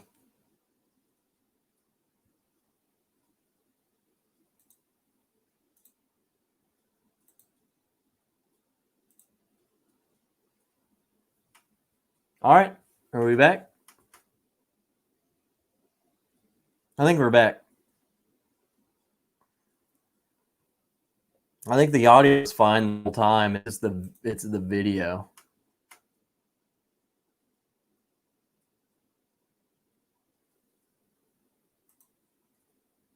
We had a horrible soldier named Private Worfs. We called him Worthless and sent him in first.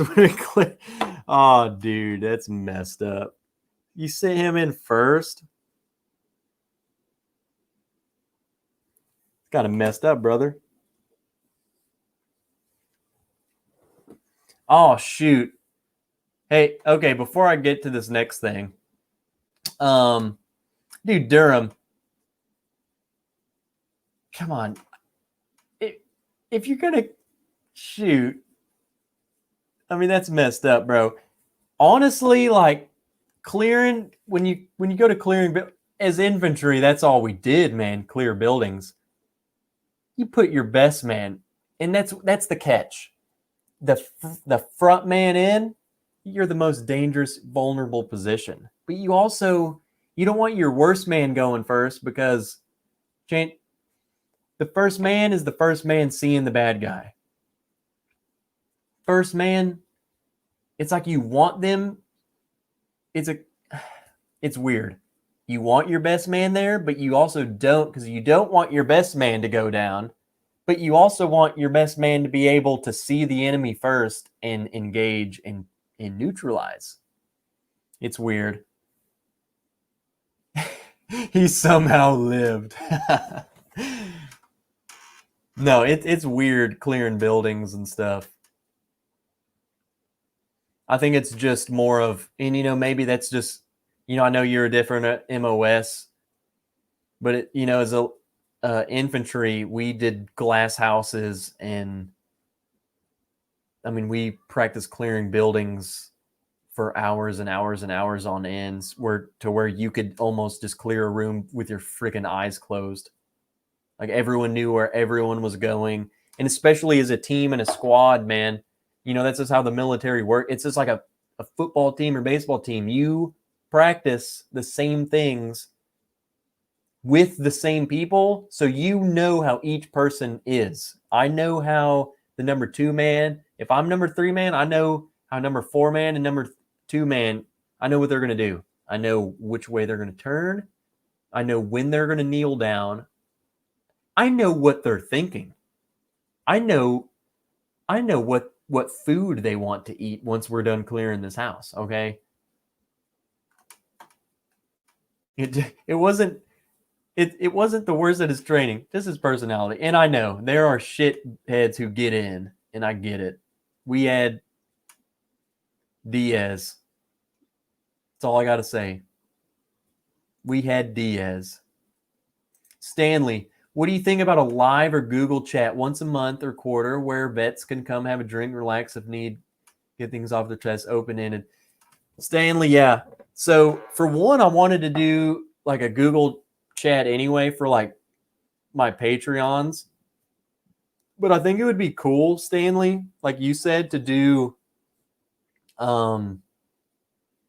if somehow find a way, I want to get vets, even if you're not, a Patreon of mine, I would want to do a way of get a Google chat going just to where we can friggin' talk, like the vets kind of talk. Because I know we need it. It feels good to talk. And I'm sure, I'm sitting here talking to you guys and I'm getting it off, and hopefully you're being able to kind of chat in the chat and get things off your chest too. But it would feel good just to get with other vets and just kind of like, let's just shoot the shit and talk about what, this is what I did. This is what you did. Let's just talk, and you tell a funny story. I'll tell a funny story, whatever. Oh, okay. You trained at Mount City at Fort Bragg. Oh, the 3rd Special Forces training you. Yeah, you freaking went through the ringer. Clothes optional. Mountain a tank. Talk about butt puckering. I never did. We never really did like mount training in the vehicles. That's what's weird. We focused on mount training in like just infantry tactic, like squad and team tactics, clearing buildings, moving from building to building, yada, yada, yada. But never with the vehicles, which is weird. Like we did, but it was minimal. It was like very minimal what you got to do. It was never to the extent of mount training of what we did just as an infantry, like without the vehicles, is what I'm saying.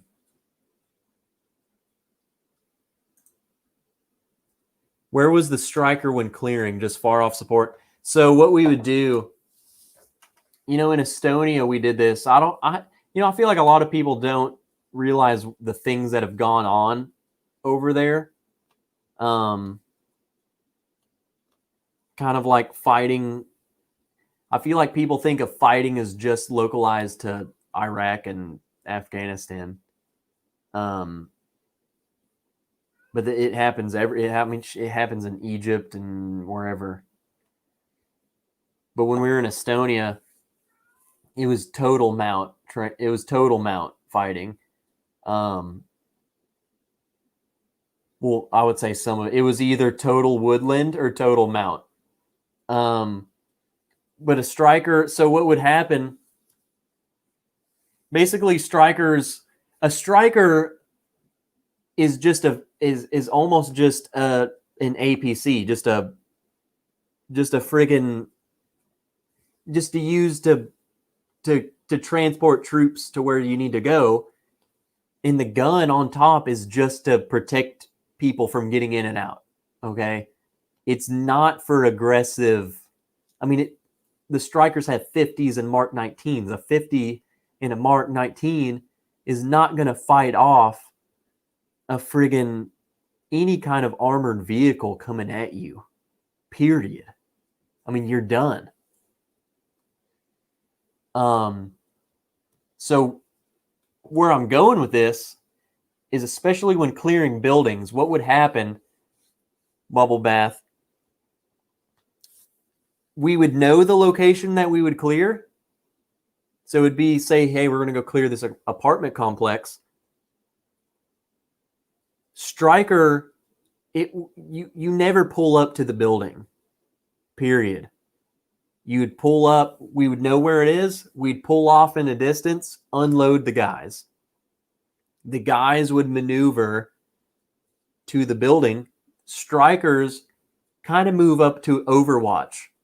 So if you know kind of like squad tactics, it would almost still be like still the same thing as like Battle Drill 1 Alpha, if you know what that is.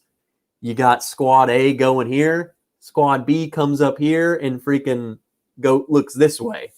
So strikers would move up, provide Overwatch. And I'm talking, you just got Mark 19s and 50s providing Overwatch. If something were to go wrong and say, we're getting shot at from here, and we're getting shot at from over here and not the building, now I can just lay down some Mark 19 and 50 hate on you.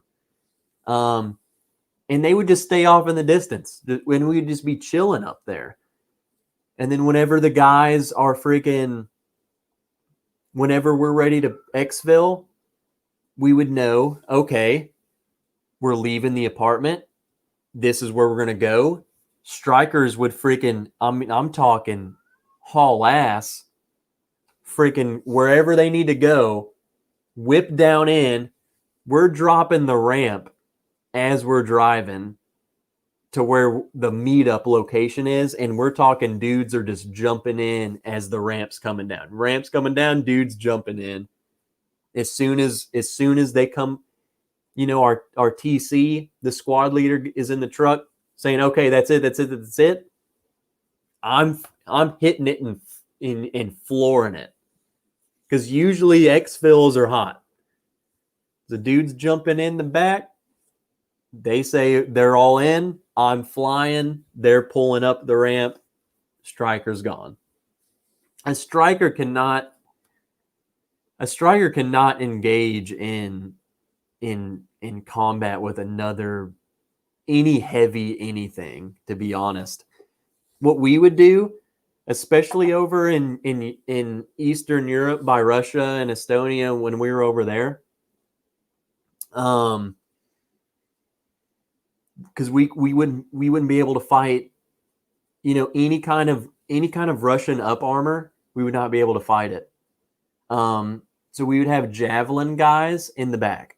So when we would offload the dudes, we would have 2 javelins in the back, and they would bring 2 javelins with them, because that's literally the only way we would be able to fight that. Even let's just say they had a version of a Bradley.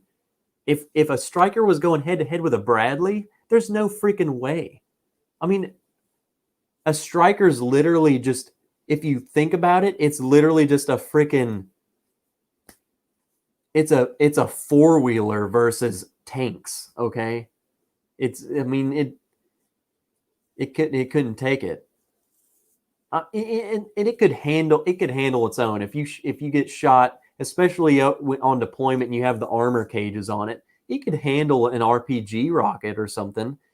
In the V-shaped hole on the deployment strikers, you have your special V-shaped hole or whatever for IEDs. That's fine. But yeah, it's not gonna fight another vehicle. It's literally just it's a troop carrier vehicle that has a 50 or a Mark 19 on it.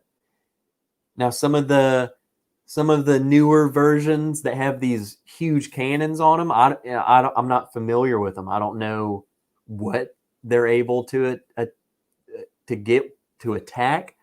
I know that they built them to, you know, it was almost a mix between, they wanted, you know, we can't do an Abrams, but we still want a gun to be able to try and take out some heavy armor vehicles. So these newer strikers, some of them have freaking big old cannons on them.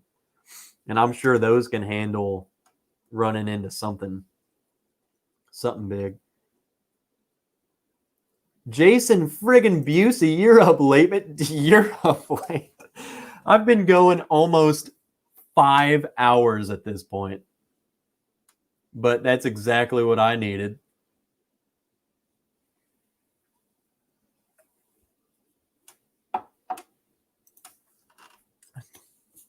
I don't know, dude. I have no idea. I have no idea how it works. It looks like, if you look at pictures and stuff of those new Canon, you said Canon Striker. I don't even know what they're called. They still look like, it literally looks like the body of a striker, but where the normal gun system is a huge turret in Canon. Okay.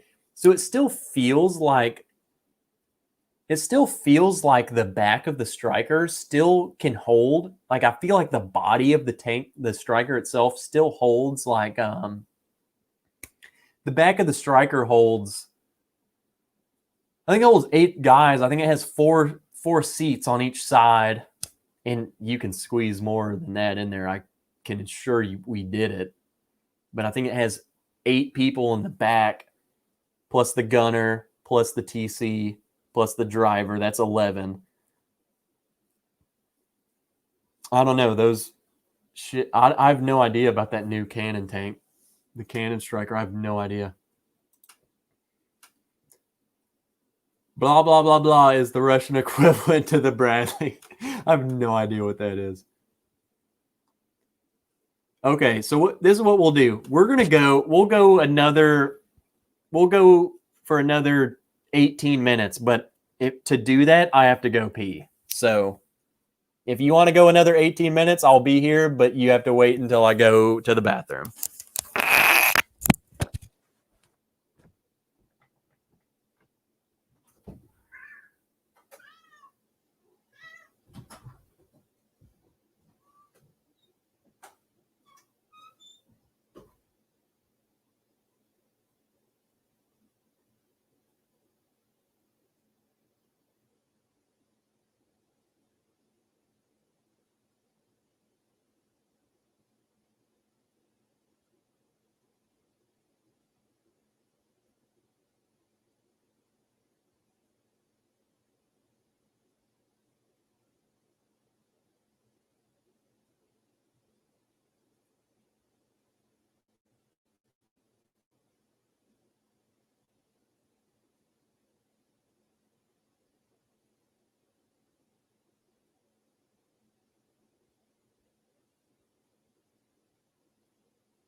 All right, let's see who my real fans are.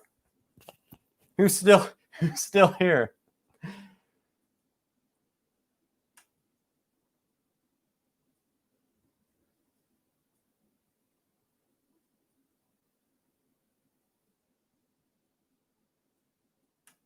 Where are we?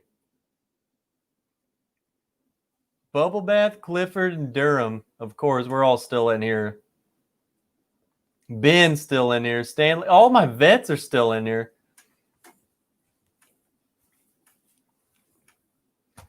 Jason, where have you been, man?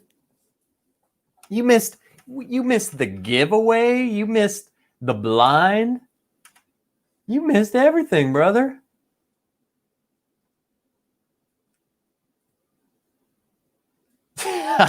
I was super lucky. The only action I saw was a Huey blowing up a Haitian bumboat over when it got too close to the Admiral ship. What is Swanee? Who? What's up, you lurker? What have you been doing? I'm glad you're here, brother.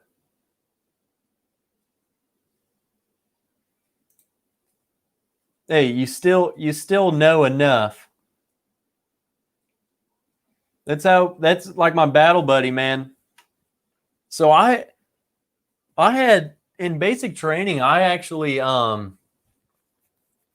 tore the IT band in my left knee, and at the end of basic training, I did something to the right IT band, and I needed to get it checked out. I needed it to get checked out, but my battle buddy, he got dropped like 6 weeks into basic.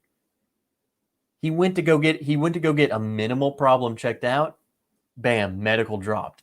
So as soon as he got dropped, I was like, dude, I am not going for the life of me. They're not looking at my knees. Because I just knew that they were going to say, yeah, you're done. So I just freaking, after he got dropped, medically dropped, I knew, I felt like it was gonna happen to me too. So I mean, I limped in, like that was probably the most pain that I felt in my entire life. And honestly, like basic training really wasn't that bad, but for me, just the fact that I had two bum knees that I was just hiding in milk, like I refused to let anyone look at them. I just knew, I was like, if someone looks at them, I'm done. So I just pretended they were fine, and I obviously made it worse. But still, it was the worst pain I ever felt. Having to do, especially having to do that end ruck march that we did in basic during the infant, like we had a 15-mile ruck march, and I had a freaking torn IT band, and the other IT band on my other knee, if it wasn't torn, then it was about to be torn. So because both of my knees were about to explode.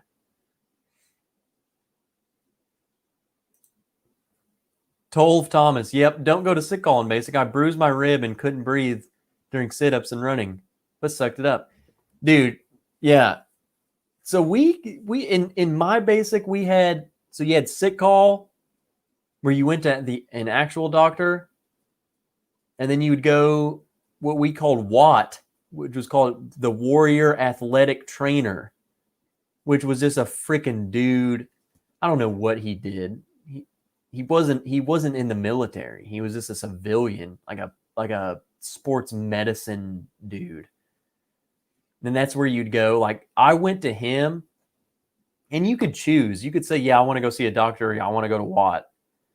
And I would, for my knee, I went to Watt. I was like, yeah, if I go to the doctor, he's gonna freaking drop me. So I'd go to Watt, and he would just he was like a personal trainer, and he would give me knee stretches, and they would help a little bit, just a PT the knee. And I told him, I was like, dude, I can't go to the doctor. Like my battle buddy's freaking gone. He went to the doctor and he never came back. I never saw him again. Okay. Never saw him again. So I was like, I'm not going there. You fix my knee, or else I'm just gonna keep going. And I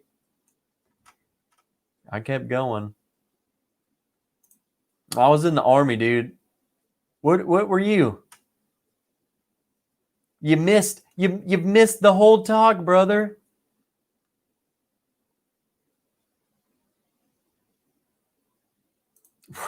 I got poison ivy on my Johnson during our FTX. Oh my God. I wish something like that would have happened. I just wish I got like sick during FTX. We literally had a dude. We had a dude in in my class, he got sick. Like he got like the flu or something during our FTX, like right before our FTX. He went to sick call and they put him on bed rest for a week. Our FTX is a week. This dude literally laid in bed all week while we were in the field just sucking in the rain and cold and piss. And this dude's in the barracks sleeping. He recovered. Fine. He didn't have to do anything with the FTX. It's like it didn't even count. It didn't even matter. He didn't even have to be there. So getting sick essentially helped him. Like he got to miss the whole thing. He got to miss everything. I had a future SEAL and 2 SAR swimmers in my company in boot camp. Also had a dude named Brooks who was 6'8" and 325, like 18% body fat, who cried when he got his immunities. Hey, so that's another thing too. Oh, Swami, come on. Swanee, Navy.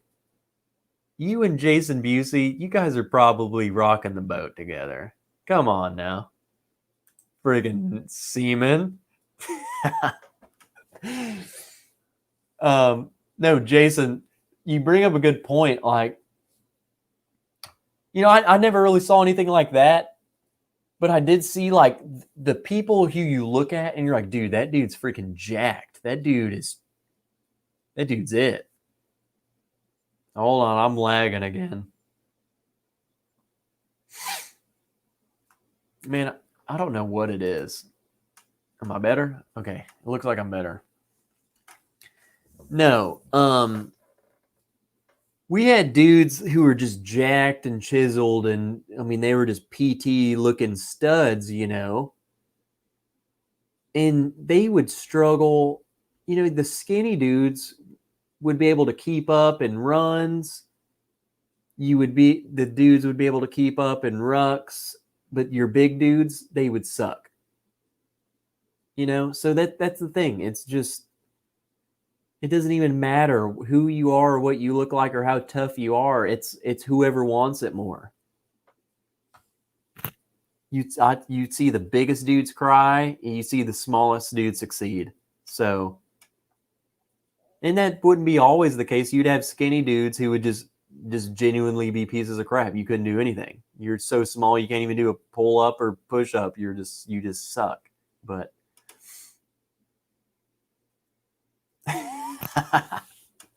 no, you can give me crap. I'm gonna give you crap. But no, I think we all the vets, we kind of look, we give each other crap, but I appreciate all of you guys equally. Even you seamen. Even you seamen. I love you guys.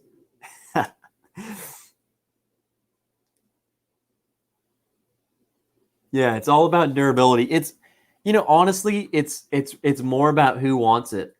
And especially I feel like it goes more into like more of selection processes, like any kind of special forces, Rangers, if you go to RASP or if you go to Navy SEALs or SWIC or whatever you go into, any kind of special operations where you're literally we don't need you. Like you're being selected. It's about who wants it. And it doesn't matter how jacked or ripped you are or how many you could fail. And there are pass and fail things, obviously, but there are things that just say, hey, do push-ups until I'm tired. And it doesn't matter if you can't do push-ups the whole time, that's fine. That's not what they're looking for. They're not looking for someone who can just breeze through it. They're looking for the person who sucks, who is sucking and is hurting and is in pain, but they're still trying. They're still going to go on. I don't care if you can't do the push-up. I want to see you try and do the push-up. That's the thing. I don't care if you can get up or not. I just want to see you sitting there like this, shaking. I want to see that you want to get up. I want to see that you are trying to get up. That's what they want to see. Now the people you have the shitbags who, yeah, oh, I'm a little sore, and they just stop, and then they're not trying, they're not putting out. Oh, I'm just gonna, oh, I can't do it, I can't do anymore, and they're not trying at all. That's, you can tell. You can tell when someone's freaking just sitting there like, oh, I can't do anymore. No, I want to see you literally, physically unable to get up, and I can tell because your triceps are bulging out of your arms and you're quivering. Okay, that's when you see someone trying. Not freaking Brown. We had a dude in my class named Brown, and he couldn't get up for nothing. So don't be Brown. He would be like, yeah, I can't do anymore, and dude wouldn't be sweating at all. That's who you don't want.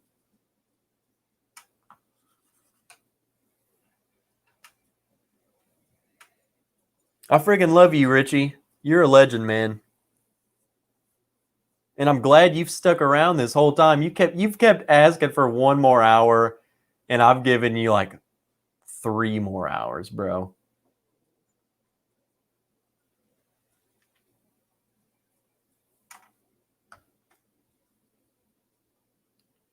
I kind of knew this would happen, though.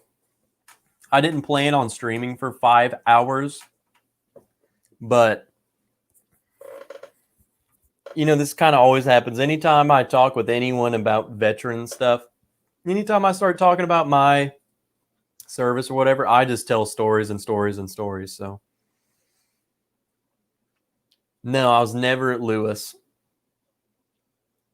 I was at Benning. I was literally only at Benning and Rose Barracks in Germany, so south of Grafenwehr. I wasn't ever at Grafenwehr, but I visited. Grafenwehr is attached to us, so I consider being at Grafenwehr too. But that's it. I was never at Lewis or...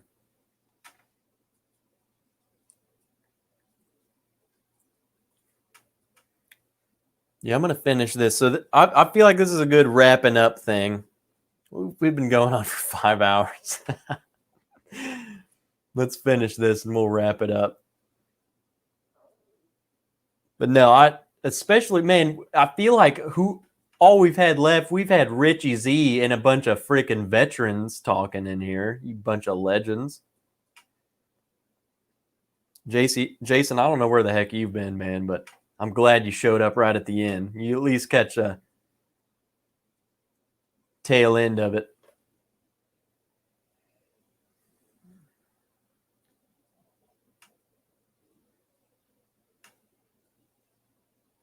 No, it's all good, man.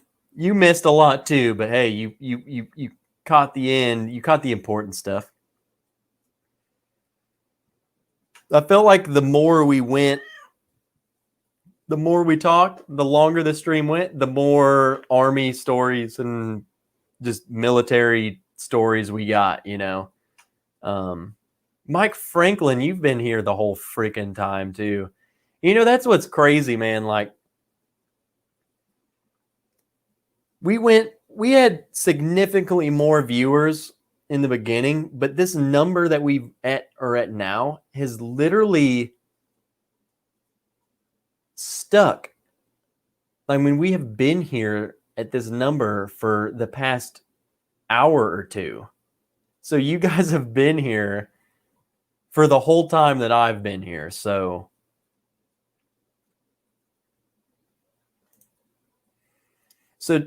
Durham. I've pretty much been live every Friday, usually right before ADHD whiskey. I try and go live another day of the week too. So the best thing would do is to also hit the bell notification. So I'm usually kind of live sometimes 2 times a week, at least every Friday though. That just seems like the day that works the best for me.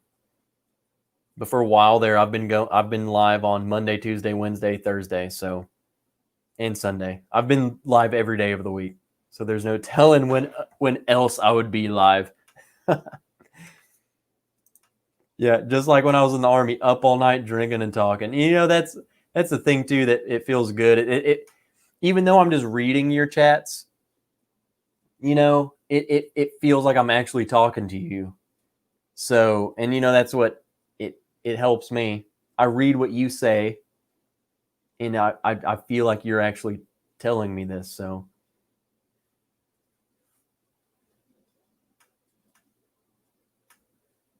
that's what helps me anyway.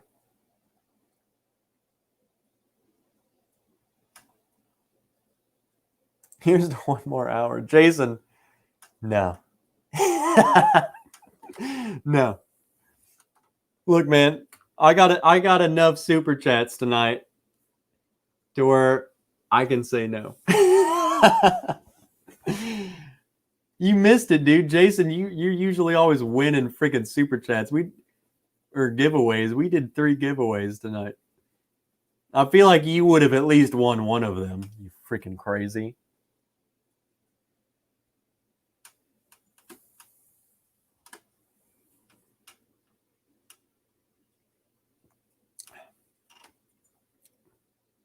I've just been drinking this blind all night. This blind friggin' the blind flight I did, this friggin' I don't know. I feel like mixing a lot of things, you just lose everything good about it.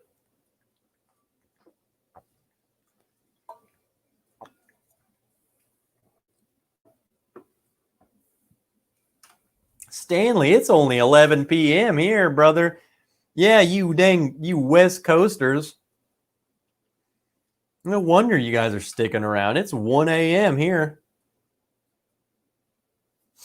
Yeah, you're on the West Coast. Stanley, you're over in California or somewhere.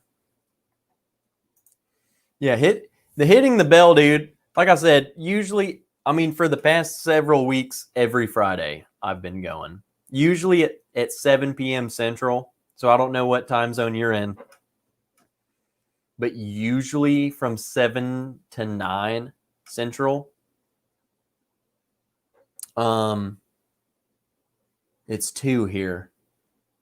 So 8 your time on Friday.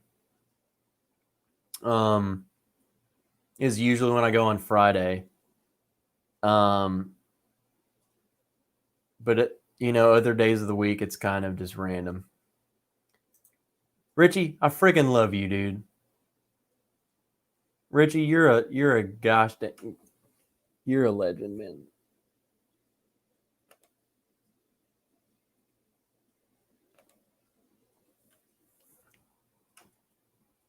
Love you, Richie. Sleep is for the weak, Tree. I don't know what your obsession with calling me Tree is, but I accept it, Jason. Probably because I don't know. It feels like I am in the military again. This week, man, guys, and I was telling everyone at work, like, I had COVID freaking the past 2 weeks, and then I go to work this week, and it was the busiest week of my life. So having 2 weeks off and then going back to work, you're tired as it is. But to have the busiest week ever, I was like, man, it feels like I'm in the military again. I'm so tired. I would come home from work and I would just want to sleep. It was the Army all over again.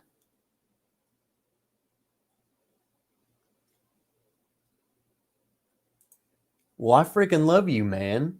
Support me. Yes.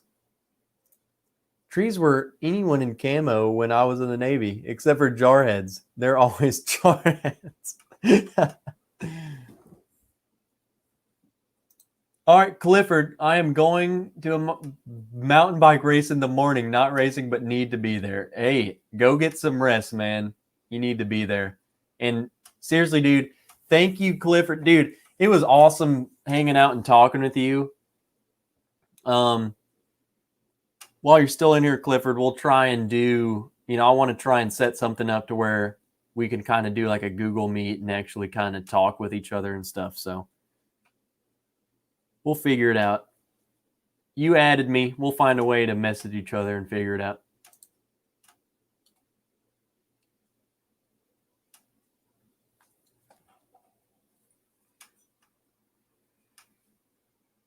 Oh, work was a full-on crazy train today. Mike, that's probably why you've been here the past friggin' 5 hours. Navy is the worst camo. Digi blue, that way if you go overboard, they'll never find you. Okay, Swanee. I don't have coins yet. What I'm working on, so I have shirts. Shoot, I didn't even put that in the link in the description. I've been talking to people all night. Yeah, check the link in the description. I didn't even put it over here. But I have shirts. What I'm working on though, and that's for purchase, but what I've kind of been working on, Swanee, is I've been looking at other merch for like Patreons to do. I want to do a challenge coin as a reward. My problem is I want to come up with a cool design for so the one side would be a logo, the back side I don't really know, like the theme of the coin. I've been trying to think of like a cool design for the back of that. And when I do that, I'm gonna get coins. So yes, no, I don't have coins. Yes, they're coming. I've been looking at like coasters too. I found some of these cool freaking laser etched wood coasters, which I wanted one. So I was like, shoot, I might make some of those and I'll take one, and the rest I'll kind of hand out to Patreons and stuff.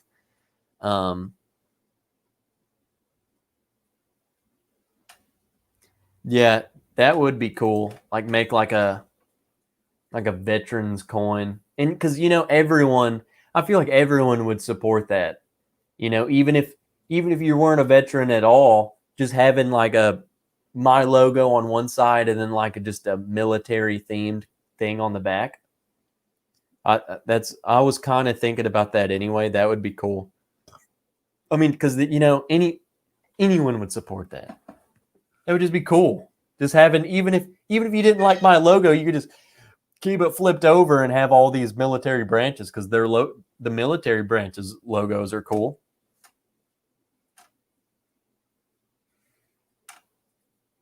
And I would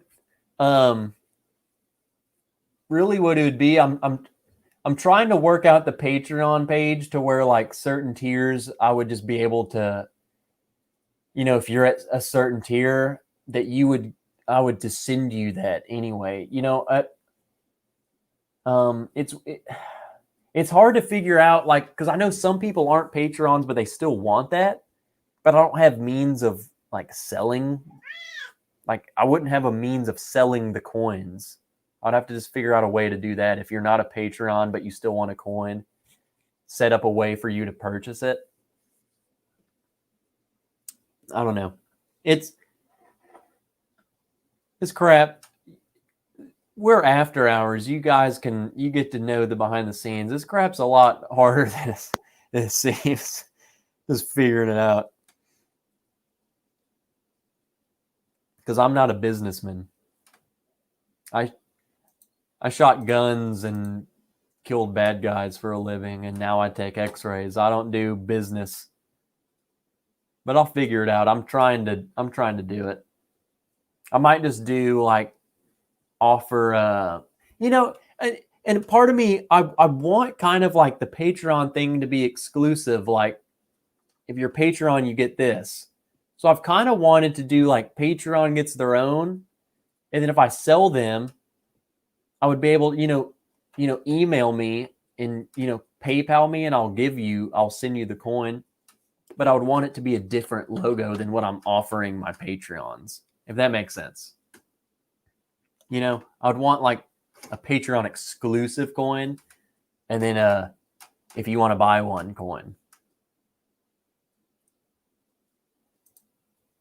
So funny you say infantry division. I was not in an infantry division. I was in the 2nd Cavalry Regiment, which is where's my there's our unit crest. So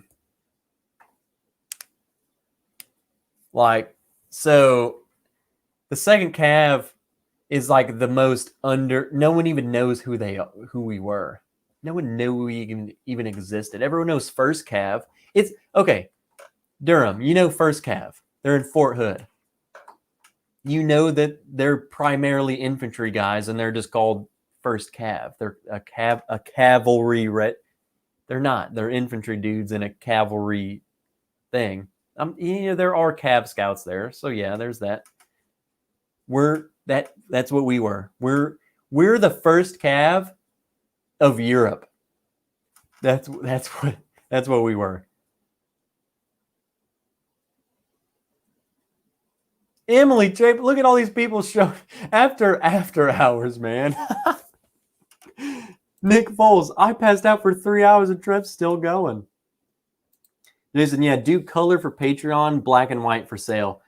I thought of something like that. I thought of maybe even just doing like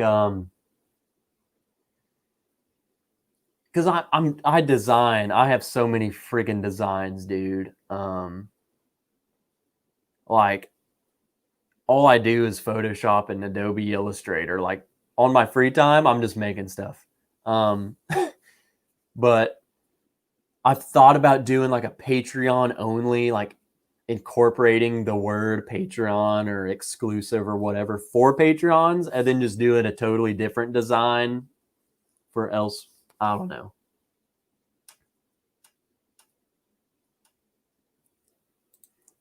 Whoa, Russopor. Whoa, what? That's not what I tried to click on, but do you collect military challenge coins? Not necessarily. I have several. I have my unit's challenge coin. I have an Air Force challenge coin. I would that's the purpose of challenge coins. I would order more challenge coins for my unit just to send out to you guys. If you guys are able to, I would trade challenge coins. You can't really tell what it is. Let me try and find it. We trade patches. So there was my unit patch. And then this patch right here, I trade with an Estonian dude. I ran into an Estonian soldier. I was like, hey, I want your patch. And he was like, I want your patch. So I said, here, take it. I'll take yours. So I got his patch, and I have no idea who he is, but I have his patch hanging in my room, and I've had it in here for years. Hey, I will. I don't know how to. I'm on Facebook, Instagram, Patreon, freaking anywhere you can find me. Gmail, bourbonwrench@gmail. Anywhere you want to talk, I got you, bro. We'll figure something out. Daniel what? You're still going? Wasn't able to stay earlier. I can't believe you're still functioning after a 4+ hour. Kerber, you say 4+ hour. We're at 5 hours, 14 minutes, and I'm feeling pretty good. I'm honestly exhausted as all get out, but. Oh, Richie, I hope you noticed your upgrade. Richie, you're a legend in this community. You're in every single human being's chat as much as me. Richie, you're probably in more places than I am, to be honest. So you support this community and support these people and support every channel. So who else would I want supporting me? You missed the troll invasion earlier. Guys, I've never seen in all of my time wrenching for all of these channels, I've never seen a channel hit harder with trolls than my channel tonight. Ever. Period. In any freaking channel ever. It's Bourbonite, never. Bourbon Junkies, never. My 600 subscriber channel got hit harder with trolls tonight than any channel I've ever seen in my life. Like, I have no idea what had happened or how they even found me. It's because you mentioned baseball. The baseball people found me, and the baseball trolls came. No, it had to be Barn Door with all the Russian bots. No, it was a Mets fan, and literally, I would probably, Daniel, probably 20 different accounts, and all they would say was Mets. Mets, Mets, Mets, Mets, Mets, Mets. Ban them, and then literally 1 second later, an entirely different name account would pop up. Mets, Mets, Mets, Mets. And some of them were pure toxic. It was like one of them was like, I hope Aaron Judge's mom dies of cancer. That was the channel name. I mean, it was just ridiculous. It was funny. Me being me, it was funny. Just because we were banning them left and right. I thought, but what was crazy to me was, why me? It's like the trolls just like, oh, this small channel is live. Let's go troll them. Yeah, it was friggin' ridiculous, man.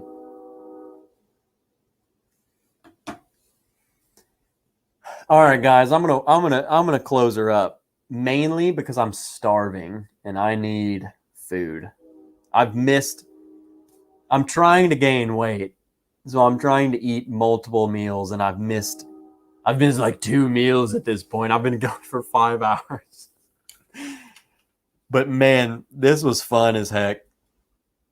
I was honestly, like, I told myself I'm only going live for 2 hours. And that was 3 hours ago. So, yeah, Swanee, it's, man, I wish it's so Bourbon Wrench, one word. So Bourbon Wrench, no space, bourbonwrench@gmail.com. So just email me there and we'll exchange some stuffs. Jason, I made 2 ribeyes, 3 flank steaks, and 6 sirloins for meal prep tonight. Well, I ate the ribeyes, but the rest was prep. Oh God. Yep, there it is. Daniel Kerber.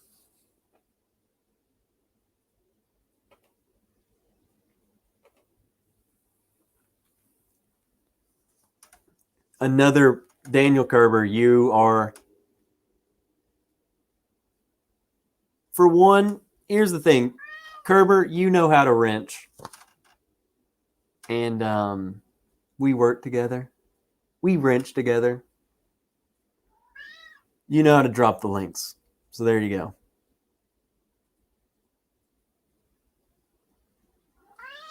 Look, here's the thing. I love every one of you equally.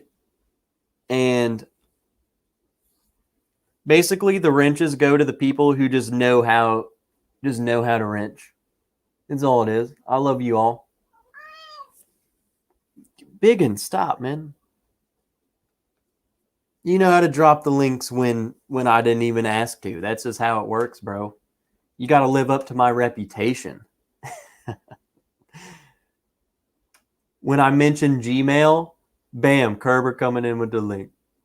That's how you do it. No, I love all you guys so much, man. Especially you guys have been here. Freaking Mike Franklin. Jason, you're a bit late, but I still love you, even though you were Navy. Bubble Bath Bourbon. Durham, you're friggin'. I don't know how you even found me. In fact, I don't think, I wrench a lot of channels. I don't think I've even ever seen you ever. But I'm glad you're here. Emily Chambers, friggin' legend.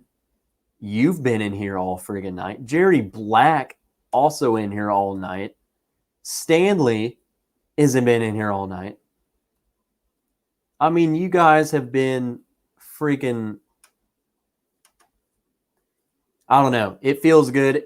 In a way, it's like I kind of see like who my true fans are. You know what I'm saying? It's like no, the other people love me too. I get it. But no, you guys, just being able to chat, especially Bubble Bath and Durham and even Clifford earlier, just, man, shoot, we had a huge military talk, man. That was awesome. And but with that, man, let's go get some food. I know some of it's still early for some of you, but some of us it's late. Let's go get a midnight snack. And for all you vets who are still in here, Jason, freaking Durham, Bubble Bath. I know you probably. I feel like Bubble Bath, you're probably harder on yourself more than anyone ever will be hard on you. With kind of what you experience with it. But seriously, dude, here's the thing, man. I know you had an unfortunate experience with it, but what separates you from the others is that you actually went and tried to do it. And you were dealt a shitty hand. So, but you were there, and a lot of people weren't, and a lot of people never will be. So, Bubble Bath, you have my respect, and I know everyone else in here respects you for that too. And Durham, I appreciate you, man. Friggin', you're slaying it. Jason, slaying it. Stanley, slaying it. Jerry Black, all of you guys, my vets, you've been sticking around with me. Swanee, man. And Richie, he's been here the whole time. Sir Kerber, I'm glad you appreciate the promotion. William Sexy Name just showed up late as crap. It's still early out where you guys are though, so I understand. I've been going on for five and a half hours, so but seriously, for all of you who are still here, you guys are crazy. I'm glad you didn't let me die. Maybe this just shows my stamina and my how much I can take. Oh, William, you've been lurking for 45 minutes. Yeah, I saw Michelle in here way earlier. And I know anytime I say Michelle, I know you're not far behind, so. But seriously, man, this is a great stream. I needed this.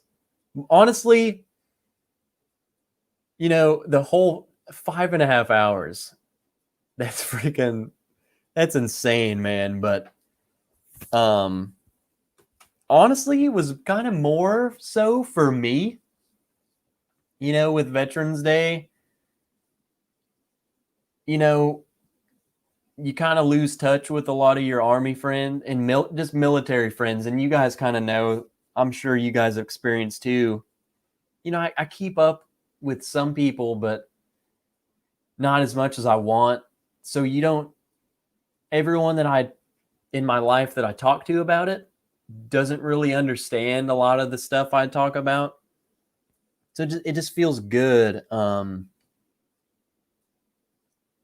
It feels good to talk about it. And I'm sure, with some of you guys feel the same way. It just feels good to talk with other people who have been there and experienced it. And even with people who haven't, you know, like look at freaking Richie Z has been here the whole gosh dang time. I mean, he's been more into this than anyone I've known that has never even done it. So just the fact that having someone have interest in it too, you know, Richie's just an example of it. But just having someone have interest in your stories and listen to you, it feels good. So it's been good to talk and rant. A week ago, you were struggling after a couple pours. Can't believe you made it 5.5 hours. Dude, honestly, it just kind of flew by. I didn't even realize it's been 5 hours until it was 5 hours. I don't know. This is one for the books, though. That's for sure, man. Like I said, I appreciate you guys. I appreciate all you veterans, man. You guys are my heroes. You know, even, you know, more than heroes, you guys are my brothers. But,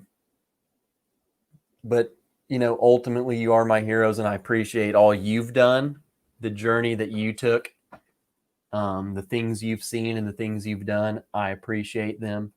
I appreciate you guys supporting me in this channel.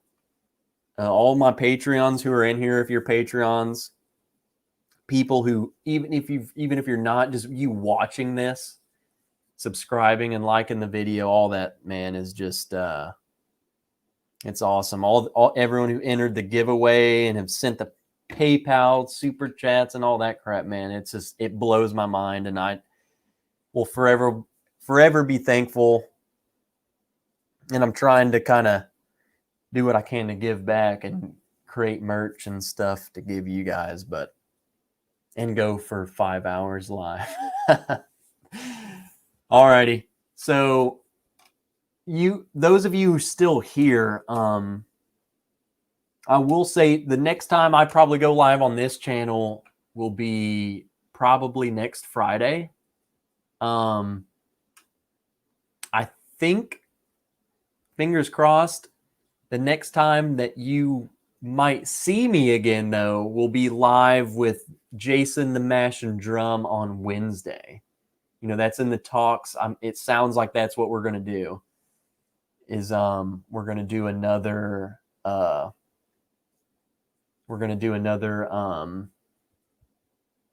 a Veterans Day. We're going to try and do like an auction, raise some money for some charity.